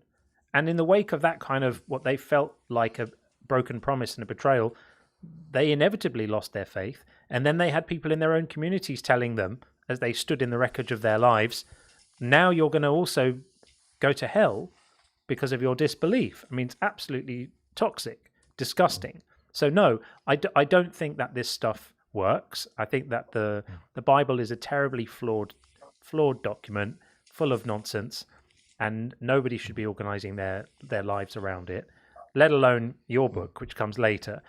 I think it's all a bit silly, friend. But anyway, we have a few others in the queue, so we're going to move it along. But thank you for coming in to talk to us. Appreciate it. I'll get you answers about Matthew next time. Next time. Come on back. All right. Okay. Nice to talk. Thanks. Right. Bye-bye. All right. We are going to get in. We've got Church of James, but we're going to get in Devious Degenerate next. And we have a couple more as well. So if you're in the queue, thank you for waiting in the queue. I promise I'll get to you. Still have a good deal of time to go over here. So please be patient, and we'll get to you shortly. We'll get Devious Degenerate in just a moment. Just going to read a couple of super chats, and then we will do that. Dan says, first time on the channel, enjoying my space time. Oh, thank you. That's looks like you're joining from South Africa. So lovely to have you here. Thank you so much, Dan. And Mediocre Thoughts says, both atheists and theists ultimately accept the final explanation for any phenomenon of that's just the way it is. Theists just add God as an extra layer before that's just the way it is. Well said. That's exactly what it is. And it's an extra layer which is completely unjustified. But absolutely right. Something has to just be just because, right? And I'm happy for it to just be like reality. The universe just is. At some point, something has to just be just because. And I see no reason to rename that God and pretend you've explained something. Two more and then we'll get Devious in. Anani says, Luca, last universal common ancestor, not the first. Caller should read a book before pontificating so cluelessly. Thank you for clarifying that, Anani. I wasn't aware of what he was referring to there, but that's really helpful. So yeah, last common ancestor is a long way beyond the first thing. And because so many things didn't survive to leave ancestry, that's why. And lastly, Bryce said, I'll cast Minor Illusion for you while Zozo Leoman was on. That's a Dungeons and Dragons cantrip, Is the it lowest level spell. Yeah. Thank you. I wondered if it might be something like that. Well, thank you for casting. Yeah. Thank you for casting it. Okay. Right. The guest that I was about to bring in has just dropped out of the queue. So we will bring Pengalongon in. I'm sure I'm saying this wrong. Pen Allengon. Yeah. I don't know who. I don't know how we say this, but there we go. Hi, Peng Allengon. How are you? Hello? Peng, are you there? Not only an impronounceable name, but a person who is not responding. So we will perhaps chalk that down to an accidental, and we will instead bring in David. Hold where you are, Church of James. We will get to you. We just try to change things up a little bit here. First, let's get in David. Coming in right now, hopefully. Hey, David. Hey, how you doing? Good, how are you? I'm great. Great. Okay, well, you know what the prompt is. What would you like to say? Yeah, I'm just curious, as an atheist, how you feel about, or what you think about the origin of everything. The origin of everything. Well, I don't necessarily think that it's meaningful to say the origin of everything, because whatever you included as your origin would then also have to be included in the set of everything. So then you'd need something else to explain that, and you'd need to then include that in the set of everything. So I don't think the phrase origin of everything really makes sense. There are things within the set of everything that have origins, like my origin is my parents having a nice recreational time together, and the origin of the earth is an accretion disk around the sun. And things have individual origins, but I don't think it's necessarily meaningful to say the origin of everything. And even if we said, well, let's imagine that there's a set which we define as the set of all things that exist. If you wanted to make God your explanation for that, and I said, well, what's the origin of God? You would presumably start special pleading for why God doesn't need an explanation. Am I right about that? Well, in both scenarios, you have to have special pleading. But No. if you say God did it, or if you explain something else, you still have to have special pleading. But no let's matter let's what. let's follow where I was trying to go with you, right? So if you think that God is the explanation for everything, if I then said to you, well, what's the origin of God? You would presumably say God doesn't require an origin. Am I correct? I would say it's mystery, and that God. Yeah, I would agree that God does not require an origin because He's self-existent. Right. So eternal. That's fine. That's fine. I mean, mystery just means we don't know. We can agree that we don't know is a good answer to lots of questions. But the moment you start saying God doesn't require an answer to that question, then you've opened the door, as I said earlier, for some things just are because they are. They don't need an origin. Well, I mean, you still have to make that same distinction with your worldview as well, right? No, because we don't claim to know. So it could be that the universe just is and has always existed, but we're not claiming that because we can't possibly know that.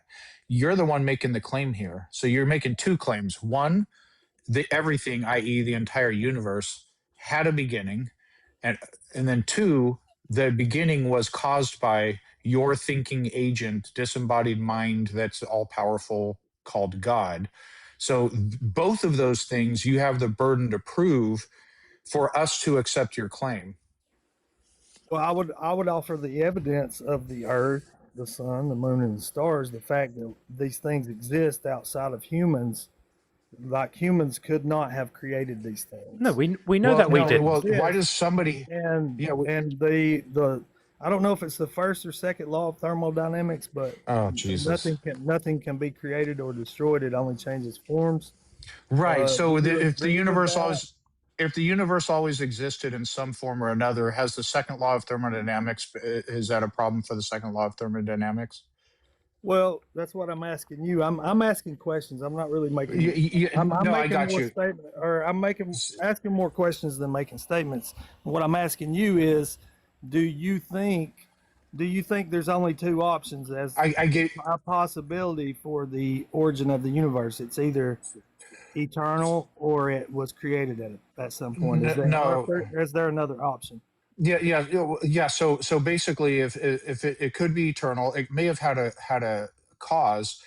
You're positing that the cause necessarily is a disembodied mind, which we've never seen ever in like the history of like anything that every single being that we know that has consciousness, it's associated with a brain, a physical brain. So it could be that the universe had a beginning and the cause is a what instead of a who.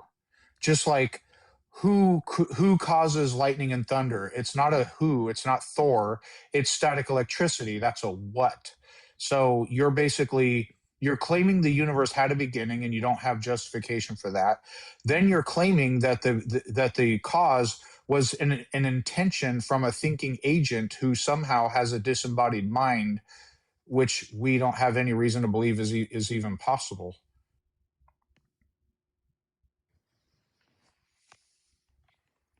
Does that kind of answer it and provide a bit of clarity there? We're just saying there are some questions to which the answer could be we don't really know. Isn't that a more sensible kind of response to these big questions, to just say don't really know? I mean, it is a reasonable response if you don't know, but right. If you have revelation of how these things came into existence, then you're without excuse. Is revelation? Hang on a second. We'll look at that in a second. So, without excuse is very loaded. That's Romans 1:18 language, and we'll come back to that in a moment. But the idea of revelation is pretty dodgy because would you agree that there are people in the world who think they have revelation, but you wouldn't think they really do? Like people in other religions, for example, they claim they've had a revelation of the Hindu gods, for example. But you don't think they really have. Would I be right about that? Depends on what that revelation was. Well, if somebody tells you they've had a revelation, God has revealed himself to them, and it's a God you've never heard of, the Christian God, the God that they spoke to, revealed to them by revelation that the Christian God is not real, but that there's a real God who is their own God that they experienced, which you wouldn't know about, and that's the real God, and they've had a revelation. Would you say that that's reliable? Is that good information? Or could it be the case that they're mistaken about their revelation? Yeah, of course. Right. So we know that revelations can be mistakes, and we don't have a reliable way of sorting out the revelations that are real from the revelations that aren't real, because all revelations feel like a real revelation. Otherwise, you wouldn't say you had a revelation. So all you have is people who think they've had revelations. And it might be that some of them are real revelations, or it might be that they're all mistakes, and we have absolutely no way of telling. So knowing that you had a revelation isn't a thing. All you have is thinking that you had a revelation, just like the people I gave you the example of think that they've had a revelation. So then when you say you are without excuse, that's to then bring in this idea from Romans 1 that when you look at the world around you, it's so obvious that a God created it that anyone who looks at the world around them and doesn't think that is without an excuse. This is just manipulative language written by Paul to say, my religion is true, honest, trust me, bro, it really, really is, and if you don't believe me, then you're in big trouble. That's all that is. It's nothing more than that. It's silly. And it's also demonstrably false, because that language says that everyone who looks at the world around them will become convinced. They will know. It's just not true, because there are thousands and thousands of us who look at the world around us and are not convinced. We don't draw the same conclusions that you might, or that someone else might, or that my friend, imaginary friend who had a revelation that it was his own personal God and not the God of the Bible makes. We all look at the world around us and we see what we see and we interpret it in the way we interpret it. And the Bible's simply false when it says everyone looks at the world and must therefore know that a God made it all. It's just not true. Well, what it says is that he has made his divine power known by what has been created, And it's demonstrably false that he's done that, because if he had, we would all believe it to be the case. If he had made it known, we would all know. But he's failed to make it known, if that was in his intention, because I don't know. I've looked outside and seen trees and grass and mountains, and I don't see divine power. I just see trees and grass and mountains and stars and camels and oceans and wasps. I don't see a God, I just see nature. And that's the same for millions of other people too. So if his intention was to make his divine power known, he failed. He tried, he gave it his best shot, didn't work out. Better luck next time, God. If it was a God, which your guest called it a disembodied mind, I'm not sure where he got that from, but maybe because God is spirit. But if a spirit, an intellectual mind created all these things that we see, our bodies, our eyes that we see with, our mouths that we talk with, all these things, if he really exists, then when we look at these things, we can say, wow, he is powerful because he put the sun, moon, and stars in place. Well, that's the if. Yeah, the if's doing a lot of heavy lifting there. Yeah. Well, I'm more worried about. I'm more worried about what is. If God does exist, he is powerful. Yeah, if an all-powerful God exists, he is infinitely powerful. That's sort of tautological to say that. But the question we're evaluating here is it reasonable? Does it make sense to believe that? Or does atheism make more sense? And so far, we've been at this for 4 hours now, and we haven't seen good evidence that any gods exist. So let me respond to the host. He said something about his hypothetical Hindu friend, or was it Hindu? Any I'm just saying someone who decided they'd had a revelation. Yeah, you can speak to that. So we have the scriptures to compare. Anybody that says they have a revelation, if it's not on par, or what's the right word? When you say the scriptures, you mean the Bhagavad Gita, right? No. Oh, the Quran. Oh, the Quran. No, the Vedas. Oh, yeah. No, not Which the Oh, the Book of Mormon. You all know Genesis to Revelation. Oh, your You know what book I'm your talking about. personal favorite book gets to be the scriptures, but all the things that other people refer to as the scriptures and think are the scriptures aren't really the scriptures because you had a revelation. Is that right? Well, it's not like I'm saying there's not some truth in all these different religions. They got some truth. They've got some truth mixed in with a lot of error. Who decides when they contradict your religion which one's true? So when the Quran they all says, know- hang on, when the Quran says that Jesus was a prophet, not actually God, who's right? Who do I trust there? Your book says he was God. Another book says he wasn't God. Which one is right? So are you going to trust one man in the desert in Arabia or wherever he was at? Revelation. Or- You've already said or Revelation are you is gonna great. trust- Hang on a are you minute. gonna An trust the angel. book Hang on. that was No. written over An angel. 1500 Hang on. years? An angel spoke to that man. You can't just write off his Yeah, revelation. The Bible talks about that. Yeah. It says if somebody comes along and an angel gives a revelation preaching a different gospel than the one that Paul preached. Funnily enough, He those says- verses can be used against Jesus. Funnily enough, from Deuteronomy. But the point is that all of this is nonsense, right? You're basically just applying selective preference to the religious writings that contain a message that you personally like, and then a disinclination to accept the religious writings that contain a message that you personally don't like. And then after the fact, you're going to look into the religious writings that you like for the reasons for doing that. This is just a hodgepodge of circular arguing. What is it that you think that is appealing about the Christian faith for human beings? What do you think God requires of human beings according to the gospel? Well, I mean, the idea is that it's a classic kind of redemption arc, isn't it? It's that human beings are failures in the eyes of God. They don't measure up to God's perfection, right? So we're all actually slimy, disgusting, horrible sinners, worthy of punishment, but God loves us so much, he's got a special plan just for us, and that we can rise above our lowly status purely by accepting the free gift he gave us. And everyone likes a free gift for this month only.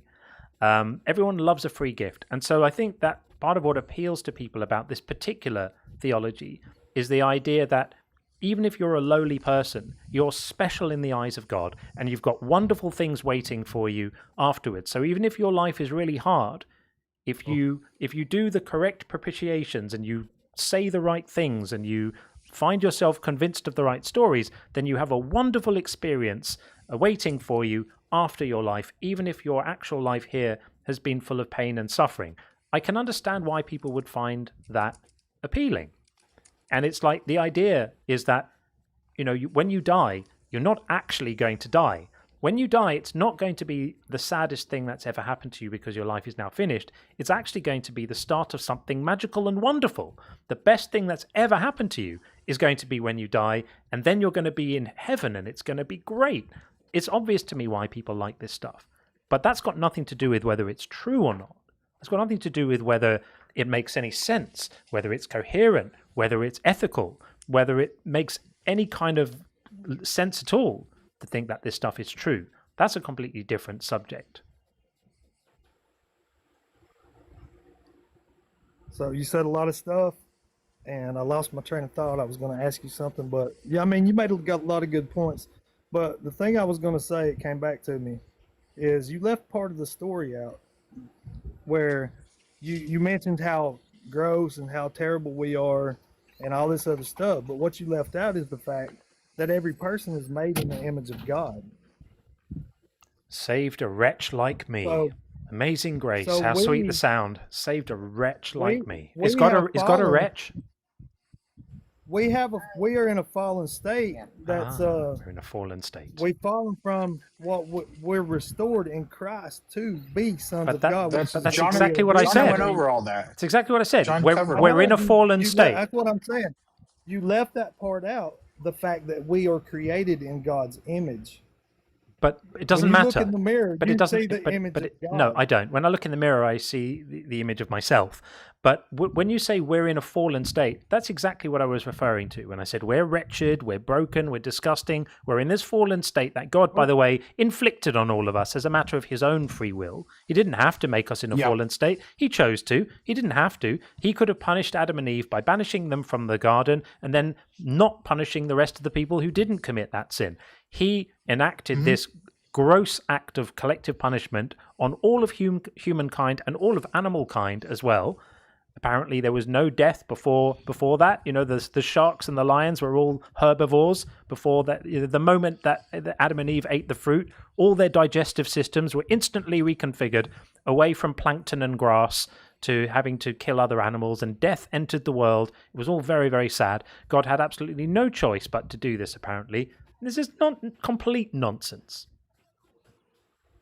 Well, which is good, better, or which is better, good or redemption? Real. I'm a big fan of real, not made up, not mythical. So Adam and Eve in the garden, they had a good environment. God said everything was good. Right. He said it was very good. Yeah, it was lovely. And so it was all good. Yeah. They only had one rule: don't do this one thing. Right. Yeah. Of course. Look, we've all read the story. We all know the story. Yeah. Now, have you thought about though, if they had not ate from that tree, what would life be like if they hadn't? We've covered this earlier. Yeah. Life would be very, very different. And the thing is, they could still have eaten from the tree, and God could have just chosen a different punishment for them, which didn't punish everyone else. We know it's instinctively bad. Like, imagine if someone you know committed a really, really bad crime. Let's imagine your great-great-grandfather committed a really bad crime, robbed a bank or something.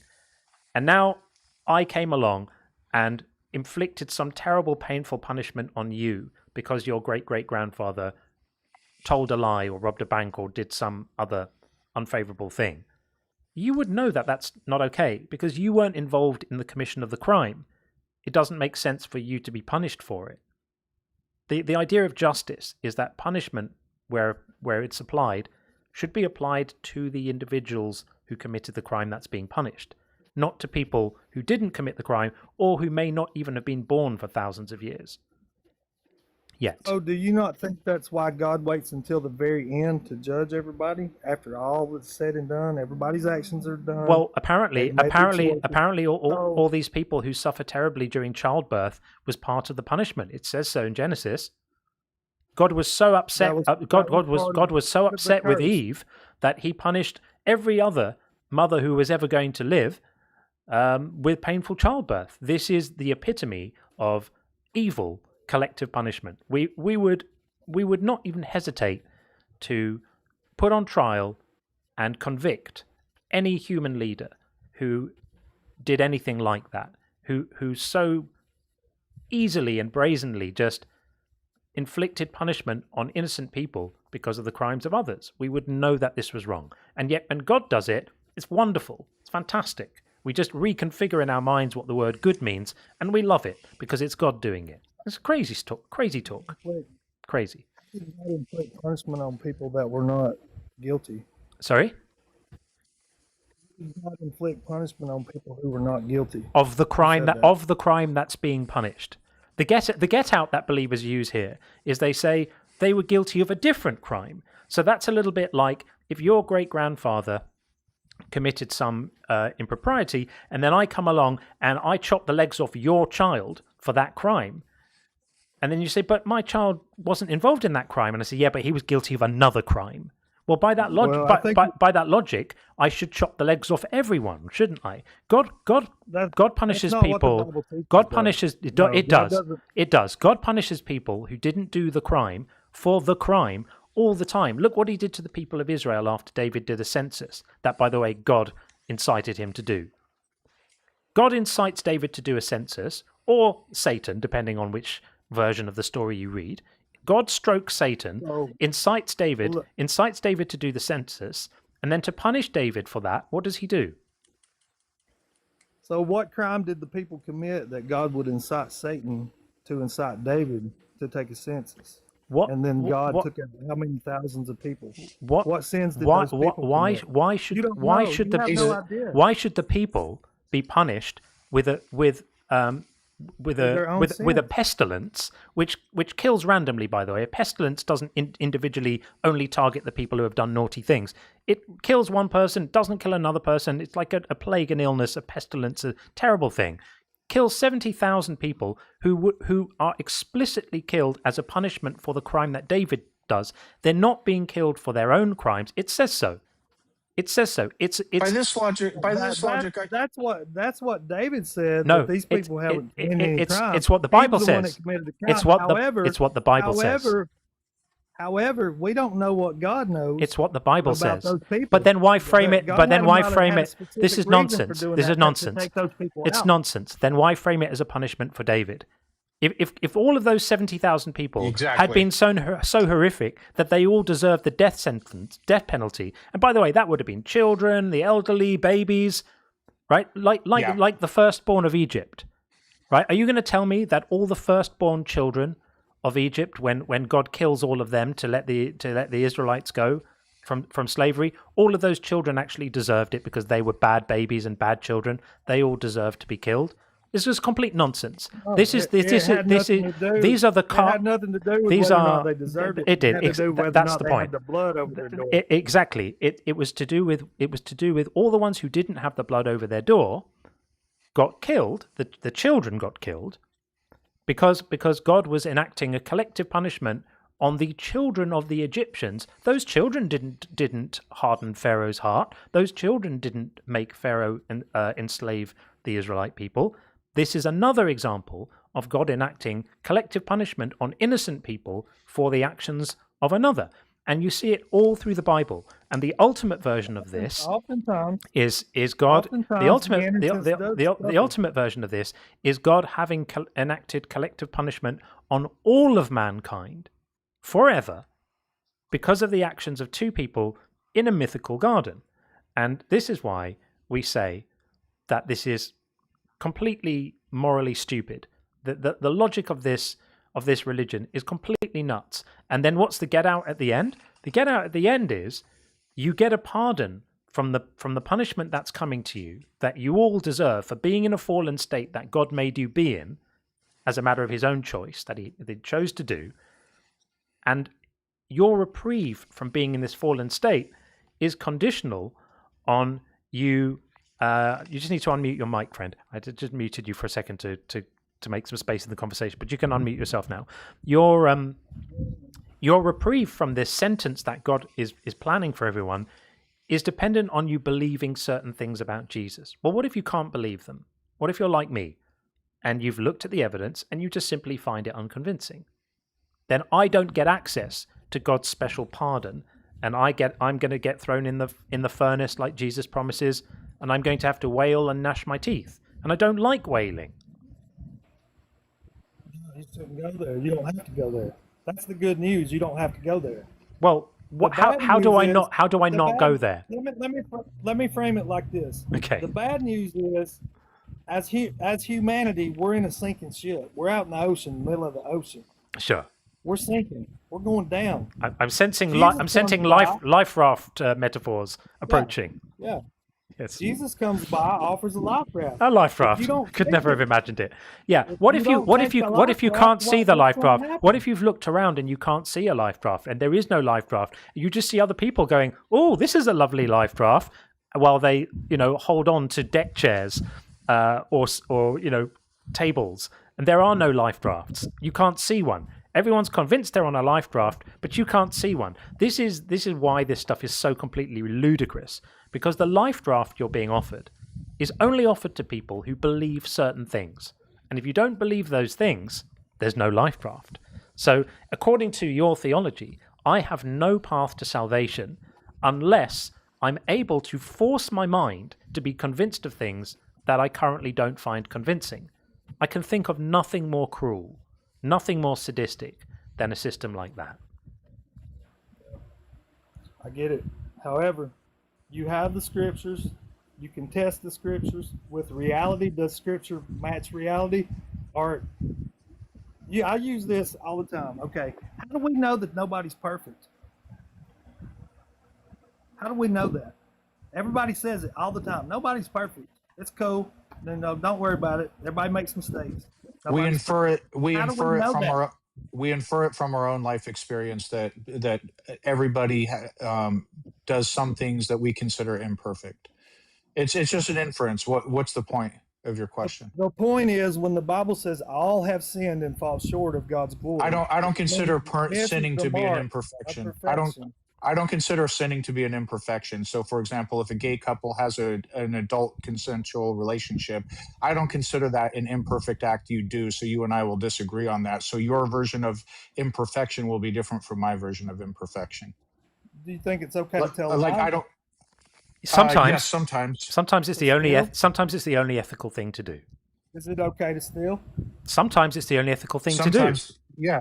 Yes, yeah. So you and I have a different moral compass, right? So there is no like objective. I don't think we have a different. Okay, moral compass. we don't. Okay, I'm for gay marriage. How about you? No. How about slavery? Okay, so you're how about against it. How about You're- slavery? Is slavery ever okay? Ever okay to own another human being? We have a lot more in common than No, we no. have. Hang on. as We're far as we're moral- demonstrating these moral compasses. Is slavery ever okay? in the context that of the Shouldn't would it be you shouldn't the need third to? and The fourth answer to this question shouldn't require more than one word. Well, Is slavery it's ever not okay? good. It's not good. Not no. good. But so when God commands it and permits it, not commands, sorry, when God permits it and gives instructions, detailed instructions on how to do it, explicitly permits it, says this is how you have slaves, this is how you buy them, this is how you treat them, this is how you pass them on, good or not good? It was good in that framework. It that was society. good. So slavery is sometimes good in your view. Well, in our view, slavery is never good. It's never acceptable Can I to give you, to can I, to, can I offer you a scenario? yeah, a scenario where slavery is good. We have a different more. David, do you acknowledge? Scenario, Hold on. you would say it's David. good or not. Can I David, give you a scenario? David, I want to be linear here. So this came up because you said we all have the same moral compass. So I came up with gay marriage. We disagree on that. Slavery, we disagree on that. Will you acknowledge that there are differences between my moral compass and yours? There are differences, but for Okay. the most part, we would probably agree on most things morally. I'm actually not convinced we would. We may agree on some things morally, but the thing is, even if we agreed on the judgments, we may not agree on the reasons. So like you would say that you think things are good because they make God happy and bad because they make God sad. I don't care about that. I think things are good when they promote the well-being of conscious beings or people, and things are bad when they create suffering or cause suffering. And that is a very, very fundamental distinction. So even though you and I might agree that all things being equal, say stealing is wrong, we're doing it for different reasons. You think stealing is wrong because it violates an instruction in your book. If the instruction in the book had been stealing is right, you would think it was right. That's not how I work. I think stealing's wrong because it causes suffering. And in instances where, and it's not a straw man. In instances, Straw man, you're changing no the point to be something that it's not. No, I'm not. I'm saying- demonstrating to you. you're saying- No, hang on a second. you're Hang on a saying second. if I Hang on a did it, second. David, hang on a then second. it would be Hang on a second. equivalent to this, Hang on and a it's second. not. Hang on a second. It's not a straw man because you already demonstrated that when God likes things like slavery, you say it's okay. So I'm literally just referring to the framework that you demonstrated for us, where rather than being able to say, like I can, owning other people is always wrong.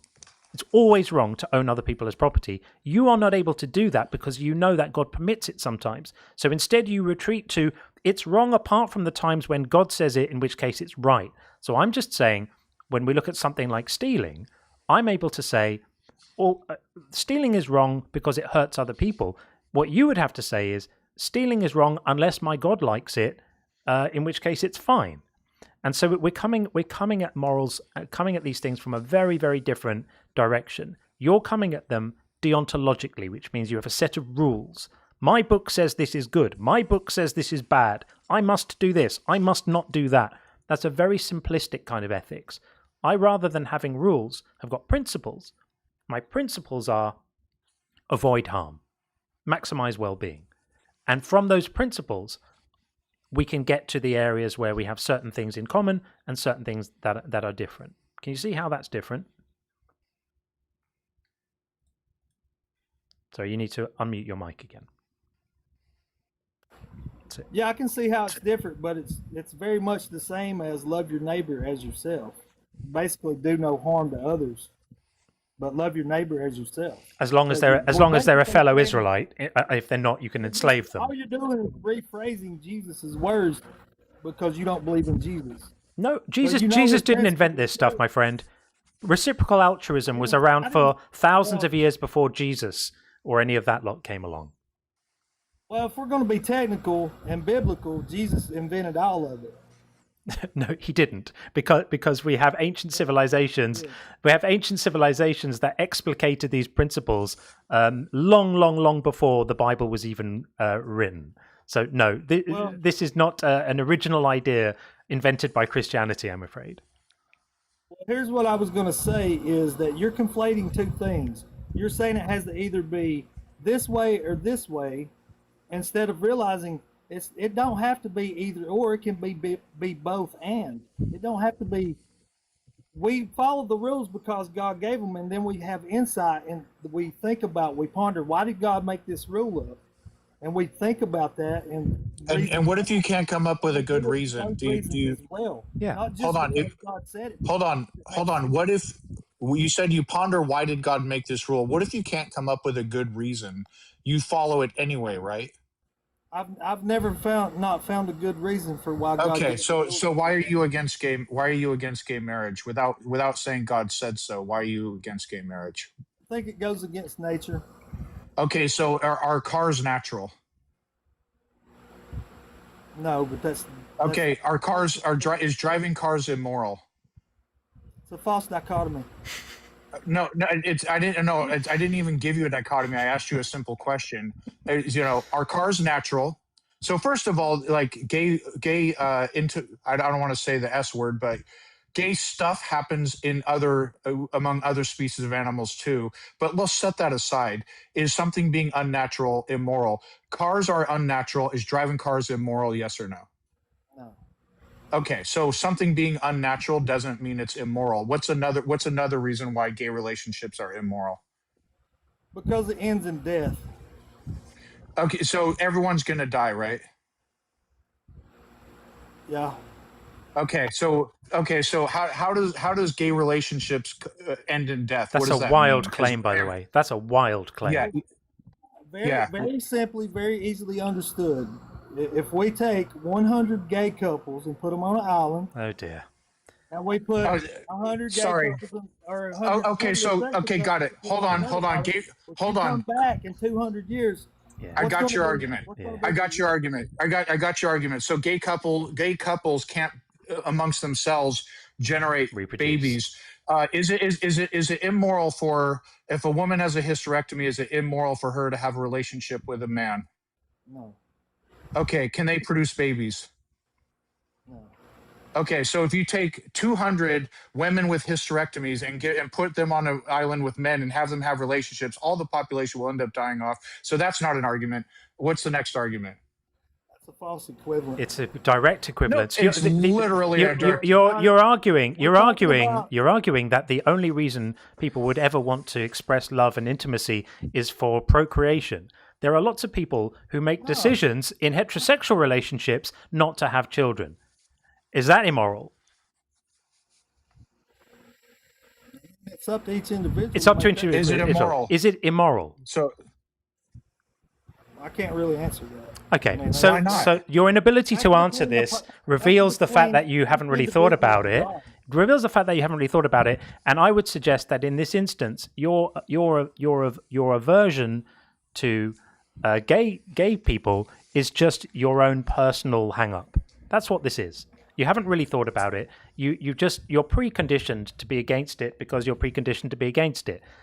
Sean has demonstrated quite aptly, I thought, that every reason you come up with could be applied to other people, and when you apply it to other people, suddenly it evaporates and you just say it's for them to make their own decisions, and suddenly you're not against it anymore. It doesn't work. You don't have a reason. The only reason you have is your God doesn't like it.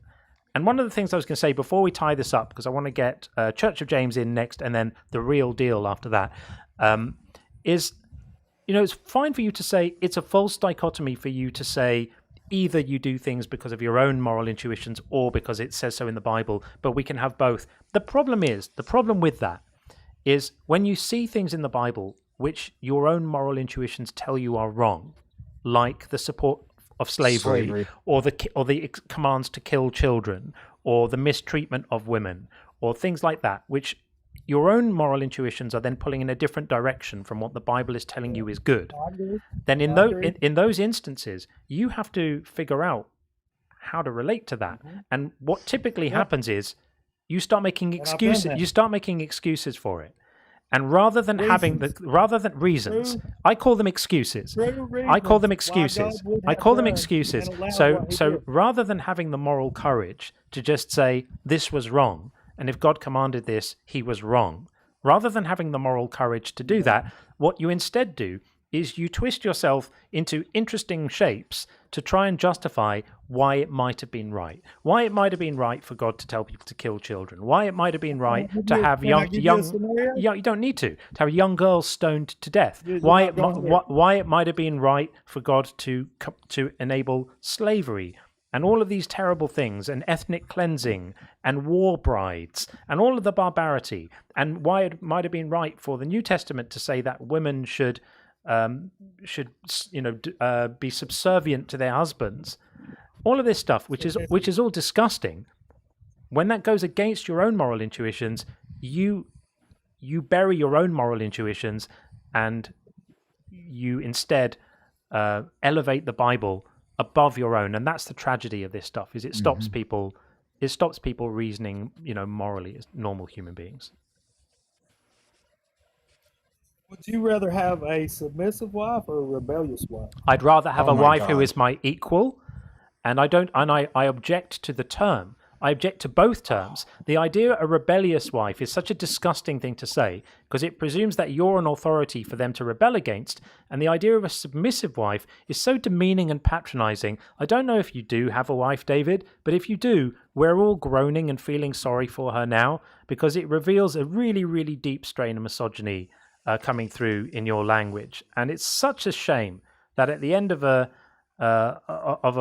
discussion like this, and when we've gone on a bit too long anyway, 38 minutes in, you've revealed yourself not only to be a homophobe but also a horrific misogynist. You should do better. You are both. And off he goes. Absolutely disgusting. That's got to be a quote of the day. Would you rather have a rebellious wife or a submissive wife? I wonder what he would have preferred. That's a short right there. You should actually clip that, and as a TikTok short. Yeah, I'm going to. That was pretty disgusting, wasn't it, everyone? Red flags abound.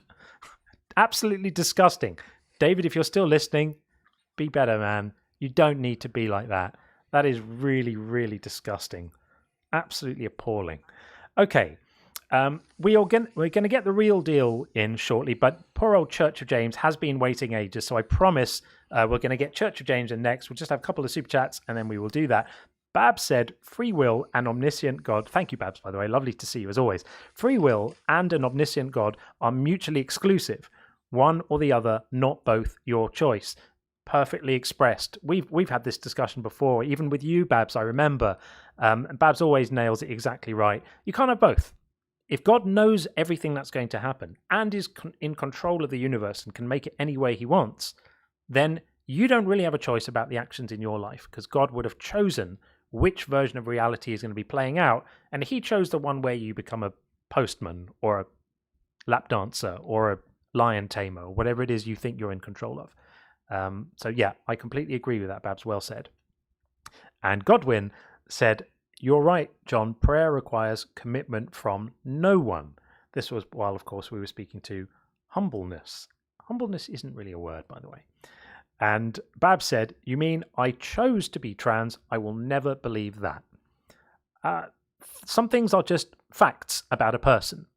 And I think we get into dodgy territory when we start using words like lifestyle choice and stuff like that. It's a horrible area. Babs also says, I worship sandals, they save my soul. I like that, Babs. And Bethor said, humbleness claimed believer knows God is what life came from. My question, so life could come from non-life, why then would we need a God? And of course, we don't. We don't. It explains absolutely nothing at all. Bethos says, John's understanding of set theory is impressive. Oh, I appreciate that. Coming from you, Bethos, I don't think I have much of an understanding of set theory, but I'll take the win from you because I know you're on top of the maths. Thank you. Space Lord said, I've learned that Christian analogies just suck. We've all learnt the hard way, Space Lord. We've all learnt the hard way. And last one for now before we get Church of James in. Bessenim, thank you for the support. And Mark says, also, there's no message there. I wonder if that was an emoji, but thank you for that too. Here we go. Greg Wade, thank you for the super chat. Gravitationally organized development, God. I like that. I haven't heard that before. Very nice indeed. Okay, who needs accretion disks when we've got gravitationally organized development? So we'll bring in Church of James, and we've got the real deal after that, and then Jimmy Ether's headphone treats. That's the best name I've heard in a while. Bringing in Church of James now. Hello. Hello there. How are you? Are you okay? Very good indeed. Welcome back. Thank you so much. What have you got? Yeah, that was an interesting talk with the previous chap. He said some man in a desert, so I was a bit offended by that. Well, he was technically correct. It was some man, and he was in a desert. So don't worry about being offended. Let's stick to the topic. Atheism makes more sense. What have you got? Okay. So it's very natural for anybody to, want to see God, because this is something that the Quran addresses in chapter 255, when the Jews said to Moses, "We will not believe in you till we see God plainly." So you're not the first person or people who have made this demand. We're not demanding to see him with our eyes. We're just demanding that if the God wants us to believe he exists, that he provide evidence that would convince us. Yeah. It isn't even a demand. It's more even an observation. It's simply a fact that if God wants us to know he's there, if he's as powerful as everyone says, he would be able to let us know he's there. The fact that we don't know he's there must mean either he's not there, he doesn't want us to know, or he's not able to let us know. Those are the only options. There are no others.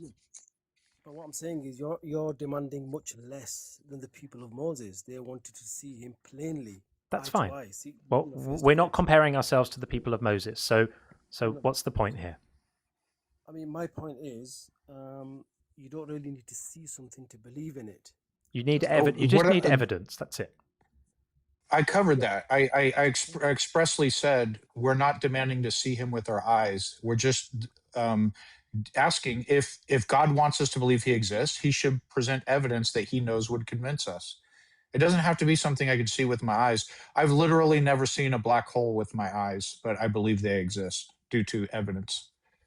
Yeah, that's fine. I don't dispute what you're saying. I mean, it's a level playing field. Is planet Earth? So some people do believe, and some people choose not to believe. No, you're wrong. Nobody chooses not to believe. We're just not convinced. Yeah, I didn't choose not to believe God exists. Yeah, I mean, obviously, you've got probably a higher requirement of evidence and proofs for you to be convinced. So, I mean, it is what it is. I can't help that. Like, we all have our priors. We all have our intuitions, the way we view things, what have you. But if God exists, God could, it would be trivially easy for him to convince both John and I he exists and that Islam is true, correct? Okay, and how would that be then? Like, well, no, please answer my question. Yeah. Please answer my question. God is all powerful, right? Yes. Okay, so if God is all powerful, that means it would be trivially easy for him to convince both John and I that he exists and that Islam is true, correct? Yes. Okay, all right. Has he done that? No. Okay, so why not? Because he chooses not to. Okay. Well, I mean, I asked you why he chooses not to. That was the question.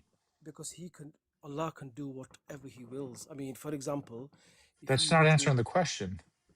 I can do whatever I will. Well, I mean, within the realm of possibility, but that doesn't answer why I did a thing. Like if I run outside and sing "I'm a Little Teacup" in front of all my neighbors, someone's going to ask, why did he do that? And if the response is, Sean can do whatever he wills that's within the realm of possibility. Was the question answered? Probably not.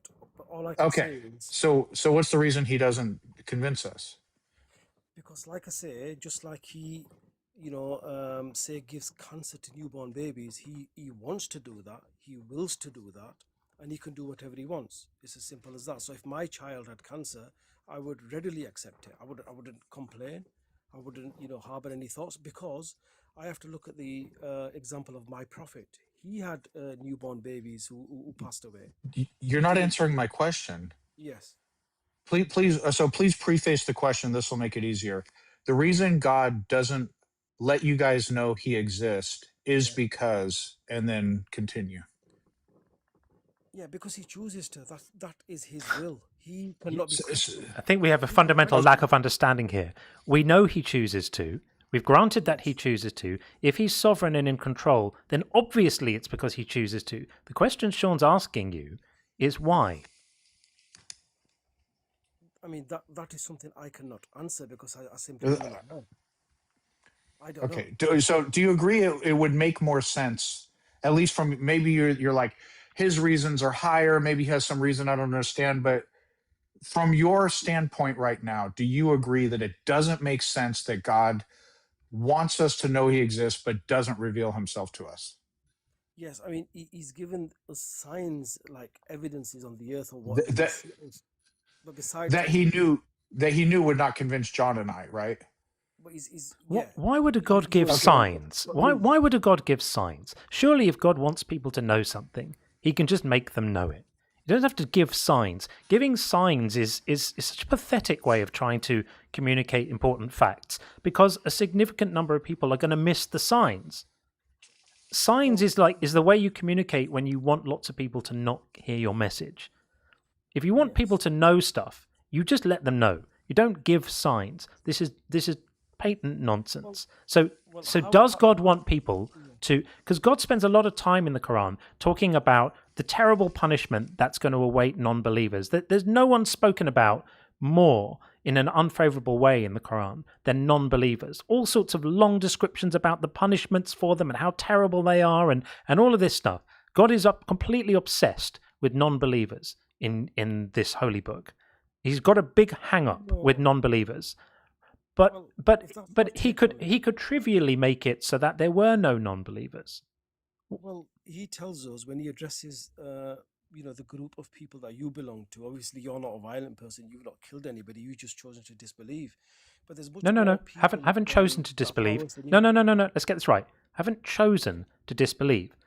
I have not I have not come into contact with any evidence that has convinced me otherwise. Not chosen to disbelieve. Okay, you've come to the conclusion then, based on the whatever you see. On the evidence that God's provided, yeah.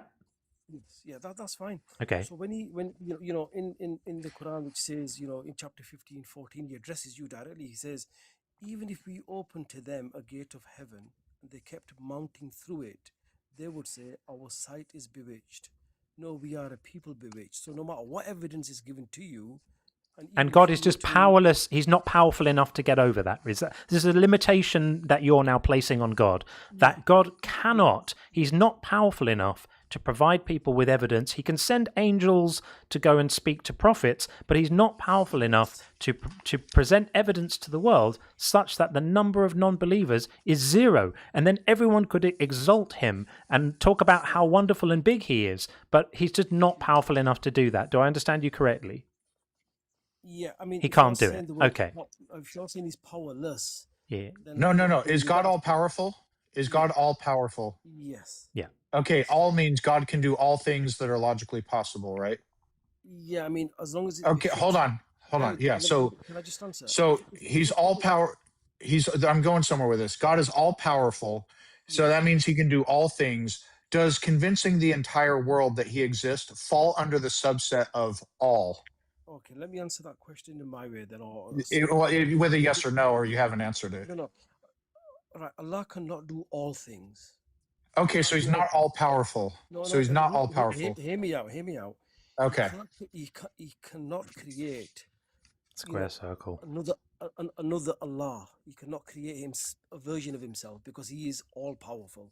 Okay, so got you. And what other limitations besides? Right. We'll agree he can't make a square circle, right? Yeah, that's true. Okay. Okay, that's a bit of. I mean, it doesn't befit His Majesty, for example, for him to come in the form of Jesus, a man who was burping, farting, urinating. Oh dear. You're creating verbal distance. You're creating verbal distance here.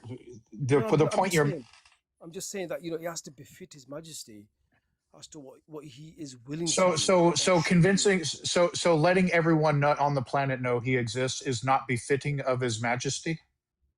And yet he sends signs.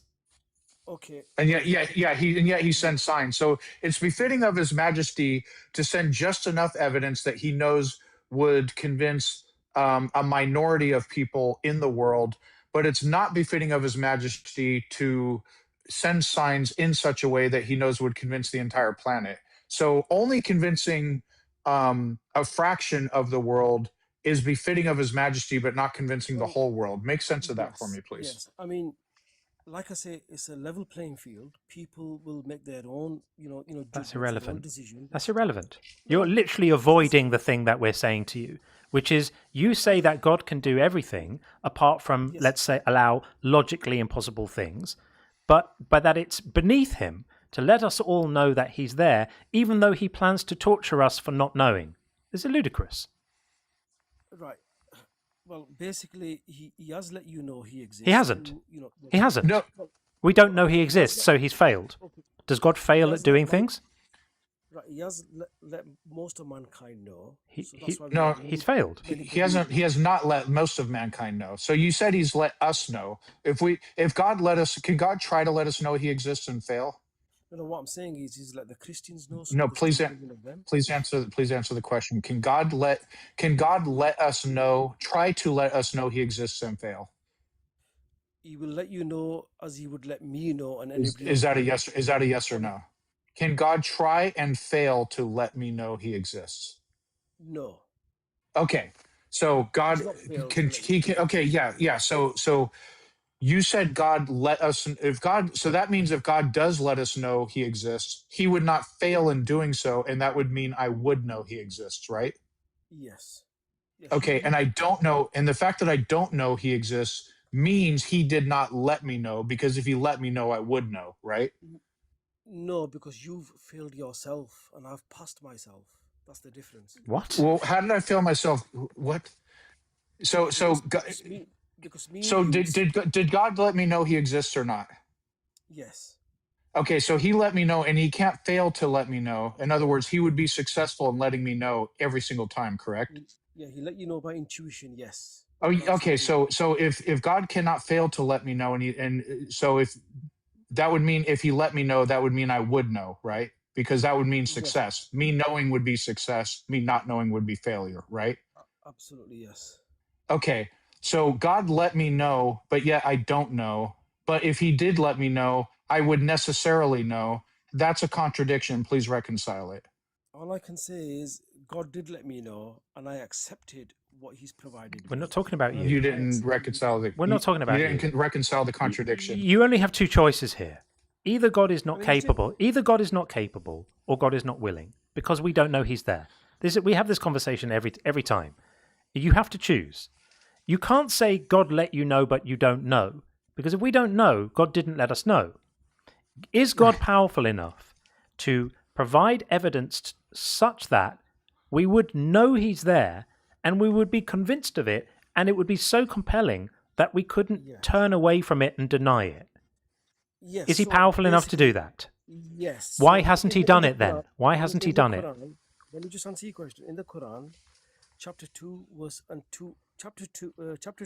210, all He's saying is, do they wait for nothing else other than that Allah should come to them in the shadows of the clouds with the angels? If that was to happen, the case would already be judged. This is completely irrelevant. You're just trying to change the subject again. I don't care what it says in the Quran. We're just having a conversation about whether God is capable of doing something or not. You find yourself now in the unenviable position of insisting that He's capable of doing something, but not being able to explain why He hasn't done it. Well, refrain from using the word able to. He chooses not to. Right. So He God chooses not to. chooses not So to let call us know arrogant he's there.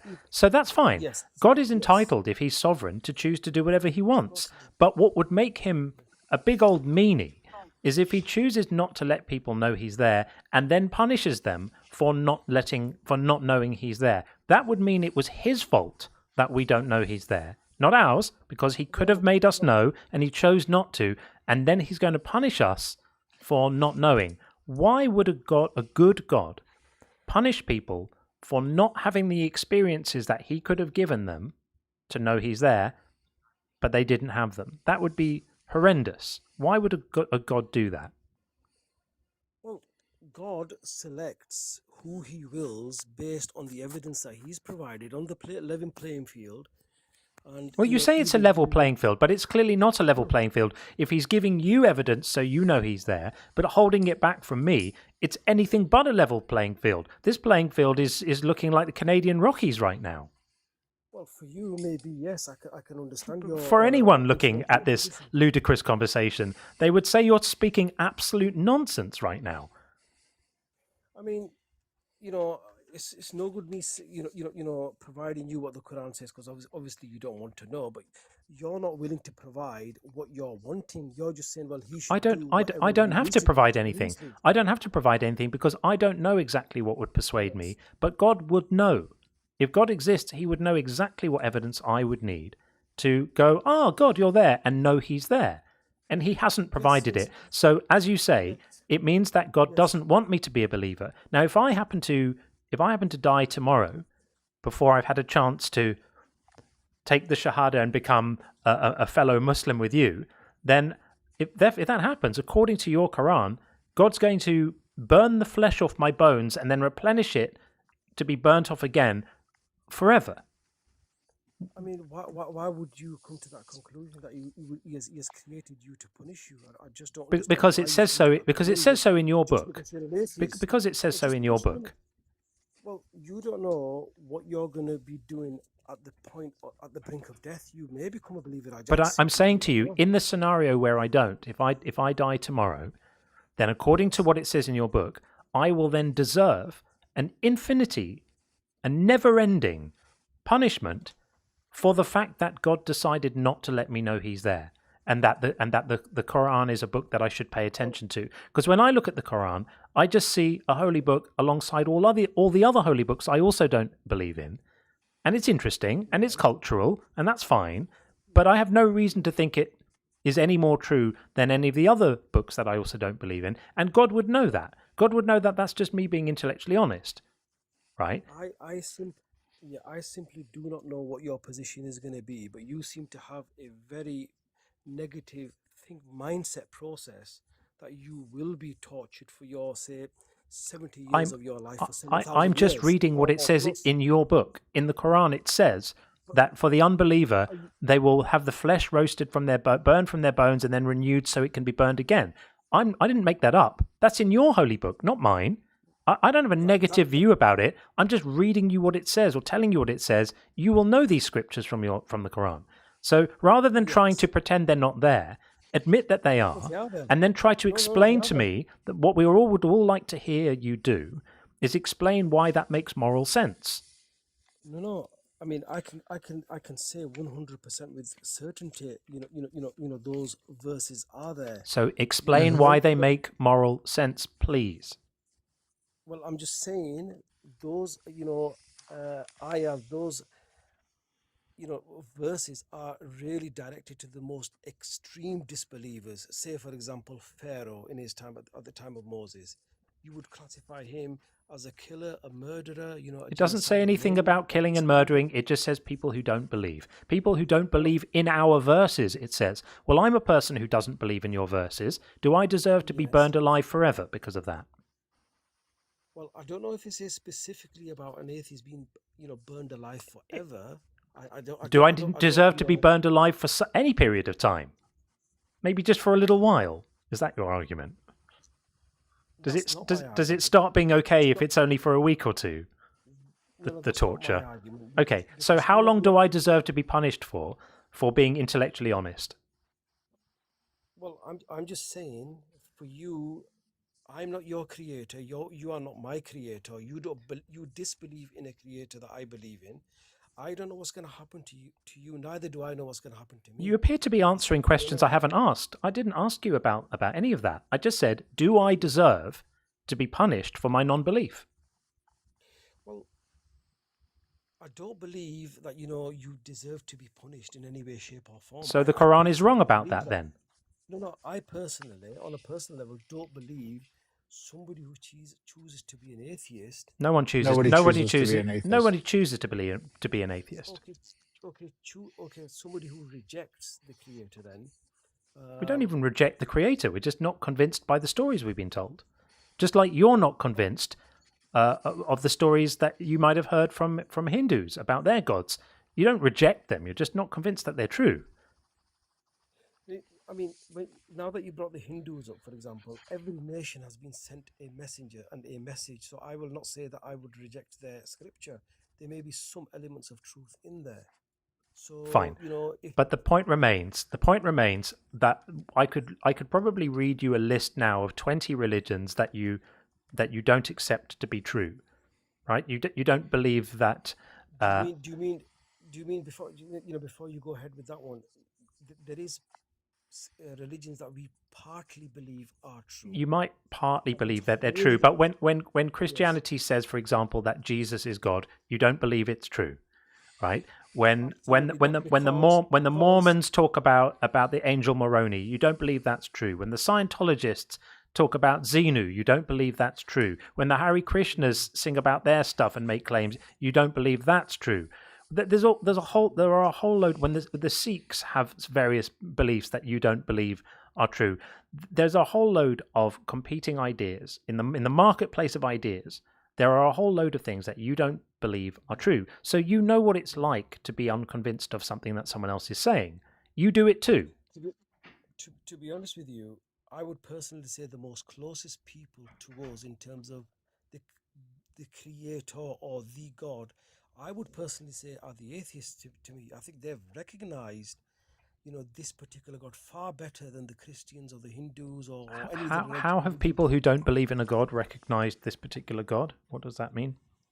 No, I'm just saying, you as an atheist, on a personal level, I personally believe you have more recognition of the one creator that you have, What does it mean to recognize a creator? When you're saying I don't think that there's such a creator exists, how is that recognizing the creator? No, what I'm saying is because you are not going to say, for example, I'm an atheist and Ganesha is the possible God because you believe in science more. So, for example, it doesn't make logical sense to you, in my opinion, that somebody creates something with their own hands and, from sand and cement and calls that a God. Logically speaking, I can confidently say you would say, how ludicrous is that? I would say that their God is ludicrous, and I would say yours is ludicrous too. Yes, but we don't have a creator that is created. We don't have any form of him. It doesn't matter. Arguing about the mythological details. You've got a God that split the moon in two. You've got a prophet who flew into space on a horse. This is all ludicrous. Yes. So I think it's all bananas. As far as I'm concerned, equally silly. All of it is silly. I'm an equal opportunity silly person. I think all of it is complete garbage. And none of this is advancing us towards where we're trying to get to, which is your position on why it makes sense for a God to punish honest non-belief. Honest non-belief? Yeah. I would say non-belief, but I can't say it's honest because... What's dishonest about it? Dishonesty is like to deceive someone. I genuinely don't believe your God or any God exists, so what's dishonest about it? Because I've personally tried to be in the mind of a Christian, to be feeling what a Christian. I'm not a Christian. Why are you talking about Christianity? I'm talking about I don't believe in your.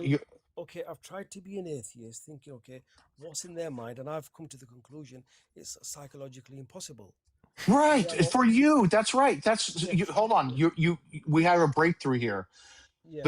John and I, our position is belief is not a choice. You're either convinced of a thing or it's not. You have tried to be an atheist and you can't because belief isn't a choice.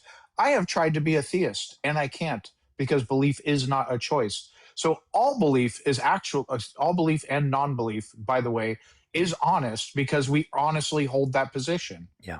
And so why does it make sense when belief is not a choice? I cannot flip a light switch and just decide to believe Allah is real.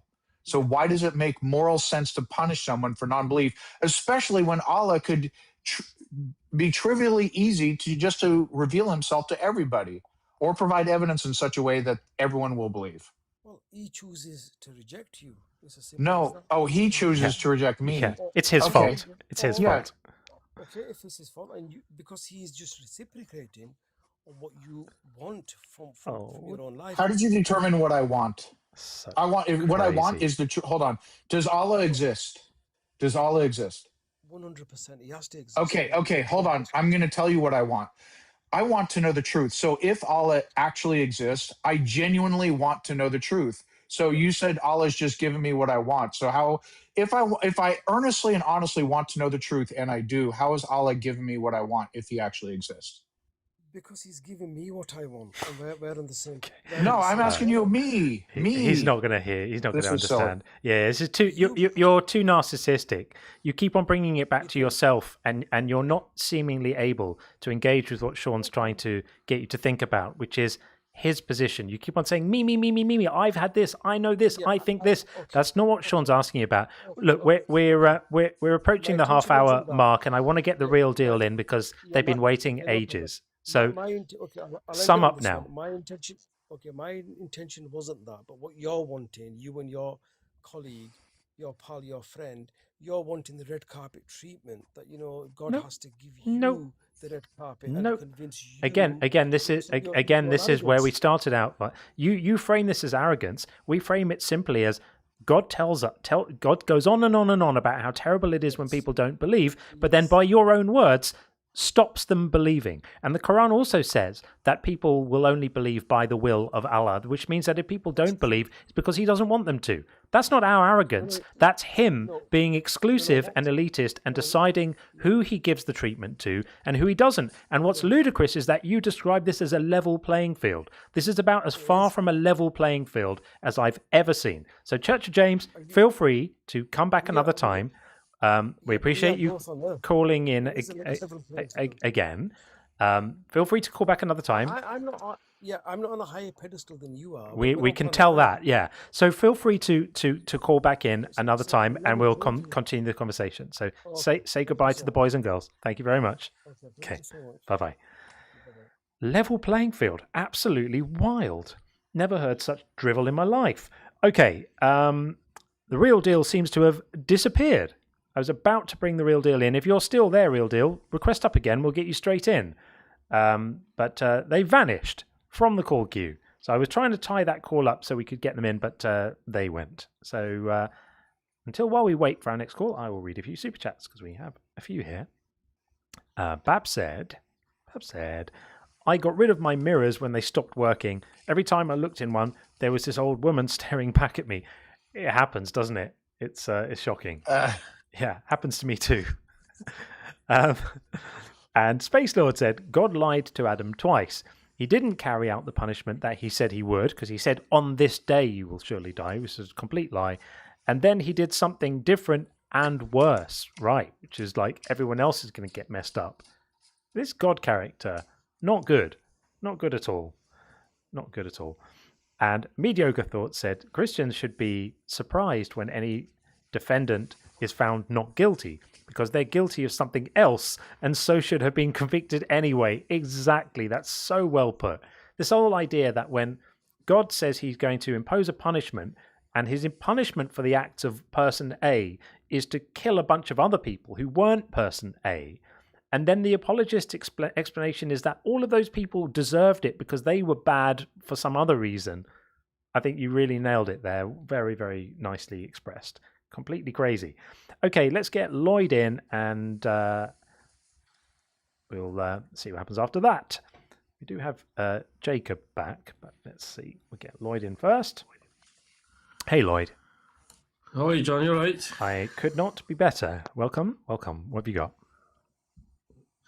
No, I'm just kind of wondering, like, like atheists, you're quite a small number, aren't you, in terms of like, your cohorts compared to like the Abrahamic movement. When I say Abrahamic, I'm talking about Christians, Jews, and Muslims. We like the majority of the world combined that believe in Possibly. God. What's the point? Possibly. What's the point? So it's like, are you that arrogant to like go against billions of people who So are you just believe are in you that are God? you are you literally just saying because there are more people who believe a certain thing, we should take that fact alone as support for that thing? Is that the conclusion that you're steering towards? Yeah, because how can you be like arrogant against so many people? Why is it arrogant? Why is it arrogant to simply say we've examined the evidence for these claims and we don't find it convincing? Why is that? What's arrogant about that? So do you think that your examination like outnumbers the billions? Well, my examination is just mine. I think there's such a thing as argumentum ad populum. Are you familiar with that? Go and explain. Sorry. Sure. Argumentum ad populum is Latin for appeal to popularity.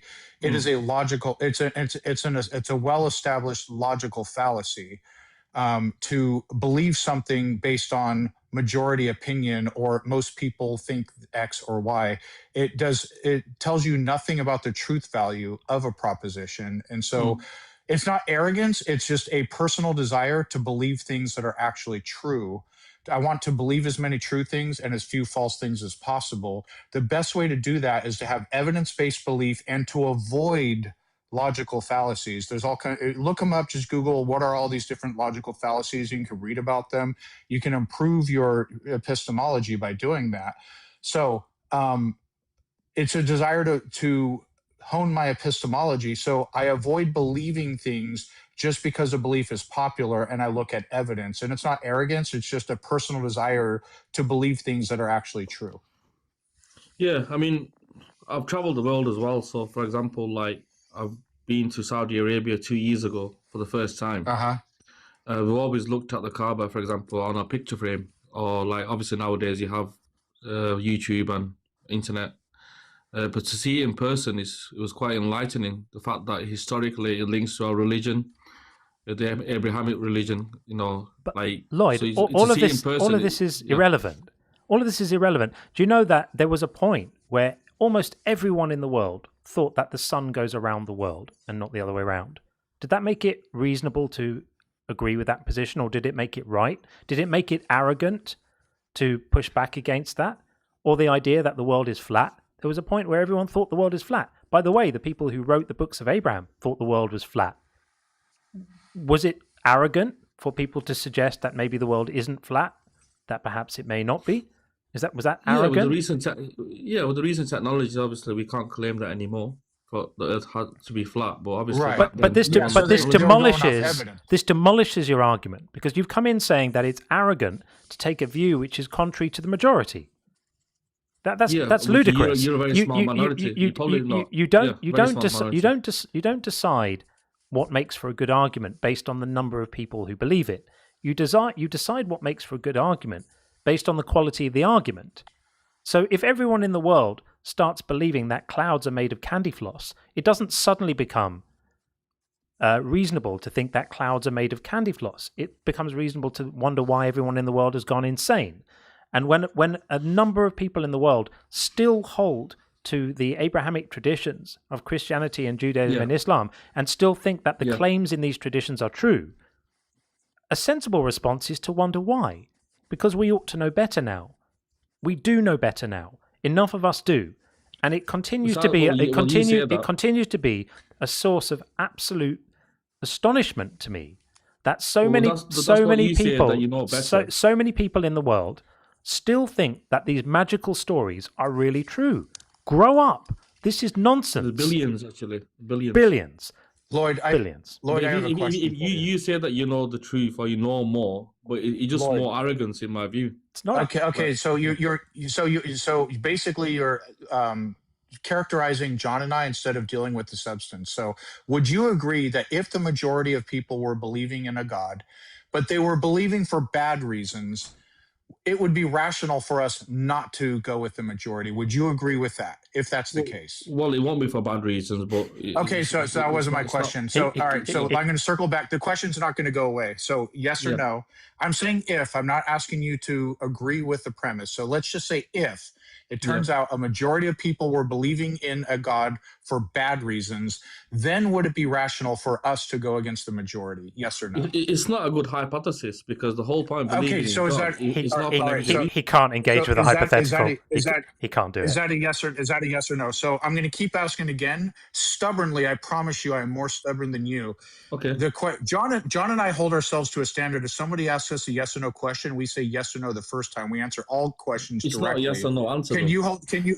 It literally is a closed-ended question. Is it the case that blah blah blah? That is a closed-ended question. So, do you? That's a closed-ended question. Yes, you do, or no, you don't. Do you agree that if it's the case, if I'm not asking you to agree that it is the case, if it's the case that the majority of people are believing in a God for bad reasons, John and I are rational to go against the majority? Yes or no? No, not really. Oh, so it's not so even if they're believing for bad reasons, we should still go with the majority. Is that your position? Yeah, it's just hard to put that kind of idea into reality because, okay, so I want to believe as many true things and as few false things as possible. And according to you, the best way to do that, or the way to be rational, is to believe things for bad reasons. Is that really your position? Well, like that's what you just said. That's what you just said. Like me, I can't digest that question because we believers of God. For you, it's you can't digest. So because you're a believer, you can't engage in a logical way. You literally just said to a disbeliever, though. You just no. Well, if I wanted to get an honest answer, you might be right. But so you literally just said that I should believe something with the majority, even if the majority is believing things for bad reasons. The majority can't be wrong. That's wild. The majority can't be wrong. That's wild. Okay, so majority can't be wrong. At one point, do the majority of people think the world is flat? Yes or no? Well, is that now? Yes or no? I said at one point. Did you say? Okay, so I'm questioning your proposition. The majority cannot be wrong. Was there a time when the majority believed the Earth was flat? Yes or no? I'm not sure, to be honest. If it's historically written, then it probably is, but I don't know that. Oh dear. Yes. Jesus Christ. So you're just on. Go ahead, John. I'm done with this guy. I want to talk to an honest interlocutor. Lloyd, respectfully, you're either dishonest or you're lacking some cognitive ability here. Because a believer of God in it. So a believer of God in it, but you seem completely incapable of engaging in a serious conversation. You should be able to answer questions seriously. And Sean's literally said to you, would it be the case if everybody in the world believed complete bullshit, but it just happened to be the prevailing view, would it make it right to accept that view? And you said yes. So you're either being dishonest and just trying to give an answer like that without thinking it's actually true, or you really are stupid enough to give that answer seriously. Which one was it? Well, I can't be stupid. I'm a believer in God. Trust me, we speak to lots of stupid people. Being a believer in God does not inoculate you against stupidity. I do see atheists as stupid people. Being an atheist doesn't inoculate you against stupidity either. The world is full of stupid people, but we don't all have to demonstrate that we are that way in public. So try again. Is it really your view that believing something for bad reasons, purely because a lot of people believe it, is the sensible, rational thing to do? Is that your view? You can't relate that to. Is that your view? Is that your view? Yes or no? You can't link it to belief of God. Last chance. Is that really your view? Yes or no? Honestly, you guys are not making sense. I'm sorry. And off he goes, incapable of answering a yes/no question. He's either stupid or he's disingenuous. One of the two. Neither is a great look. That's what religion does to you, people. Fries your brain, makes fools out of normal people. Craziness. Absolutely crazy. I know 7-year-olds who would have nailed that instantly. No problem. Yeah. They said, of course not. You believe it if there's a good reason to believe it. Absolutely wild. Okay, we're going to get Delmar in next, and then we've got Bit of Truth. Jacob is back again, but we will always prioritize people who we haven't spoken to already in a stream over people coming back for another bite of the thing. So we will get Delmar in just a moment. Just do 3 super chats, then we'll get Delmar in. Bethos said, John, owning other people is always wrong, yet he owns the caller. Hypocrite. Oh, I like that. Thank you very much. That's quite funny. Brilliant, Bethos. Thank you. And did he though? Thank you for the super chat. Said, these debates have really led me to believe our biggest victories are the moral debates. I know what you mean.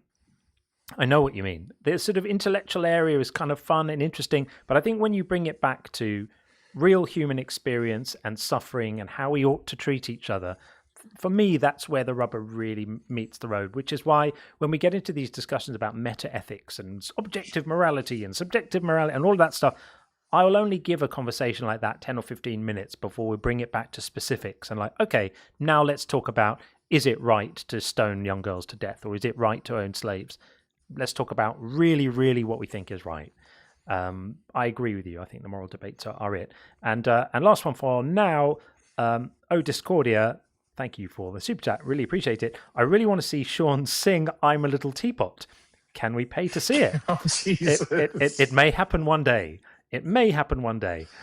Maybe we'll arrange that for Christmas. There we are. I really, really can't sing.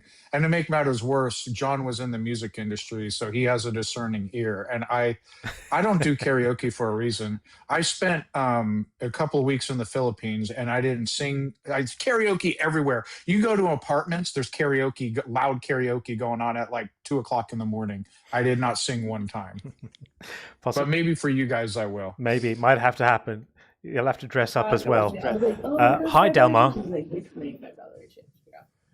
Delmar, are you there? His theory, I know there's some kind of math to it. Like, that is a mathematical Delmar. odds even. Okay, so that's... Oh, shit, I just got called up. Yep, you're up, Delmar. Yeah. Sorry about that. That's all right. No, it's okay. I want to hear this mathematical formula or what's going on. Okay, so... Oh, yeah, so watching something You're else. good. Yeah, you were cheating on us with Yeah, another you're stream. You're live. Oh, I'm so sorry. I'm sorry. So yeah, so my whole thing that I just wanted to say real quick. Sure. I find it really odd because I'm 100% agnostic. I absolutely, whenever anybody asks me the question, is there a God? My answer is 100%. I have no idea. Okay. Like, I simply cannot answer that question. I just accept the fact. I just don't have an answer to that question. Yeah. But I find it so odd that atheists and theists use the exact same logic, but come to two opposite. Like, I feel like if you have the ability to use the logic to say we don't have enough evidence for a God, you should easily be able to use the same exact logic to say we also don't technically have enough evidence to say with certainty. Delmar, I have news for you. Yeah, I was going to say the same. I was going to say exactly. You got it, Sean. You got it. Yeah. All right. I have news for you. You are also an atheist by the normative definition. Yeah, you guys always. Yeah. tell me Are you? Yeah. Well, I mean, it's okay. I'm not going to insist you wear the scarlet A on your chest, and if you can identify however you want. Are you convinced that a God exists? I am. Okay, so I know how you guys are going to go at this. Yes or no? I'm gonna go with yes. But you are convinced a God exists. Yes, but not certainly not the God of the Bible. Then you're a theist. Then you're a theist. Yeah, you're not agnostic. If you believe no, you can. Okay, so Bart, sorry, let me correct myself. You can be an agnostic theist. Yeah. If you are convinced it is true or likely true that some God exists, doesn't have to be the Christian God. It could be Thor. It doesn't matter. Any God or a God. Hold on, or a God of your makeup or whatever.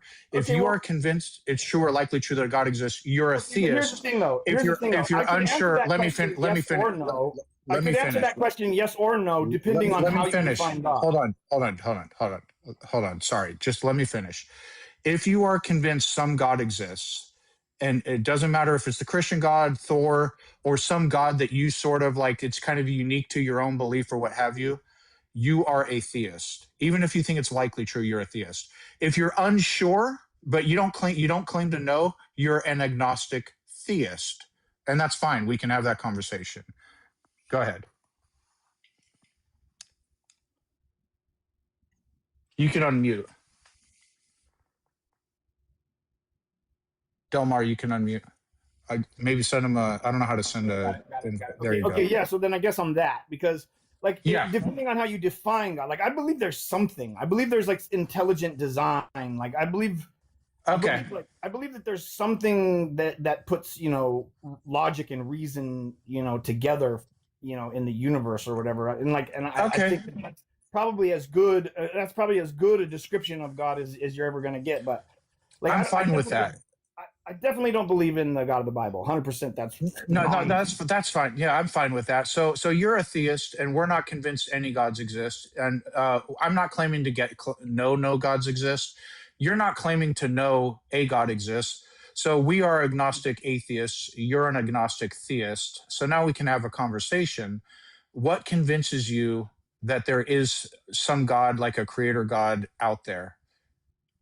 Okay, well, I would say probably the primary thing that convinces me of that is I've had moments in my life where, you know, I've had moments in my life where I genuinely felt, and I don't like to substitute feelings for facts. I'm a very logical, like practical person, but I've had overwhelming experiences where it's like, okay, where did the strength for this come from? Like, I've been so down, and like I was really, really heavily addicted to drugs, and you know, I was homeless, jobless, penniless, hopeless, on the streets, and like somehow, somewhere, I like found this strength to get myself off the streets. It was literally like this moment of clarity that I don't know where it came from. I don't know how I found the strength. I didn't have it. I didn't have it in me. And I really just genuinely felt like that was something external. That was. I hear you. I hear you. And the first thing I want to tell you, I'm super happy for you, whether a God exists or not, whether you continue to believe or not. I'm super happy for you that you got out of that situation. But let me ask you a question. In a hypothetical godless universe, let's say there is no God. Yeah. What do you think it might be the case that some people are just super resilient and can overcome extreme adversity? Yeah, I suppose so. So that whole thing kind of also came with a really weird experience, which I obviously can't chalk up to genuine, obviously, because there was drugs involved. So I would, it could have easily been a fever dream, or it could have been a hallucination.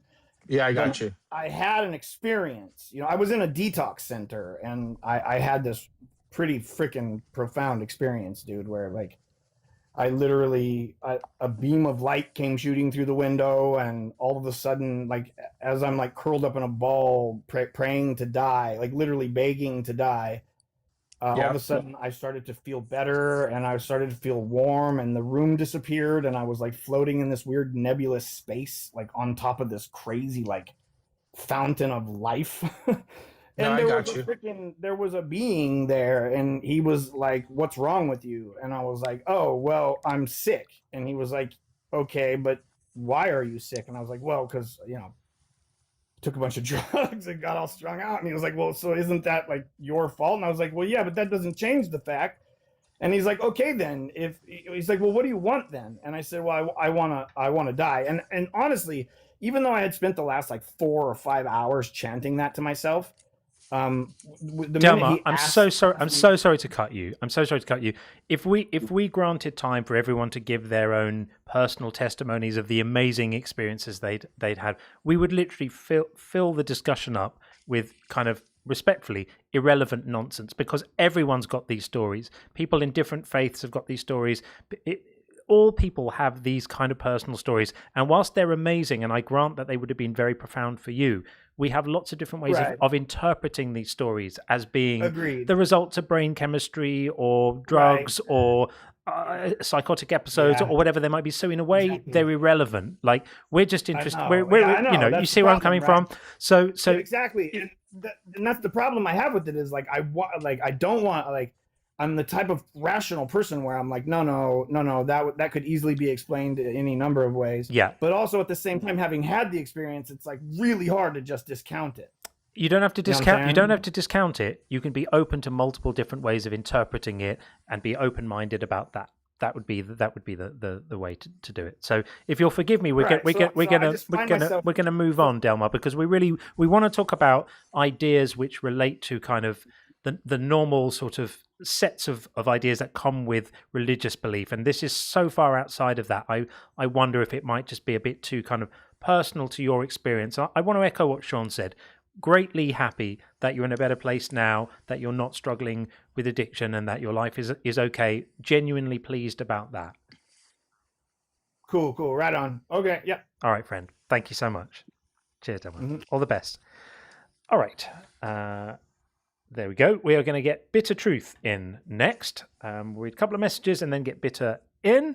Bab said, if an atheist helps someone, it's because of empathy. They believe it's the right thing to do. But when a believer helps someone, it's because they believe their God requires it. Who's the better human?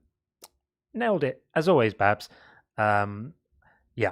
And then also, while Church of James was on, Travis, thank you for the super chat, said, why worship a God playing hide and seek? No evidence. Absolutely. And hot on the heels, Babs said, book says thing. What book doesn't say too? I mean, it's book says thing is never going to be convincing. And this, the main argument of a lot of people is book says thing. Remarkable. And last one for now, Trip Tamigo said, I just found your channel and I've been binging the videos all week. Well, thank you very much. I appreciate that. The belief isn't a choice angle is new to me. The co-host is great too. I agree. The co-host is great. And thank you so much. And the belief isn't a choice thing is really at the heart of everything we do. It's for those who don't know, I have a book about this coming out in November called Unconvinced, How Belief is Not a Choice and Why That Changes Everything. And in that book, I lay out as clearly as I can how we can know that belief isn't a choice. I really try to put to bed and bury any arguments against that position. And once we've established that that's the case, that belief isn't a choice, we then build a moral argument to say that any religious systems that punish a lack of belief are therefore basically morally incoherent because they're punishing something that you couldn't do differently. So I appreciate that. Thank you for joining it. As I said earlier, I love it when new people join in on the lives. It makes me feel happy because that's how our community grows and the whole thing grows and we have more people around and it just feels wonderful. So thank you so much for that. Okay, let's get Bitter Truth in. Bringing Bitter in next. Hey, how are you? All right. Good. Welcome in. What have you got? So I'm just curious, why does atheism make more sense than like believing in a God? It makes it makes more sense than theism because, as far as I can see, and feel free to disagree, but as far as I can see, there's no evidence for theism. All the things that people present as evidence turn out not to actually be evidence. They are appeals to the authority of books without demonstrating why those books should be given authority, or they're fallacious arguments, like Sean has pointed out a few already tonight, fallacious reasoning and poor argument. They're appeals to personal experience. Well, people with other religious beliefs can all appeal to their personal experience, and most believers accept their own personal experience but discount everyone else's, which is a double standard. Or they're poor philosophical arguments and badly formed syllogisms and stuff like that. So from my point of view, from where I'm standing, I've been doing this for quite a while. All I've ever heard are bad reasons that people give for highly implausible claims. And the claims are so implausible that you would think no one would accept those claims without really, really good reasons, without really solid evidence.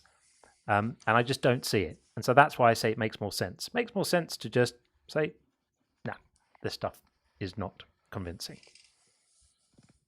Okay. Yeah, so I will have to disagree and I have a couple reasons why. Sure. So the first one will be the mere chance of us, I think I said this before, but I'm just gonna say it again, but briefly. The mere chance of us having one sun, one moon, right? And then we have a firmament that keeps our gas contained, right? So you need a firmament within the earth to keep us under the gas that we breathe contain, because Are you without this stop container, it would we all be for a second. 6 feet Stop under. for a second, just for a second. Are you a flat earther? Huh? Are you a flat earther? Are you going to drop me if I say? Because usually when I answer, so I'm going to say yeah, just for argument's sake, but I'll explain more what I mean. So when you put everything together, it makes a globe. For example, I think the Earth is a hemisphere, meaning the bottom half is like Earth terrain, and the top half is the container. So yes. it makes a sphere, but it's not flat in a sense. Well, I'm gonna tell you that you're horrifically misinformed. I'm 1000% correct. You're horrifically misinformed, and it's a policy that I have here that I don't debate flat Earth stuff with people. But why is that? For exactly the same reason. It's that I don't debate whether babies come from human beings or are delivered by stork. No, maybe you look stupid. No, you're teaching people by debating the fool. It's not. You're not gonna make me feel bad. Trust me. I'm not trying to make you feel bad. I'm telling you my position.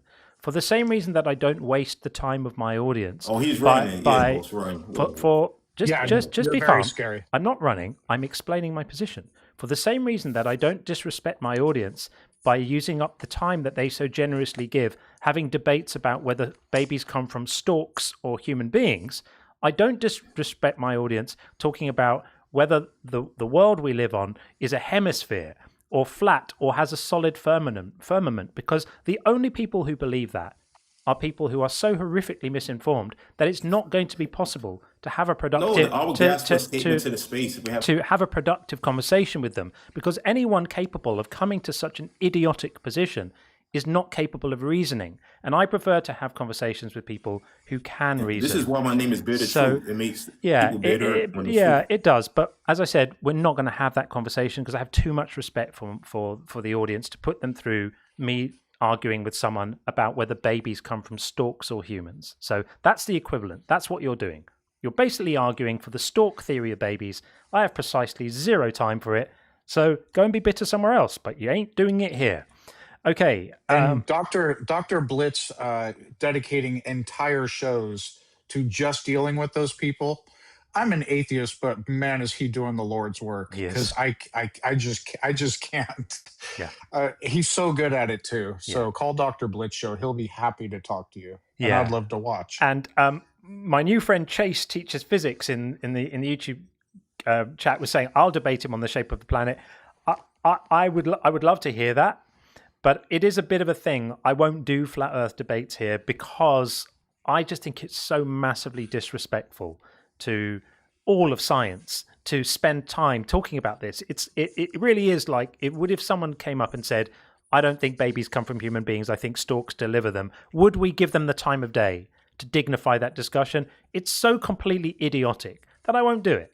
And so if people want to come in and talk about their reasons for believing in a God, I'll speak to them about that. But if people want to come in and make arguments, his reason for believing in a God is because he thinks we have a solid firmament and that the bottom of the world is flat.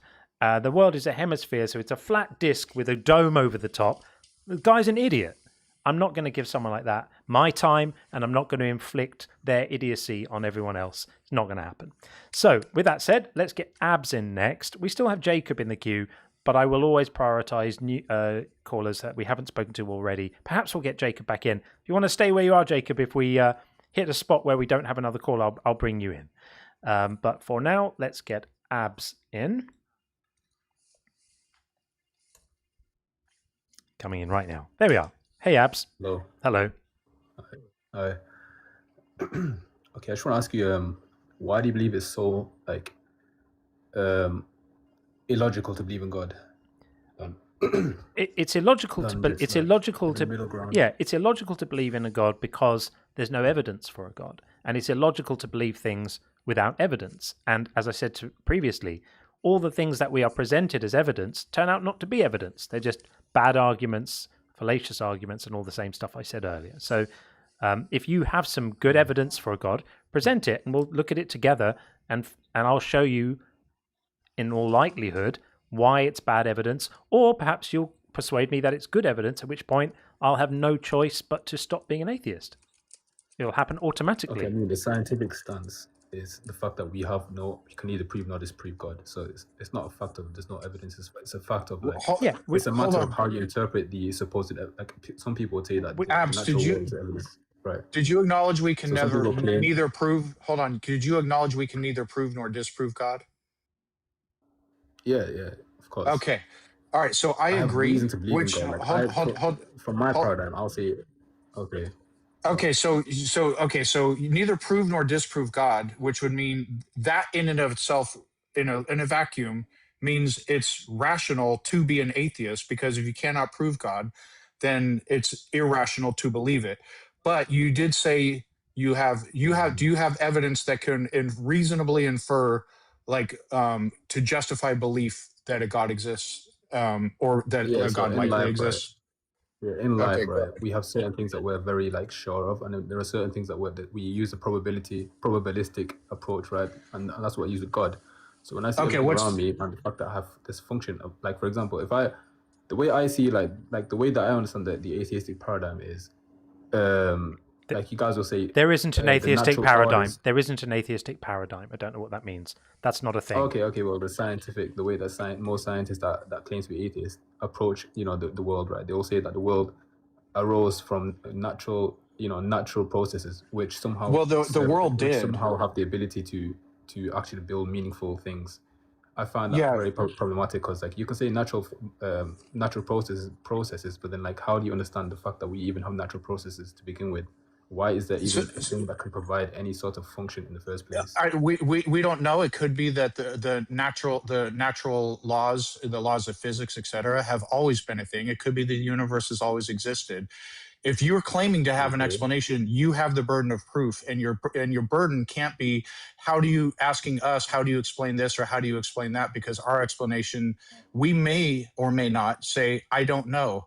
Even if we say I don't know, you still have the burden of proof. If you're claiming to know, you have to give evidence for your claim. Right, but the reason you guys will say I don't know is because the way science works is it cannot prove something beyond the natural world. The reason I would say I don't know is if I don't know. Now I may know, but you guys, do you agree? Hold on. Do you agree that me not knowing? Do you agree that me not knowing? Let's say you're asking for the explanation of a thing. We'll call it thing X. Do you agree that me not knowing the cause of thing X does not in any way prove or indicate that your God is responsible? Sure, of course. Okay. All right. So what is the evidence for your God, without asking us how we explain so I said whatever? There's no direct evidence, but I would not expect there to be direct evidence, because what evidence is convincing? The creator of a universe, right? I would not put the creator of a universe inside such a small box to say that I have to visualize the creator, because what evidence do you have? Shows that it's not strong enough. It's not the most, like the way that I see the creator is beyond our imagination, right? So all I've gotten is reasons why you don't have evidence. Like, do you actually have evidence? I didn't ask for direct evidence. I didn't ask for a type of evidence. I use a probabilistic approach, right? Where what's the numerator? What's the probability? What's the probability and what's the numerator and denominator of when you? Yeah, so I look at the way the universe, the way the universe expanded, and how the speed had to be a specific kind of speed in order for life to ever exist at any point. I looked at the fact we have stability all over the universe. We have laws that govern the universe. We have constants all over the universe. We have shapes. We have like design. We have shape. Abs, can I ask you a question? Abs, can I ask you a question? Yeah. Are you familiar with any of the objections to the fine-tuning argument? I hear people say it's a weak argument, but that's just I don't think could you list any of the objections to the fine-tuning argument? No. Why would you make an argument? Why would you make an argument and remain ignorant of the objections to it? Go ahead. Give me. No. I'm asking you why would you make an argument? Because in my opinion, I think it's a very sound argument. But you've not taken the time to explore the objections to it. Like, let me give you an example.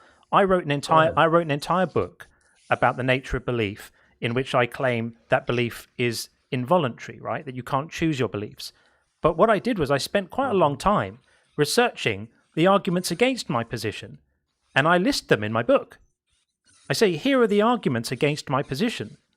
And I try to list them as if I'm arguing for them.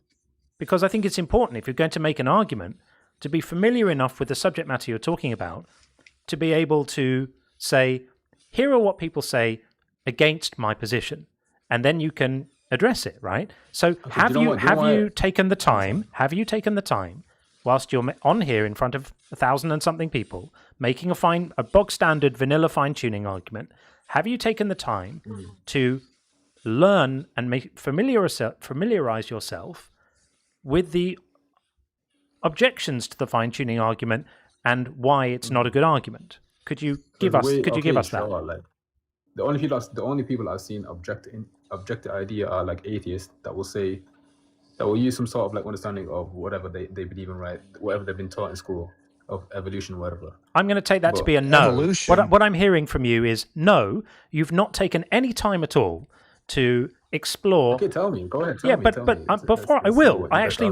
will tell you in a moment why your argument is rubbish. But before I do, I want to give you some advice.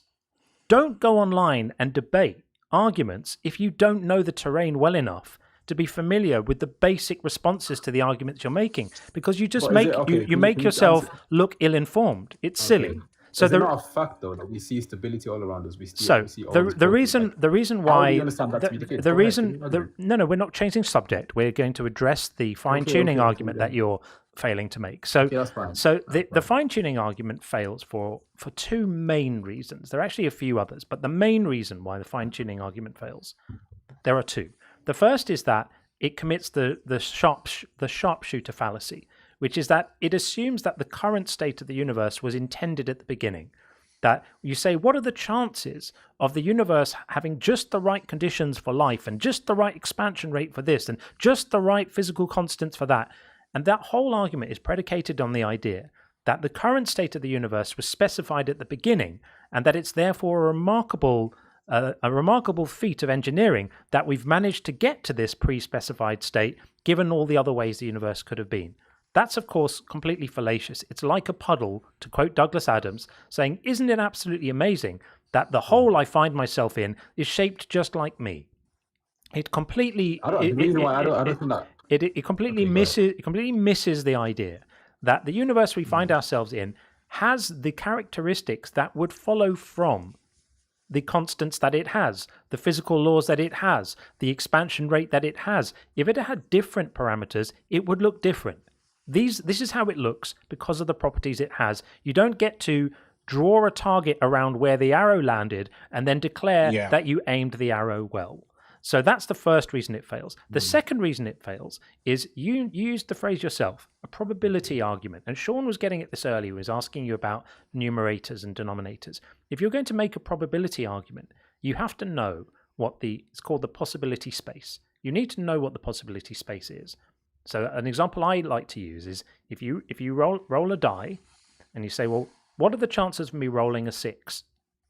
Well, if it's a regular 6-sided die, you can say 1 in 6. But what if it's not a regular die? What if I say I've got a special die? What is the probability of me rolling a 13 with my die? What would you say? 1 in 13. That's if it's a 13-sided die.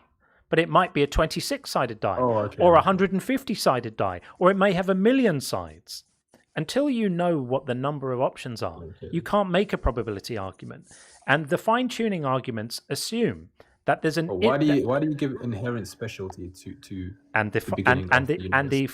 don't change the subject. I'm not finished demolishing this one yet. So the fine-tuning arguments assume that you know what the potential possibility space is for all of these different physical constants and expansion rates and whatever. You have absolutely no idea if the universe could have had billions of different values for these properties, or if these are baked into nature as a brute fact, and the only possible universe would be one that has these values. You have absolutely no idea. You have no idea at all. So is the universe eternal? So you can't. That's a totally different subject. So you can't. No, I'll link it back. It's a totally different subject. Topic. So you can't make a probability argument without knowing what the probabilities are, and that is why the fine-tuning argument fails. So now that we've dispatched the fine-tuning argument, we can move. We can move to another argument if you want to. That's a theory. And there's more. And there's more. There's even more than that. Yeah. There's even more than that. Fine-tuning is a bad argument. Earth that will like substantiate the idea. That's the theory. Wait, say that again. What's a theory? That we see in day-to-day life that will substantiate what he just said.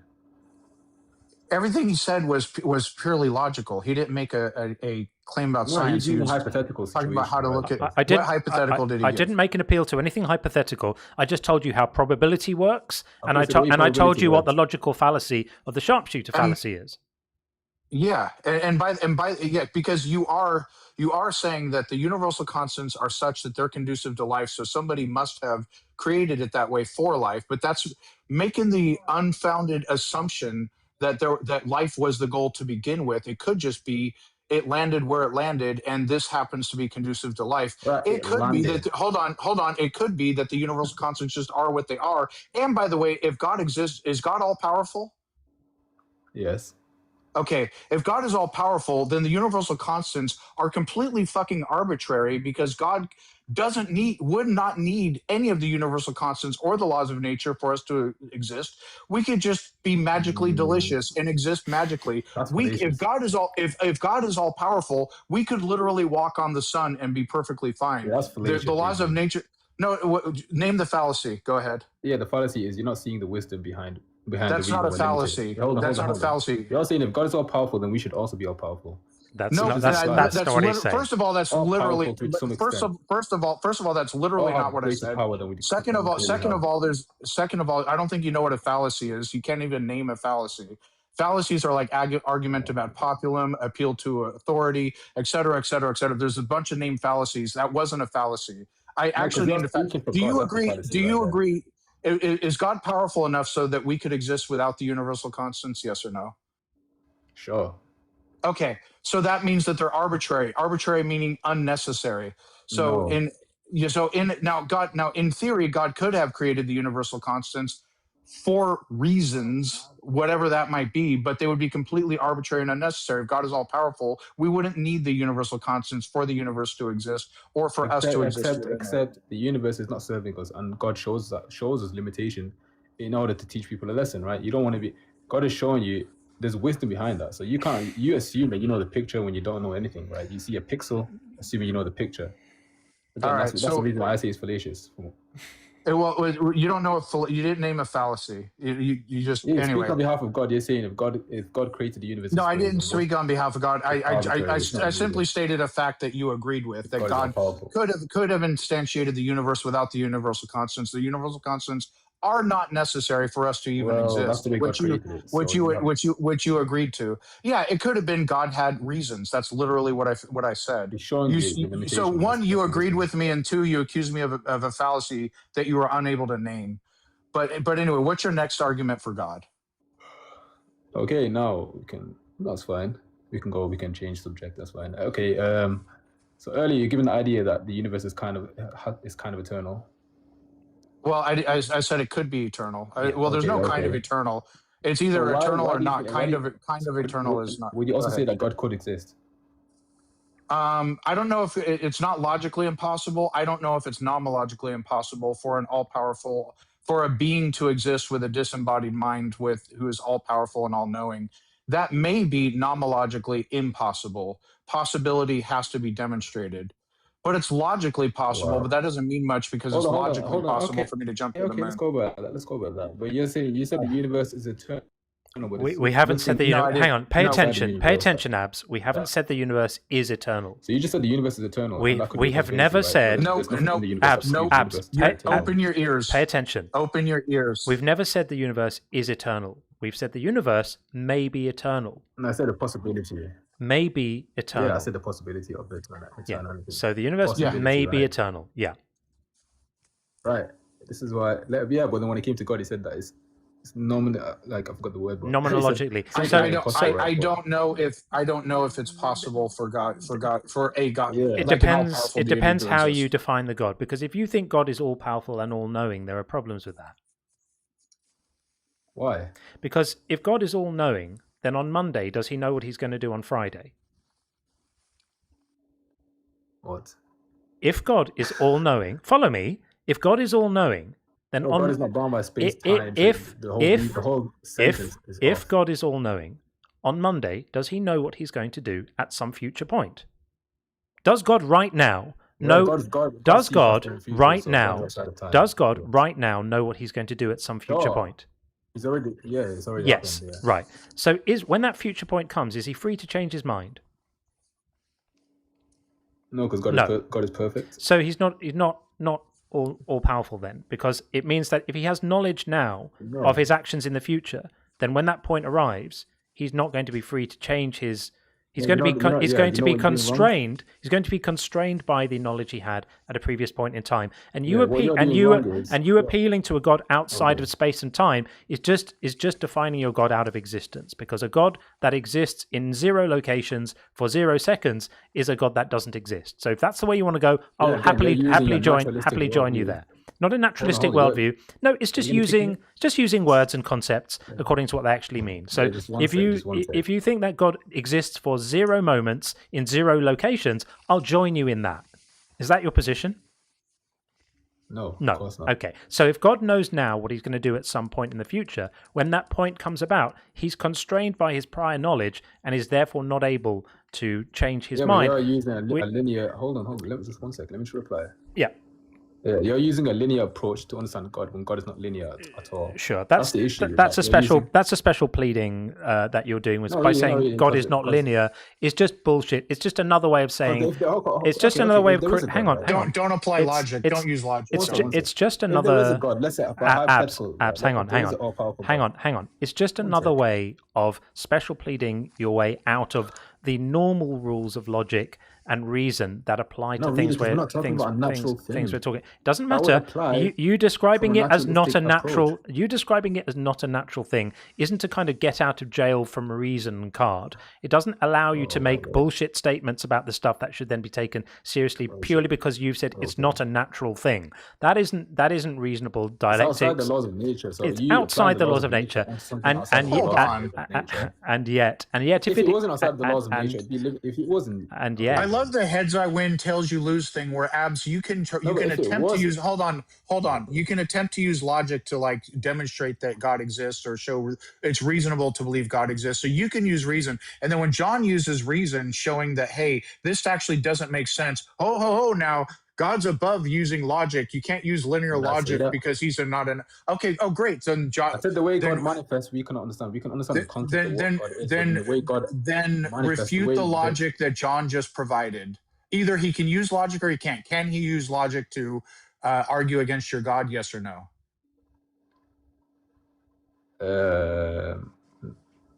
I don't know. It's a bit of both because God. A bit of both. You just said, "Did I say that?" You just said, "Did I say that?" Yes, you said that. And now you're hedging. Just one sec. So you can't use logic to obviously define what the God is from a conceptual point of view, but then trying to understand every single aspect of God and the way God manifests and the way God does things. You can't do that because it's not in our senses. John didn't do that. He created he identified a logical problem with all knowing and all powerful. So either refute John's logic or concede. Look, when we say all knowing, we mean the source of knowledge, right? So the source of all knowledge comes from a specific source. Just like, so is there an issue with that? Because I feel like that would be inherent for anything. I was just showing that your claim that because we said the universe may or may not be eternal, and you responded by saying, well, God may or may not exist as if it's the same thing. There's a difference. And the reason why I said there's a difference is that there are no problems with the logical coherency of saying the universe may be eternal. There are potentially problems with the logical coherency of saying an all-knowing, all-powerful God may or may not exist, because it's possible that such a concept is logically incoherent. It is equivalent to a square circle. And you appealing to, well, it's supernatural, as if that thing is, okay, then it can have contradictory and bullshit qualities. The contradiction is exactly the one I explicated for you when I said that knowledge at a certain point in time of the future would mean that the God would then be constrained in the future and not able to act freely to change what he wants to do. Okay, can I ask you a question, bro? It also goes further. Let's go to science, right? The science proves that we can go into the future, depending on the speed that we travel. In reference to someone else, when you travel at a high velocity, time relative to you slows down for other outside objects. So time will speed up for you. In a sense, it really depends on perspective. You can travel into the future, but like I want to address what we can do that. Then why do you not think? Hold on, I want to address an important difference here between like. Yes, the universe may be eternally old. So we know for a fact the universe exists. We also know for a fact the universe exists temporally, like time passes. And we know at minimum the universe is 13.8 billion years old. It can logically follow, like there's no logical problem like it could be, because scientists don't know if the Big Bang was the beginning of anything. They just don't have data from before that. It can go back 1 trillion years. It can go back a Google years. There's no limit to the number of years that it could be into the past. Like that is demonstrably possible. There's no logical problem with it being infinitely old.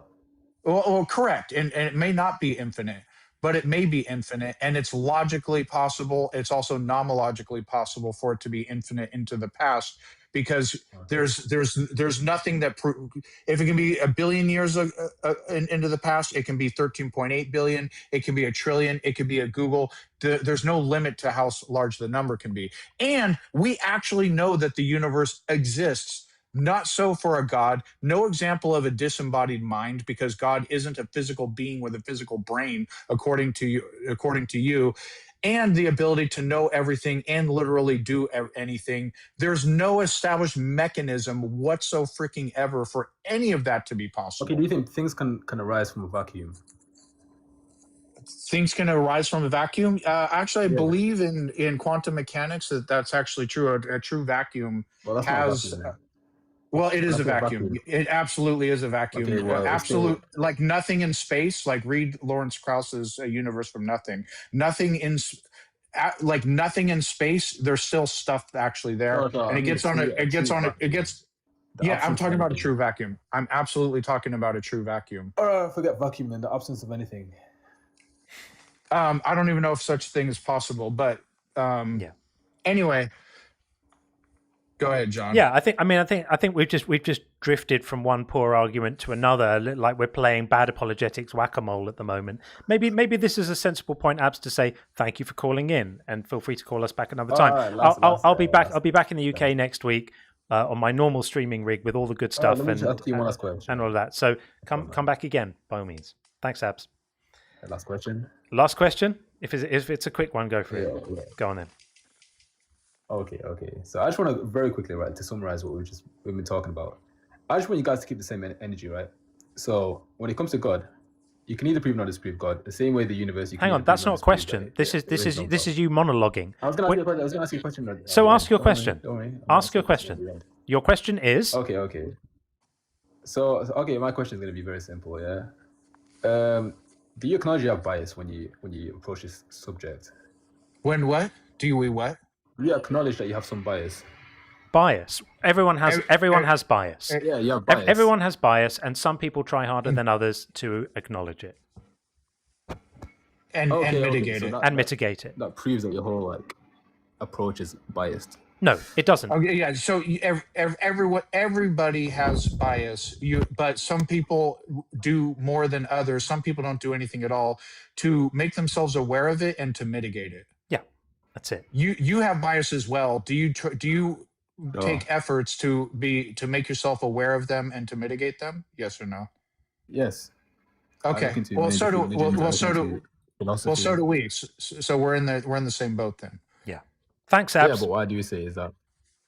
I think a long discussion about our biases may not be that interesting. Everyone is biased. Some people, as Sean says, are more aware and more self-aware about trying to mitigate their own biases. I certainly try hard to do that. I certainly try hard not to let my biases and my priors cloud my judgment too much. Sometimes I succeed at that. Sometimes I don't succeed at that. I'm always willing to be called out on it. I have people around me who I trust, who tell me when I've got it wrong, and I listen, and I try to be better, and I try to learn, and I try to expose myself to different perspectives, which is why I'll read apologetics texts. I'll read books against positions I hold, not just books for them. and try to understand that. And I think it's something we should all try to do. So thanks for calling in, and give us a shout. Give us a shout back another time. All right. All the best. All right. We're going to get Troy Jackson in next. We'll just read a couple of messages before we do that. We will do that. And what have we got? Bab said, oh, this is funny.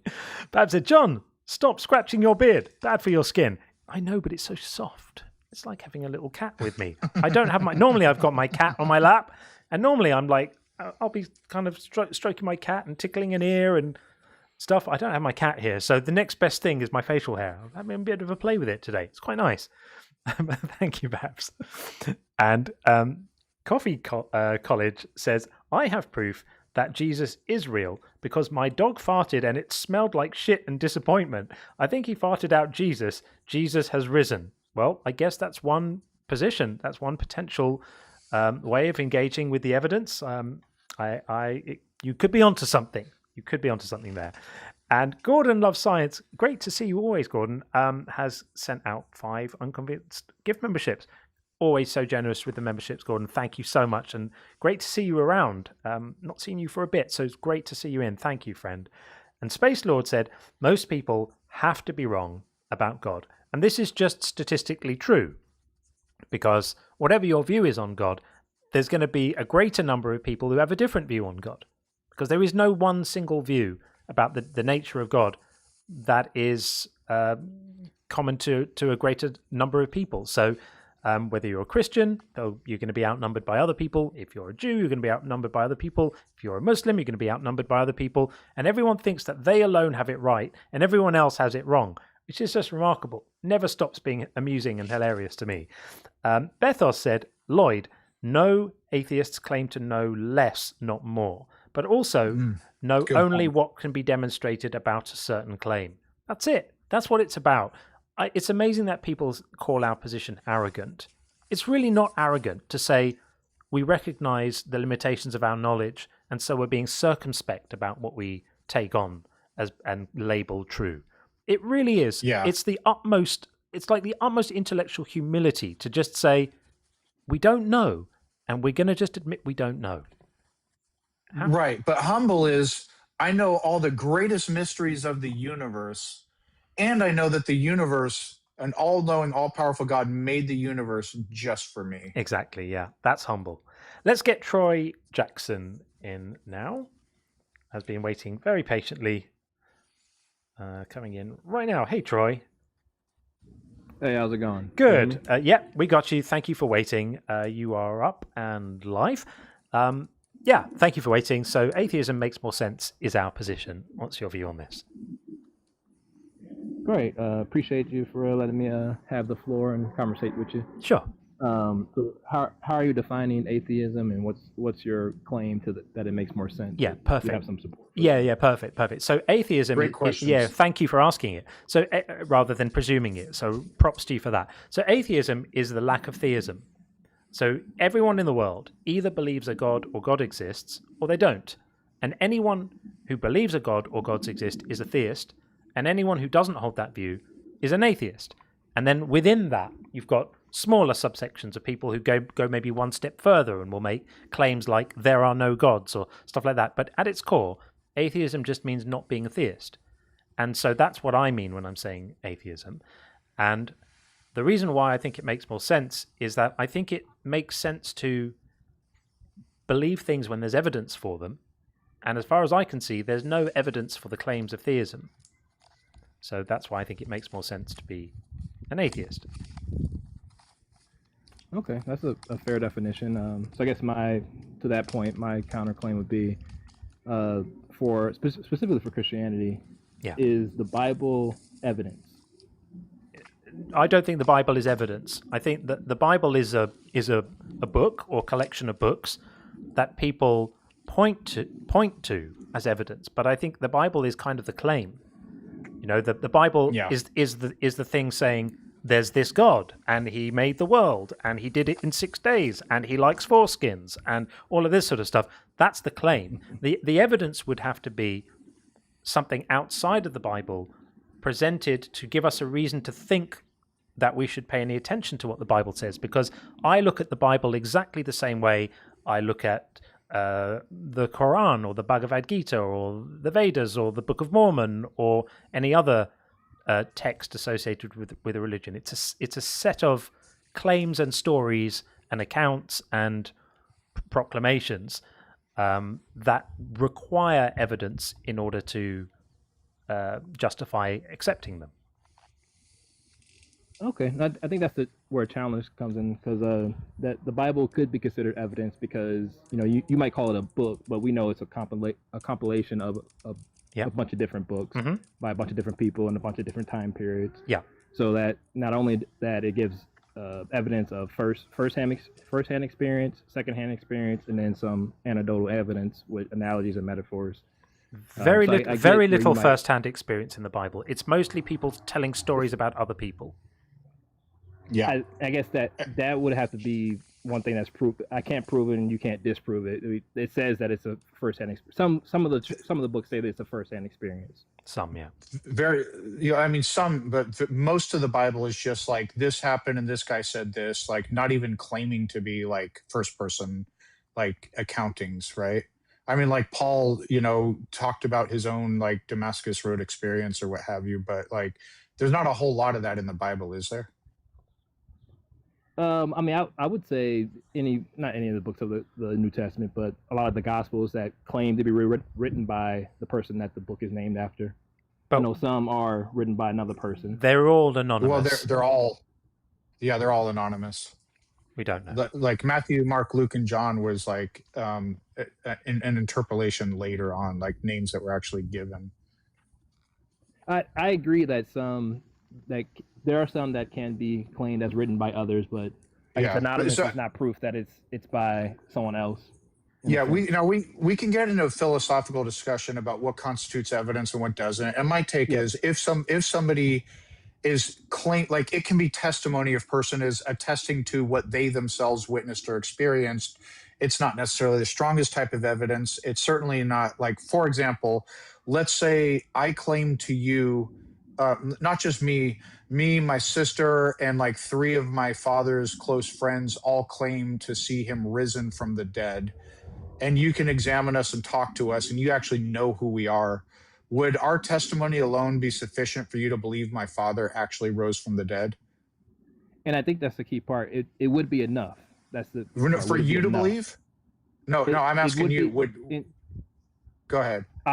So if we're objectively speaking towards enough, that would be enough. That's enough evidence to make that claim. And I think that's my claim. And you would believe me. And you would believe us. If we came, if we came to you, for me specifically, I might require a little bit more evidence. I'm going to require a lot more evidence, and that's way more than we have in the Bible. In the Bible, we have like anonymous authors with contradictory stories that are saying a thing happened. We can't examine them. We can't investigate them. Nothing. We just have book says a thing or anonymous author says a thing. Like you won't accept it for, I'm giving you way more than the Bible gives us, and you won't accept that. So I'm consistent with that. Like testimony is never enough for supernatural or extraordinary claims. Testimony is never enough in my book. So, and I guess, first part, at least for my claim, is that it is enough. In general, like any type of evidence is enough for whatever the claim would be. Enough for what? To justify belief? Any kind of evidence is enough? Yes. So like alien abductions, Bigfoot, all of that stuff. You believe all of that because people have said it? If you can produce evidence, yes. Whether it be a tiny fraction or... So any amount of evidence is enough for you. So do you believe in alien abductions? I haven't seen any evidence for alien abductions. But I could show you all kinds of documentaries with like people who have been eyewitnesses who have been interviewed, and like they're very convincing. So if I show you those, you'll believe in alien abductions? Me personally, no. Well, then don't say it's enough. Like we're having a conversation here. What do you mean by when you say enough? Because if it's not enough for you, then it's not enough. Well, no, I would say no, because once you go beyond that, then you're getting into a subjective area.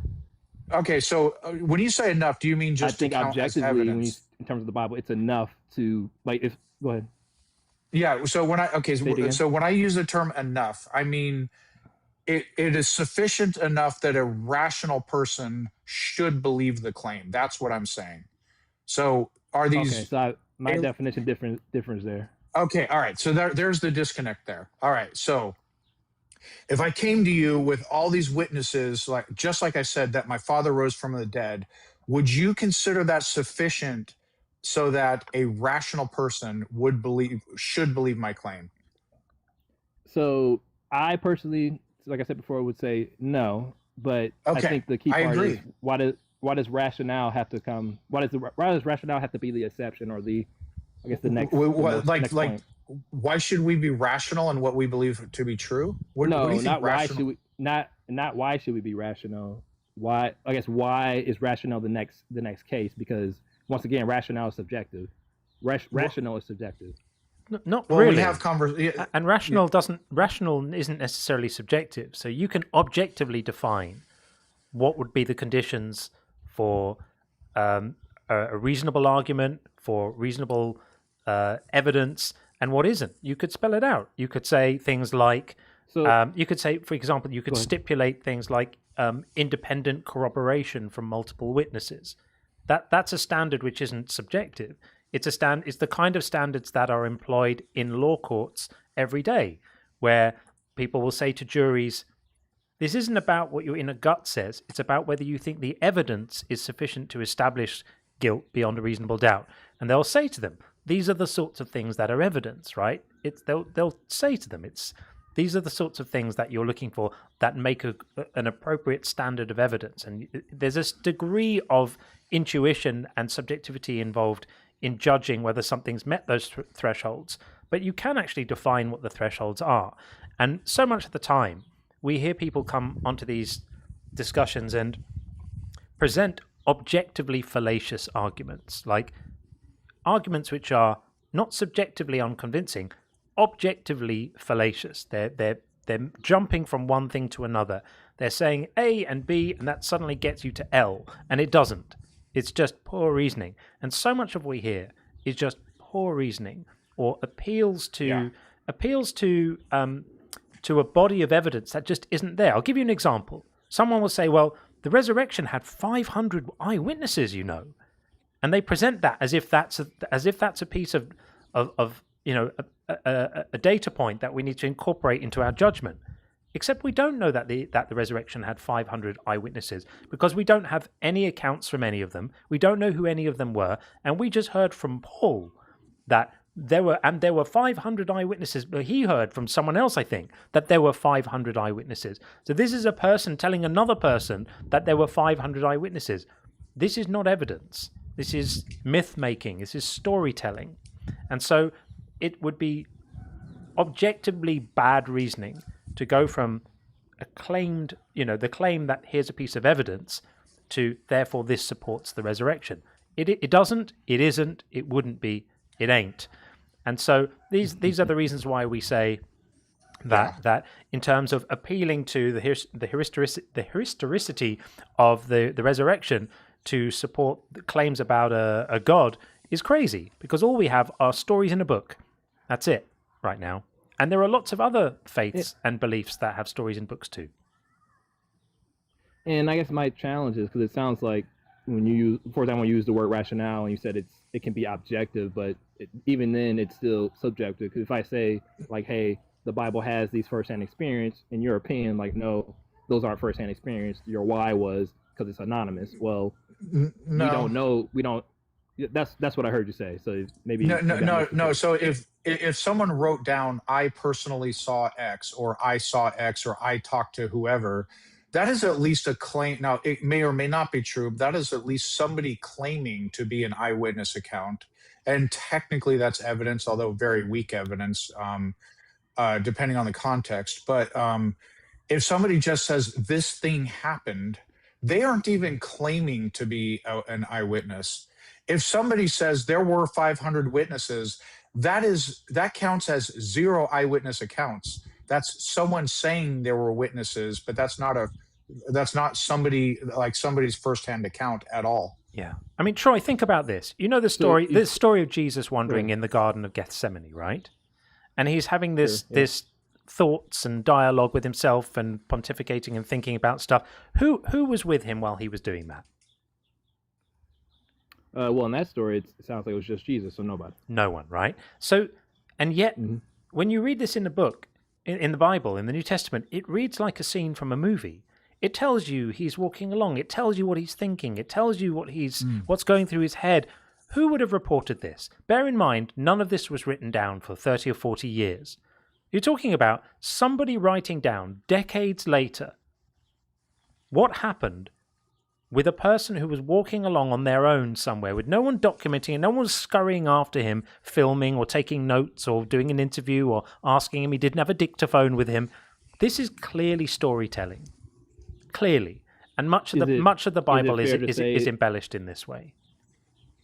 Is it fair to say that Jesus did tell somebody what he was doing in the Garden of Gethsemane? Well, not in the way that it's sort of narrated in the book, where it's very sort of, as I said, it reads like a scene from a novel or something. He said, "I'm going out for a walk." He wouldn't have come back and said, "These are the things I thought while I was on my walk, and these are the musings I had, and this is what I said," and that would not have happened. That strains credulity to think that would have been reported to someone and then accurately transmitted amongst people for 40 years until the Gospel of Mark was written. Ludicrous to think that. So clearly you can see here, this is myth making, my friend. No, I wouldn't be able to clearly see it's myth making, just because it is possible that Jesus told somebody, and yes, they didn't write it down for 30 years or 40 years. And then they said, go ahead, Sean. Can you remember, like, how accurately can you remember a conversation that you had a week ago? Maybe like 70% or 60%, not 100%, no. Yeah, and some of it may be less. It just depends on how into the conversation you were. Like we're talking decades later, and why wait decades to write it down? I mean, Jesus didn't have like scribes following him around, so we have all these like red letters of like Jesus said this and Jesus said that. It's all decades after he died.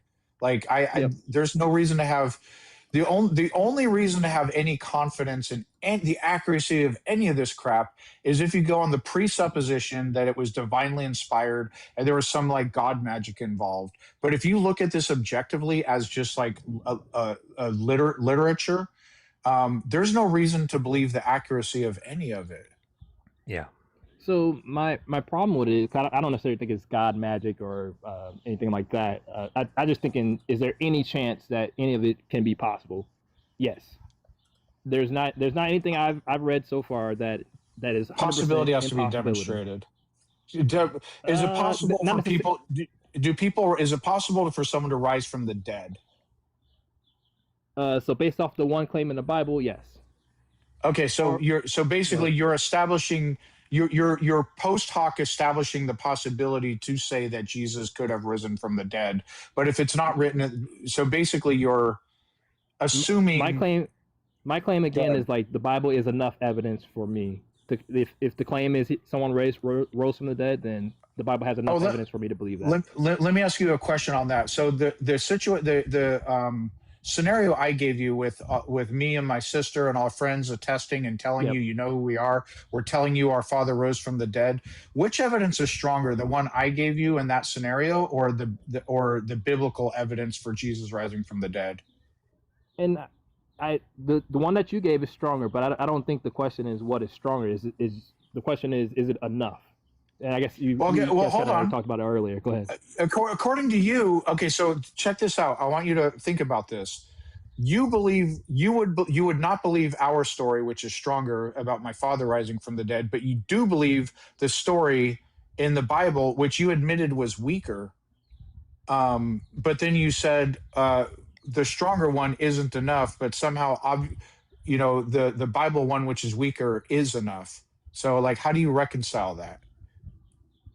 Because I guess for that particular, I have more vested interest in the Bible story than you or a stranger or anything like that. So you're admitting motivated reasoning, like emotional reasoning. You have more invested, and so you're willing to lower your standard of evidence. Less emotional interest and more of I'm interested in what this evidence is. Well, no, hold on. Whether the evidence is strong or weak, you would not accept the stronger evidence, but you do accept the weaker evidence in the Bible. Why? That doesn't make any sense. I think it's more towards because I don't know you. Maybe you're a stranger, or if I spent more. Do you know any of the biblical authors? Sure, based off of what the Bible describes them as, and I guess you will say they're anonymous or they're written by somebody No, else. but you don't know them personally. You've read stuff in a book, and you've been told stuff by a pastor, and you've inherited from the community the idea that these are trusted sources, and that's clouding your judgment of this stuff. If you were presented the Bible not having heard about it before, if someone said, "Hey, I've got this book." It was written a couple of thousand years ago, and it's got a magic story of a person who was killed and then came back to life. You'd go, "Oh, cool! Like, is that like Lord of the Rings?" And no, it actually really happened. You wouldn't accept it. The first part where I trust it as trusted source. That's not the case. I'm a believer, but I also question things and also research things and try to understand things not just from a spiritual standpoint or faith standpoint, but from an actual factual standpoint as well. Yeah, but you've already pointed out a double standard in the way you would evaluate, spoken testimony about miraculous events now. I mean, I could tell you about the miracles of Satya Sai Baba, who had 1 million followers in India and apparently did miracles and healings and all of this sort of stuff, and you would be appropriately skeptical of that, as I am. And there's thousands of thousands of times more evidence for his miracle claims than there are for the miracle claims of Jesus, right? And so if you want to apply standards fairly and consistently, you would be obligated to accept all his miracle claims too, and you don't. So really, what Sean's doing is just pointing out that there's an inconsistency here in the way that you're evaluating evidence. No, I see what you mean. So why should I care that what the claim that you made, and why should I care that Sean saw a resurrection? I have more care in the Bible because there is some benefit, and it does make sense for some of the additional questions that I have of why. Yeah. Okay. Well, maybe that's a sensible point to draw a line and say, when you've reached a kind of utility argument, saying, well, there's some benefit. That's a different discussion about whether it's useful in your life to make these assumptions and organize your life around them. That's a slightly different subject from whether we think they're true or not. Sure, that's a different thing. So we grant that there's a benefit to people to living in this way, of course. But yeah, we're interested in the claim I'm making here and that we're discussing is that atheism makes more sense in that it's a more intellectually rigorous engagement with the available evidence is really what we mean. But Troy, thanks for coming up. We appreciate you waiting and stuff. Yeah, thank you. Appreciate it. All the best. All right. Take it easy. Thanks. Okay. All right. We are going to get War General up next. I'll read a few super chats. We're kind of approaching some kind of approach to landing at some point. They'll kick me out of this grim place I'm in. Speaking of which, this is quite funny. Fliberty Giblet said, I love the way you phrased this. Either the lighting in your corporate cell is unfortunate or you're in acute liver failure. R.I.P. John, we'll miss you. Well, I'm pleased to say my liver is in pretty good condition. I am literally in a windowless room right now. They did offer me a similar room to what I had last time, and it did have lots of lovely natural light in there last time, but there was a light rail thing going past a window, and I wasn't sure how much of that was being picked up on the mic. So I asked them today, could I have a quieter room? And they gave me this windowless cell with one strip light above me. And I've got my light in front of me here. But if I block that off, it's pretty dark and horrible in here. But I'll be pleased to leave, and I'll be pleased to get back home. Speaking of which, I will be home from... I'll be arriving home on Wednesday next week. So I think I'll probably pick things up from the Thursday night stream. That's my plan, and we probably will do an after hours on the Friday too. So let's just get straight back into it when I'm home. I'm feeling maybe when the jet lag hits me, I may bail on you. But my plan right now is to get home, have Wednesday to recover, do Thursday night, do Friday night after hours, and then Saturday, and then Saturday night too. So we'll be hopefully back into it. That's the plan. Anyway, that's what we're planning to do. So a couple more messages, and we'll get War General in. We've got Babs said, any sufficiently uninformed opinion is indistinguishable from stupidity. I love that. Love that. Absolutely brilliant. Aping the Arthur Clarke. And Bacon and Bush, great to see you, friend. Bacon and Bush sent out 5 Unconvinced gift memberships. Amazing. So generous. Thank you very, very much indeed. And lastly for now, House70, maybe truth wouldn't be so bitter if he opened a real book. I remember my last discussion with Bitter Truth when he came in. He was making the claim last time that his evidence for God is the fact that there is one sun and one moon. And we went around that for a little bit. Absolutely asinine. And then today he started with the flat earth stuff. And I'm like, I can't do this to you guys. Put you through that. That was the same guy? Yeah, it was the same guy. Yeah, that was his argument last time. Yeah. One sun and one moon is evidence of God. Amazing. I remember that. Yeah, I think we were not too pleased about it because it was just so asinine. Bringing in War General right now. War General. Hey, War General, how are you? Doing great. Good. Welcome in. Thank you for waiting. We appreciate that. What would you like to say? I would like to ask you, why do you think atheism makes more sense? Makes more sense than theism? Yeah, because there's no evidence that would support theism. I mean, that might sound trite, but that really is the case. There's none, as far as I can see. I've been paying attention to this topic for several decades, and I've never seen a scintilla, a hint, a shred, a shadow, a glimmer of anything remotely approximating evidence for a God. And so for that reason, I say atheism makes more sense. So you're saying that you're not going to believe in something without evidence? Would there be a reason to believe in something absent any evidence for it? You could say there might be pragmatic considerations, yeah. Because you could say, for example, just take the belief that there's a world independent of us, right? We believe that's true, but what will be evidence for that? Well, the evidence that we would think be in favor of the belief that there's a world independent of us would presuppose that the world already exists, which is under contention. So now we have a problem. Either we deny that the external world exists, that leaves us with solipsism, which obviously we think is very, very unsettling, or we recognize that there are these basic beliefs, and we say the reason why we believe this without evidence is because for pragmatic considerations, because it allows us to have these discursive practices. Is there evidence for solipsism? Is there evidence for solipsism? Is there evidence for solipsism? Yeah. You can say the evidence for solipsism is that there isn't evidence for that of the external world. No. Having no evidence to the contrary and believing something because of a lack of evidence to the contrary. Sorry. I'm sorry. What I meant to say was the arguments in favor of the external world. There isn't really good arguments in favor of the external world. Yeah. So hold on, but we are experiencing what appears to us to be like the external world. All right. So there's one possibility, and to me, the simplest possibility is that we are actually experiencing the world. Now, I can't know that 100%, but I can reasonably infer that's the simplest explanation, because if solipsism is true, that would lead to a whole bunch of other assumptions for which I have zero evidence for. I have zero evidence that I'm a brain in a vat or that I'm in the Matrix. And so I only believe things when there's sufficient evidence. There's another subtlety that we need to talk about here, which is the difference between being legitimately convinced of something, which is not something you believe, and the decision to act as if something's true pragmatically, which is something that you do choose to do, right? So in the case of we don't know whether there's a world external to us or not. I agree that we don't know, and I agree that we can't really know, because any evidence we had, if there was no world external to us, it's still possible that our minds could perceive evidence of it. I grant all of that.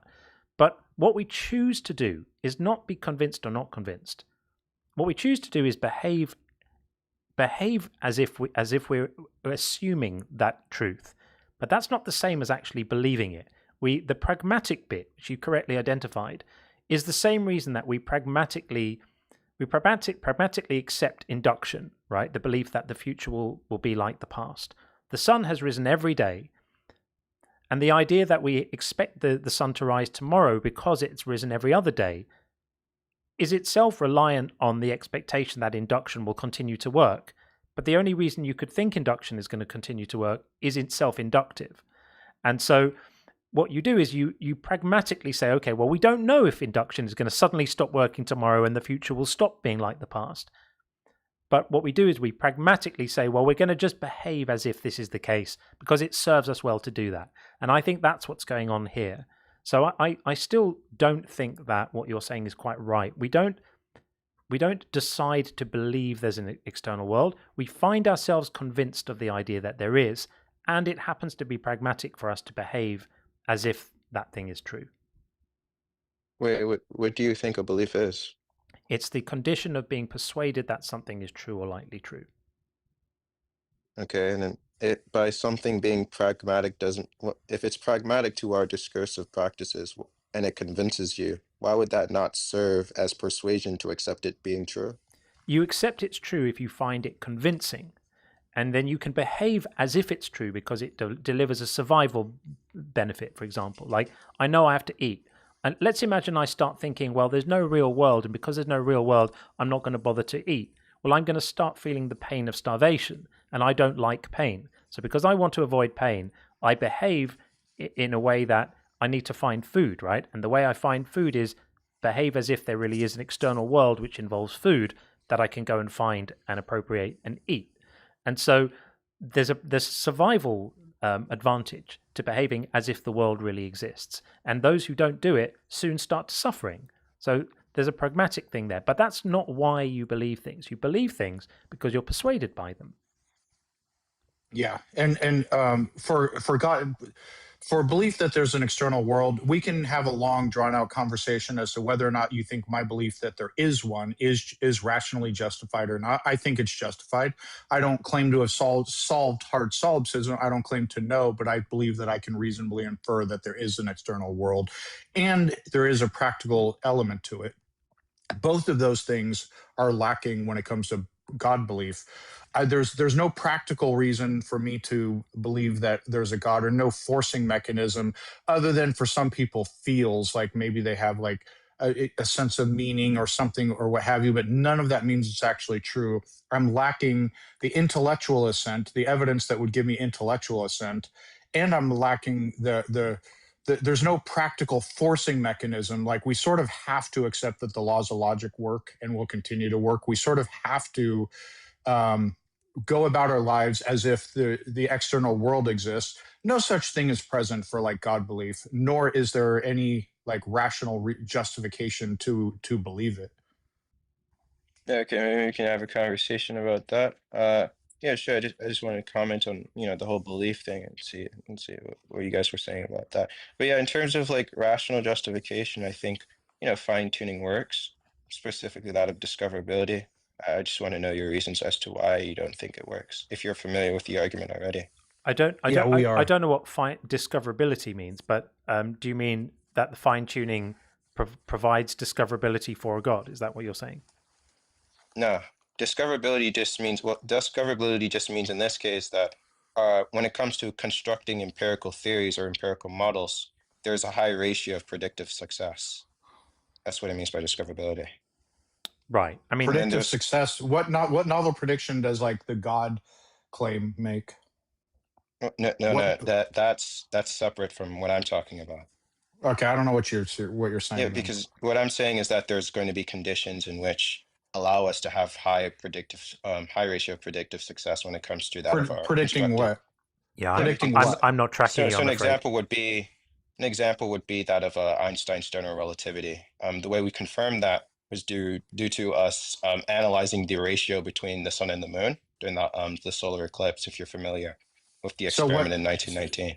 Yeah, that is an experiment confirming a scientific hypothesis. What do we have for God that's equivalent to that? No. The point I'm making is that there are these local macro phenomena in our local system, such as the solar eclipse, the atmosphere being transparent, and then the cosmic microwave background radiation. The cosmic background radiation tells us that there was an expansion, but where do we get God? Yeah, so the point is that now when we look at these local macro phenomena, I think the two plausible explanations is that either an agent is behind them or an agent is not behind them, right? Those are the two plausible explanations. It's not that they're I'm the saying God plausible. would be under That's just that's the set of all possibilities. They're a perfect dichotomy. Okay. Either Well, either an I agent. mean, some people don't agree to that. So what's the evidence that there's an agent hang on? behind What would a third option be other than there's an I don't agent? know. There's an agent, or there isn't an agent. I that's don't a know. true Like dichotomy. I presented this to someone. They said that like, oh, those aren't the only two possibilities. I tried to ask them what would be the third possibility. They're wrong. And it's like, so that's why I just say plausible now, because like I don't want to get into all of that. But if you No, guys it's a true recognize the other dichotomy. two, then sure. Yeah. Yeah. So so the starting point there is there an agent behind it? The starting point is I don't know. If you're claiming there's an agent behind it, what's your evidence for that?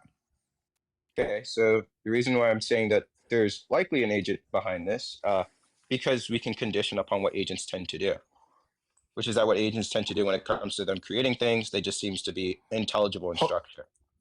Well, okay. So, but we also, what do you mean by intelligible in structure? Understood by other observers. Intelligible.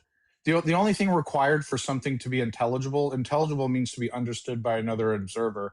The only thing that's required for something to be intelligible is that there's another observer with a mind that is capable of understanding it. That's it. That meets the entire requirement. It's also that's what I mean. It's also it's a logical observers. fallacy to say it's the fallacy of affirming the consequent. If you say an agent would make things intelligible.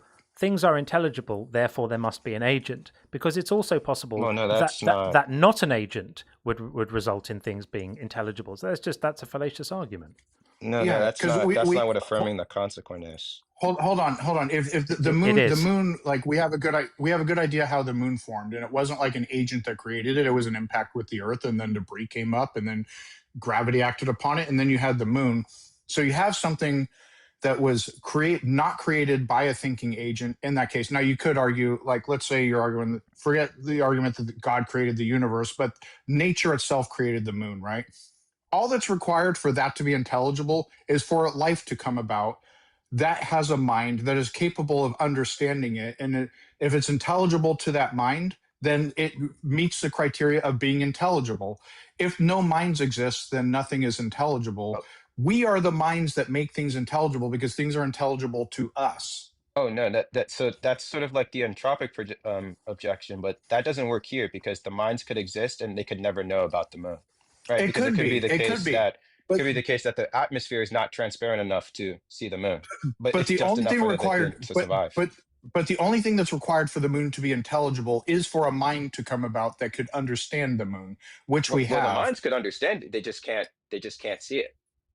That's but the intelligibility only requires a mind to come about that understands it. It doesn't require a God or an all-knowing mind. Just if a mind comes about that can understand thing A, then thing A is intelligible at that point. But there's what is the evidence that a God is required? No. I'm saying what I'm saying is I grant that in order for you to recognize intelligibility, you need to be a mind that is able to understand it. I agree with you. What I'm saying is that not recognize intelligibility, just for something to be intelligible. Oh yeah, just for something to be intelligible, you need to be able to understand it with a mind. Yeah, you just need a mind to understand it. So how is God necessary? What I'm saying is that although that is true, there are conditions that block our ability to be able to observe these intelligible things that are not present on our Earth, right? So I'm saying without our atmosphere being transparent, our atmosphere being transparent is that.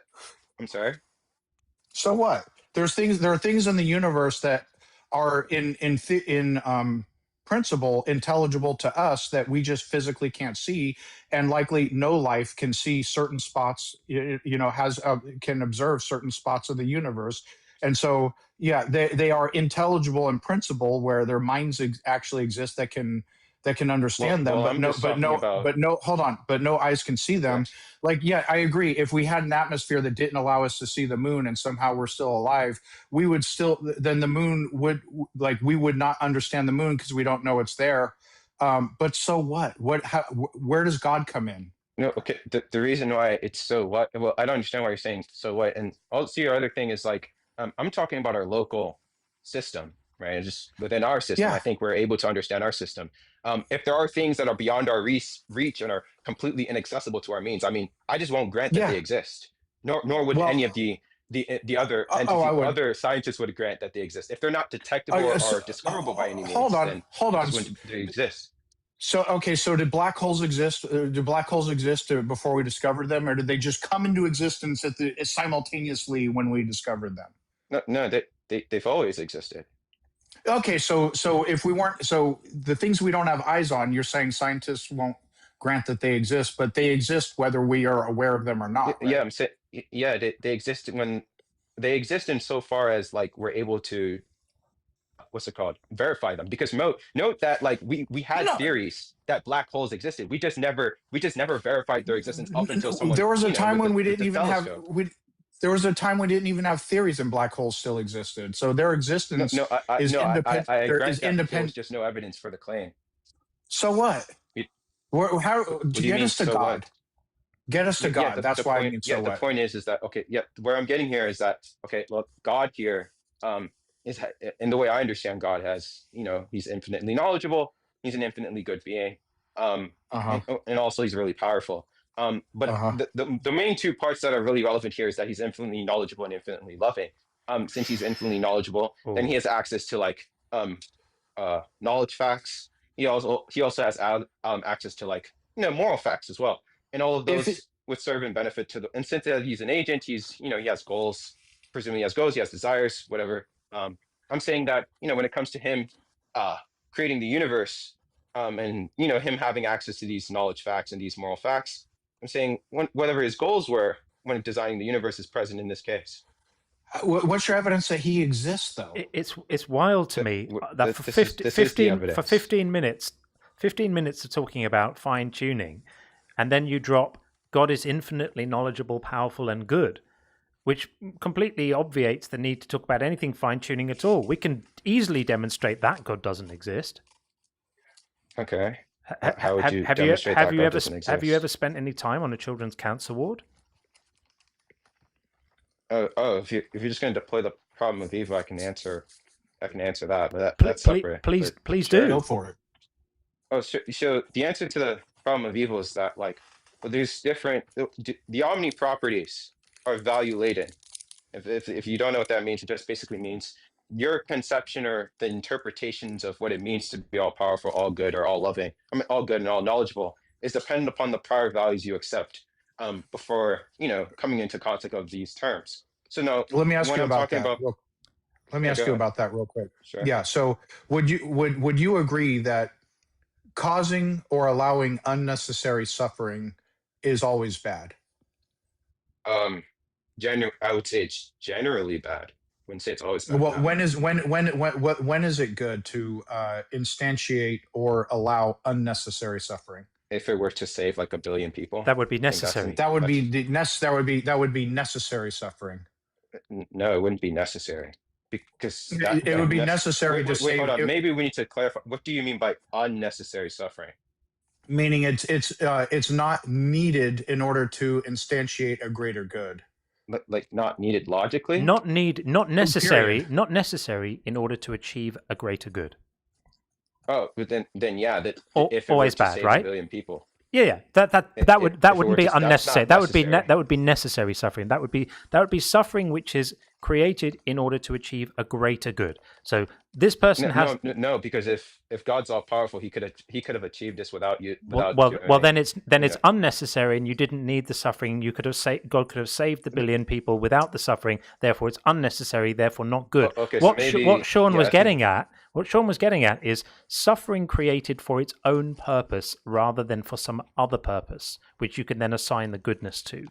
And this is the problem you're going to have is the moment you say the moment you say you present us with your theodicy, which is that our understanding of good may not incorporate the greater good that we just can't see from our limited minds, that God needs to have children's cancer wards because there's some benefit that's going to come along later on that we just can't see right now, and that's why children's cancer wards are actually good, and the more children die of cancer, the better it is, because actually this is all towards God's wonderful plan.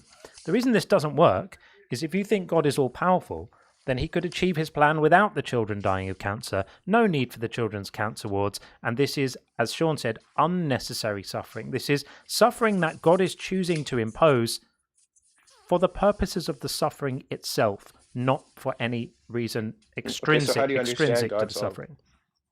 Okay, how do you understand God's power? You don't have to understand it. It follows as a matter of deductive logic that if God doesn't if God doesn't need to impose the suffering in order to achieve his plan, which follows from him being all powerful, then he's choosing to impose the suffering because he wants the suffering. And if you're going to say that goodness is compatible with imposing suffering for wanting the suffering, then you have a broken definition of the word goodness. No. So the reason why it's relevant to understand what it means for all powerful is because if you don't believe God's power, the nature of God's power is coercive, then the whole inference breaks apart, because it means that God cannot force unilaterally, right? God's actions are not unilateral, right? Meaning he can't force suffering to just not exist. That's nonsense. Therefore, the whole inference falls apart. You're limiting your God then. You're limiting your God. Oh, no, I wouldn't be limiting my God. You are. You're limiting your God. You're saying God can't do this and God can't do that, as if these are logical contradictions, which they're not. You're arbitrarily imposing policy restrictions on God. Give us the P and not P. Yeah, the P and not P would be that God's power is persuasive. It's not that God's power is persuasive. But we're not talking about persuasion. I'm sorry, this is complete bullshit. A tree falls on an animal in the woods and kills the animal, and the animal suffers for 5 or 6 days first. And you're saying God couldn't have caused the tree to not fall on the animal because of something persuasive. This is obvious bollocks. No, it just means that his actions are not unilateral. And to answer your question, What do you mean they're not unilateral? Who dictates God's actions? What do you mean who dictates God's actions? So Kim Jong-un can make decisions in his own country unilaterally. That means he's the boss, he's in charge. You're saying God's actions are not unilateral. Who else is involved? Right. Uni means one. Who else is involved in God's actions if not God? Just God. His creatures. So we dictate what God we dictate God's actions. We have a say so in his actions. Yes, you do actually. Oh, yes. I thought God was in charge of everything. That's crazy. So we prevent God. So God can't stop the animal from suffering from a tree falling on it. This is such bullshit. The dinosaurs who suffered with bone cancer.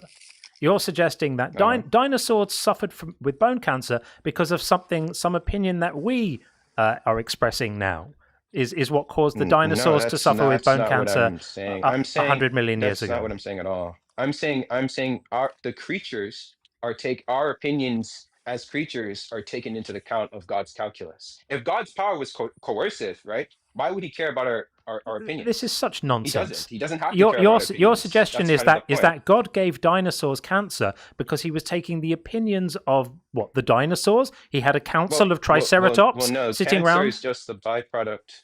Cancer is just the byproduct of what he wanted, which is creaturely freedom. Right? Cancer is emergent of evolution. Could we have creaturely?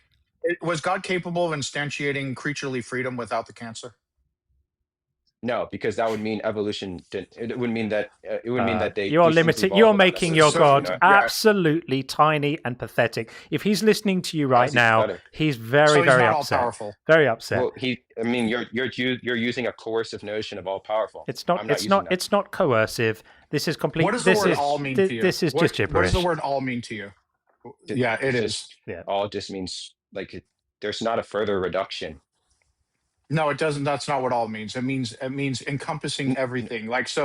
Power. Now, I'm willing to grant one exception to all powerful, if you're going to use the term all powerful, which would be a logical contradiction, meaning he can't make a circle square because the P and not P is this. It would have to have 4 sides and not have 4 sides simultaneously. You haven't demonstrated any of that. You just come up with weird words like persuasive. Persuading someone is to influence somebody. So the reason God couldn't prevent the tree from falling on the animal is why? Because in plain language, because I'm not that smart. So please explain it in plain language. Because it would contradict his nature. Okay, so preventing suffering would contradict his nature. So basically, his nature is such that he enjoys suffering. No, why would that entail he enjoys suffering?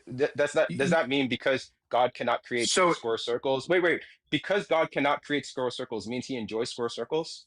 Do you think that makes sense? No. What's his nature? Do you think that makes sense? That what? Because God cannot create square circles means he enjoys square circles. No, that doesn't make sense. But you said it's against his. You said it's against his nature. So preventing suffering is against his nature. Yes. What is the thing that's yes? Okay. So preventing unnecessary suffering is against his nature, and we agreed that instantiating unnecessary. And we agreed that instantiating unnecessary suffering is bad. No. The point is that I don't believe it's unnecessary. The point it's unnecessary. What's the necessity here? If it's for greater good, is God powerful enough to achieve the greater good? No, the necessity is because of evolution's the only way. Yeah, this is such complete gibberish. This is garbage. Yeah, this is absolute garbage. Yeah, because you're arbitrarily assigning limitations to your God based on policies that you have pulled out of your backside and are applying to him. He needs to prioritize. He needs to prioritize evolution. He needs to not have coercive power. This is all just total nonsense. I don't know where you get this stuff from. Honestly, this is arguing from bizarre. This is arguing from the bottom of a bong. Is what this is. Shit out of your ass. Yeah, it really is. This is what you guys do. Indeed, logical argument. Indeed. Yeah, you've presented a crock of absolute steaming turds, is what you've presented, and we're all bored of it. Okay, as we approach the 5 o'clock where I am, of course, later where most of you fine people are, we're going to start the approach to landing. Forgive me, I just couldn't take any more of the nonsense, and yeah, pulling words out of his backside. Clearly, that was not. That was one of the more esoteric responses to the problem of evil I've heard, to appeal to God can't exercise coercive power and he needs to prioritize evolution. Again, you're limiting your God. You're limiting your God and saying, well, God is just also terribly restricted in what he could do. And evolution has fuck all to whether a tree falls on an animal. Yeah, exactly. And this idea, what did he say? He said, it's not just God deciding the rules, it's all of us and all the creatures and all the whatever. Absolutely nothing to do, is why I used the tree example. Nothing to do with free will, nothing to do with coercion, all of that stuff. And then when we presented cancer, he's like, no, well, God needs to allow cancer because that's evolution and he really likes evolution. Then you said, is God powerful enough to have evolution without cancer? And then he doubled back to some other BS. I have spoken to him before, and if I remember rightly, last time was as gibberish and nonsensical as this time. But anyway, I'm sure he thinks it's great. Okay, yeah, West Coast says Branch. Yeah, it's pretty cool. All right, I'm going to read a few more messages, and then perhaps we will draw things to a close. I see we've got Not Jay in the queue. I'll do some super chats and then see where we're at. So House 70, good to see you, said, number of times, I love this, and I've been saying this for years, number of times a naturalistic explanation has been dropped in favor of a supernatural one is exactly 0. Think of that before saying 50% chance of God. That was when we were speaking to Abs. Absolutely right. 0. And the opposite happens time and time and time and time and time again, over and over and over and over again. We remove the supernatural once we have a natural explanation. It just happens all the time. You'd have thought we might have learned by now. And Bryce said, so the universe exists. Then 13.8 billion years later, we show up in a tiny corner of a tiny corner. I do not consider this an impressive achievement. I agree. Abs was a bit of a mess. And Gordon Loves Science says, I've been absent most of this month, enjoying family time. I knew you were, Gordon. I knew you were. Although I've been lurking in the live streams, I'm happy to rejoin this amazing community. Greetings to John, Sean, Mods, and dear friends. Well, we're delighted to have you back, Gordon. You're a massive part of this community. So lovely, lovely, lovely to see your name. And I hope you had a really good time with your family. I'm being the family visiting someone else at the moment, so yeah, I'm kind of on the other side of that ledger right now. But I'm quite looking forward to being back home in a normal routine as well. But it has been really awesome to see family. And Babs said, Babs sent out an Unconvinced gift membership. Thank you, Babs. That's really, really kind. Very, very generous. Thank you so much. Gordon also said, John, love the facial hair. You look like evil Spock on the original Star Trek series episode Mirror, Mirror. I think I might remember that. Where are you hiding your pointed ears? Evil Spock. That's the first time I've heard that, but it could grow on me. This is all going to go soon, by the way. I'm just having fun with it for now. And Bacon and Bush said, that's a really generous super chat, Bacon and Bush. Thank you so much. Enjoying the evergreen state? I am. The Pacific Northwest is a beautiful place. The best, it really is. If you aren't in a city, Seattle is okay if you don't have to drive. If you see the light rail, the train carrying people, that was my job for the last decade. Oh, wow, what? Working on it. I have been using the light rail quite a lot, and it's really, really impressive feat of engineering. So I'd love to know what you did, because I gather it's been extended in various ways in various places, and it is a really, really impressive piece of civil engineering, the way it follows the lines of the land, and it's been commented on. So I'd love to know more about what you did on that. Absolutely awesome. And this is a very, very, very beautiful part of the world, I must say. Absolutely stunning. Pastor of Muppets said, try Omnigod equals Triceratops, checkmate atheists. Very nice. Good. Yeah, that's the one. That's the one. The Council of Triceratops. Love it. And Bab said, fourth law invoked. While we were speaking to War General. That was so weird. I did remember him being a tricky customer last time. Yeah, he was all over the place again. And Furtive Path, thank you for the super chat. Gotta love their gall to behave incredulously that we can't accept their claims of actual fucking magic. Yeah. That sums up basically everything we do here. Is we really are not making big claims at all. Which is wild when they say how arrogant we are. We're literally just saying we don't believe the magic claims. So why I say you're arguing for wizard stuff. We don't believe the magic claims. You're the ones making it. We're just going like, okay, that's a pretty big story. You're going to have some spectacular evidence for it. What's the evidence? Oh, it says so in a book. Anything else? Oh, well, that's it? Just it says so in a book?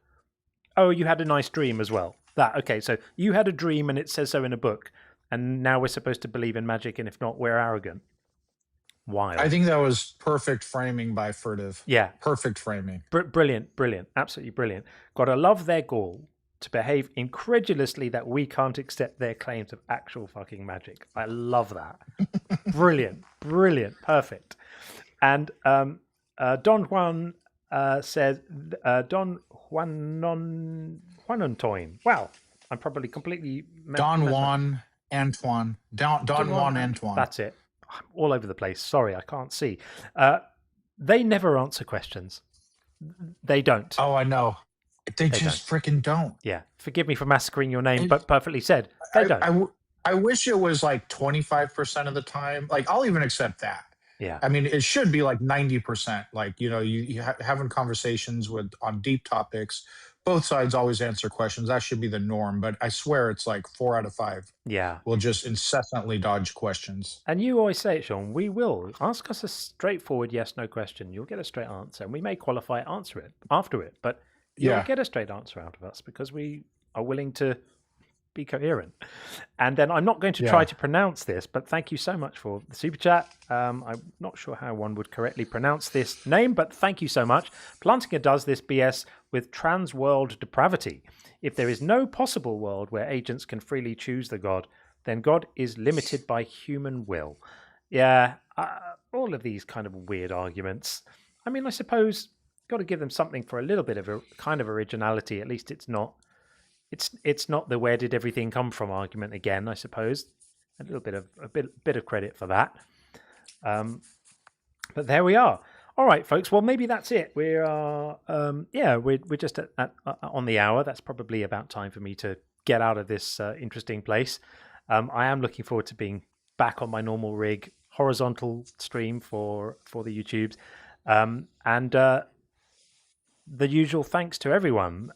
Thank you so much for joining me. I'm really happy that I was able to organize a couple of streams whilst away, because it would have been horrible to spend a whole 2 weeks without streaming. I was trying to see if I could fit in another one before going home, but I'm not going to be able to. We're actually heading out of state tomorrow for a bit, to go and see some family somewhere else, and then we'll be back.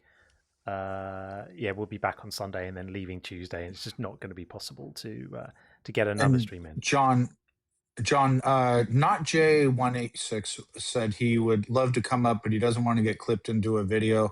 I don't know if that can be. Well, first of all, not Jay. All the streams are in full. You won't necessarily be clipped in isolation, like isolating you, but the entire 7-hour stream will be posted. Like, John can't help that. That's just the way it is. But John, I don't know if you're okay with just agreeing not to clip him specifically if he comes up, because he wants to come up and talk at some point. Well, he's here now, so why don't we have a conversation with Not Jay, and there will be our final call of the day. So, hey, Not Jay, how are you? Good. Good. Glad to hear you're enjoying it over in the former colonies. It's all good. What have you got? Yeah, I hate to dunk on a fellow Christian, but that guy was just horrible. He was a bit all over the map, yeah. Yeah. And I think the only thing that any Christian can honestly say to the problem of unnecessary suffering is, I don't know. Because I don't know why there is suffering. I mean, there are several theodicies that can explain parts of it, but the only honest answer is I don't know, but I don't like it. I don't like the problem of suffering at all, and I'd rather that it wasn't there. I think that's a step up. Why. That's a step up from where he was, but it's problematic though, because I grant you that I don't know is a reasonable response, and it's definitely a more respectable response, I think, than the twaddle we were hearing coming from him. But the problem you have is that the problem of evil means that this God can only be good if you include within good either you include within good imposing unnecessary suffering, or you say that God is so limited that he couldn't achieve his plan without this suffering. And either one is not a good look. Okay. So that's you have to choose which. I'm not making you choose now, but for a believer, those are the only two options. The suffering is there. We can see it's there. So given that it's there, it must either be the case that God wants it to be there or is unable to remove it. And so any believer... I mean, I've heard several theodicies that explain this, but it still doesn't make it any better for me.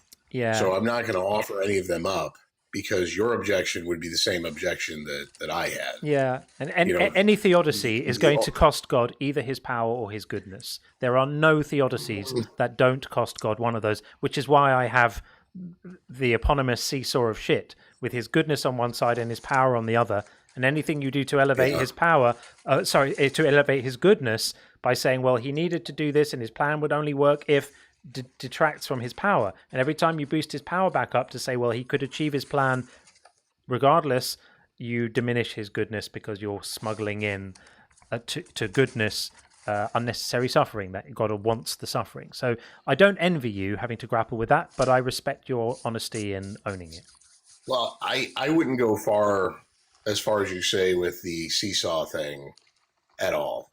I think there are ways of looking at it, and there are ways of understanding it that could explain those away. But again, I don't think I could present you or Sean anything that would be a satisfactory answer. I'm yet to hear one in years of doing this. Yeah. I'm yet to hear one.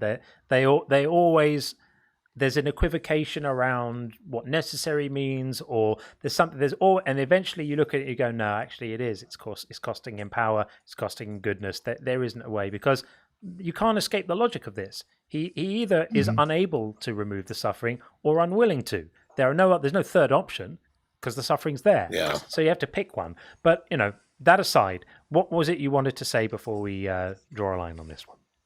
Oh, that was it. I just want to say that, probably the only acceptable answer, the only truthful answer is we do not know 100%. Like, you know who Cliff Knickle is, right? Yeah. Cliff Knickle? Yeah. Okay. I will quote him. And what he said is when somebody came up to him with the problem of unnecessary suffering, he said, it's very simple. I don't know. Yeah. Yeah. That's my best impression of him. But he said that I can take comfort in the fact that in the end, everybody who believes is brought into paradise for eternity. That's kind of paraphrasing him there. Yeah. But that's the only explanation that I'm comfortable with, even though I'm still uncomfortable with the problem of unnecessary suffering. I don't look at, I didn't watch my grandfather die and how hard it was for him taking his last breaths and going, well, all right, well, for the greater good, I guess it's okay. And I guess it's okay. Now he's going to be in paradise forever. It was painful and it hurt and it pained me to see it happen. And it brings to mind the idea that, do we say that something stops being bad just because it's finished and now things might be better? Because by that logic, you could say, well, any terrible experience that someone has is going to be time bound and over at some point. So by the logic of saying, well, everyone's going to be in heaven later, it would be almost to imply, anyone making that argument, like Cliff does, would be to imply that there's nothing wrong with the terrible suffering that people endured prior to that, which I just can't get on board with that. He would never say that. Yeah, but then for me, the idea that everyone's going to be in heaven later is then completely irrelevant. What's relevant is, why did God allow those moments of suffering to take place? Because the only theodicies, John, that I've ever heard on that one is that it was not his original design that death and suffering would be in the world, but that we screwed it up and we inherited the consequence of I'm watching the power side of the seesaw go down as you speak. It was never in his original plan. He really didn't want it. He couldn't have done otherwise. He was just powerless to stop it happening. Do you see what I mean? Like, it, however it nicely and eloquently it's phrased, it always costs him. He could have. Could he have wiped the slate clean at that point? Yes, absolutely, he could have. For what reason he didn't? Like I said, because if you and I keep going along on this, I will bring up a theodicy, you'll poke a hole in it. I'll bring up something else and you'll poke a hole in it. And you bring up something else and you'll poke a hole in it. And then I'll come up and we could probably go on. Sounds like all the responses have holes. Here's the way we're not poking holes. We don't poke holes. We identify them. John, here's the way that I would put it. Okay. From the time that I was born until I left the house at 16 to go to college, okay, you could describe that period of time as, wow, went to school, had great friends, had a great family. You could, he participated in sports. He had a nice job. It was really a great 0 to 16 period, okay? Somebody else could look at the same thing and go, man, that guy, for 16 years, he was told what to eat every day, didn't have a choice. They sent him to an organization that he had to be there, and if he came there after the bell rang, he was punished. And he had to sit for 1 hour periods at a time and listen to lectures he didn't really want to be in. And then he had no choice of what he wore, what he ate, none of it. It was horrible. It was like being in prison. His parents should go to jail. So what I'm suggesting to you is that there are different ways of looking at things, and just because you're poking holes for mortals, based on your experience, for doesn't mortals, mean that you're right. I got a better, more succinct one. If you give a child a shot, you are instantiating suffering by pricking the child with a needle. But then the greater good is you're giving them much like needed medication or a vaccine or what have you. That's the greater good. However, the doctor is not all powerful. If the doctor was all powerful, the doctor wouldn't need to poke the child in the arm. The doctor not only could inoculate them magically against the disease, the doctor can make the disease disappear completely, eliminating the need for the vaccine, and on and on. So yes, you're given examples of like suffering for a greater good. What we're showing, the problem is, if you have an all-powerful God, no suffering is ever necessary to achieve any goal, period. Full stop. The only thing that I can suggest to you is that the way that things are set up, the way that they are, were because he set up, he made a creation, put it in a system, said you need to do this, this, and this. We didn't. And the consequence and the limitation is ours, not his. Because I don't see that it's, now I don't want to get into the unnecessarily dying cancer babies on this one. But what I will say is that suffering that I feel as an adult, hold on, I lost my train of thought. Give me a second, it'll come back. The consequences I suffer for sin, even though he could take those things away, he could start at a clean slate, are a result of my limitations, not his limitations. Because if I was unable to, if I wasn't born with concupiscence, then I would be living in paradise and I wouldn't have these problems. I mean, you don't want to get into cancer in babies, but babies are innocent, and that is an issue to be dealt with. Same with tsunamis that wipe out man, woman, child, the innocent, like and on and on. Like none of it actually makes sense. The way that this world was set up is that death will happen, horrible things will happen in this world. Okay, unnecessary. While we have the horrible things, while we have the opportunity to choose or not choose him, and if we choose him, we get eternal life. If we don't, then we get something else. Well, I don't have the opportunity to choose him because I don't believe he exists, and that's not a choice. So yeah, but we're going to go a bunch of different directions. And John, we've been through this involuntary doubt thing before, and I will say it again: you are not held accountable for things that you cannot control, like involuntary doubt. It's not no, I got you. But right now, John, I have a feeling he's past his hour. Like he'll get kicked out. John wants to go to the fish market and catch a mackerel. more that I don't want to get locked in a Regis all night.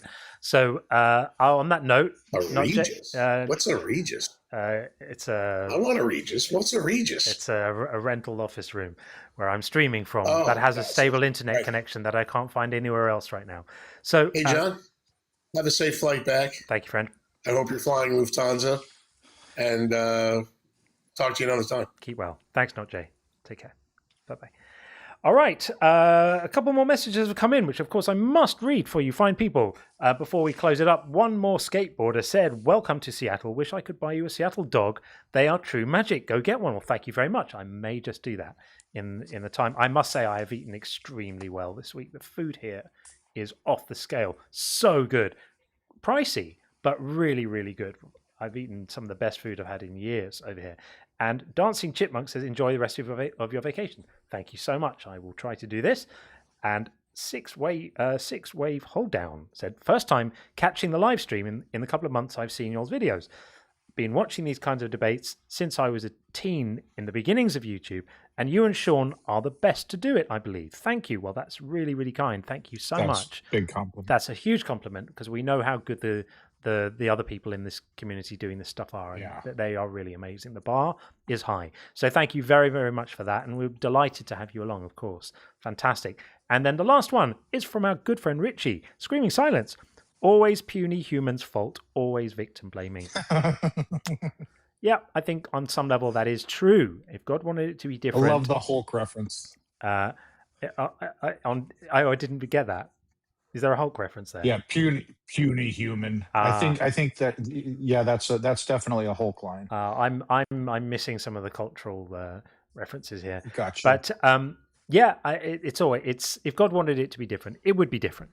So there we are. But I think that's it. So looking forward to seeing you once I'm back home next week. I do have an ambitious plan, as I said, for getting back and getting straight into it. If the jet lag hits me really hard, that plan may be subject to change, but we'll try it. We'll aim for that. And huge thank you, of course, to all the wonderful mods who turn up time and time again. You guys are amazing. Thank you so much. We got to 107,000 likes on TikTok, which is incredible. Thank you for everyone who liked the YouTube stream, and of course for all the super chats. So kind. I really appreciate the support. And once I'm back next week, of course, all the normal bits will be back on. The bingo will be back up and running. Inner Circle will be in. All the things, caller rating, all of that good stuff is going to be back in play from next week. So with that said, thank you, Sean. Appreciate you too, my friend. Thanks, John. Thanks, everyone. Really enjoyed it once again. And we will see you all soon. Take it easy all. All right. Bye, everyone. Bye.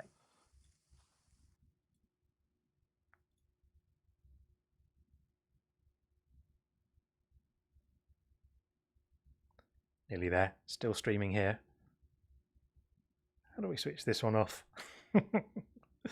Where's it gone? Here it is. See you all. Keep well.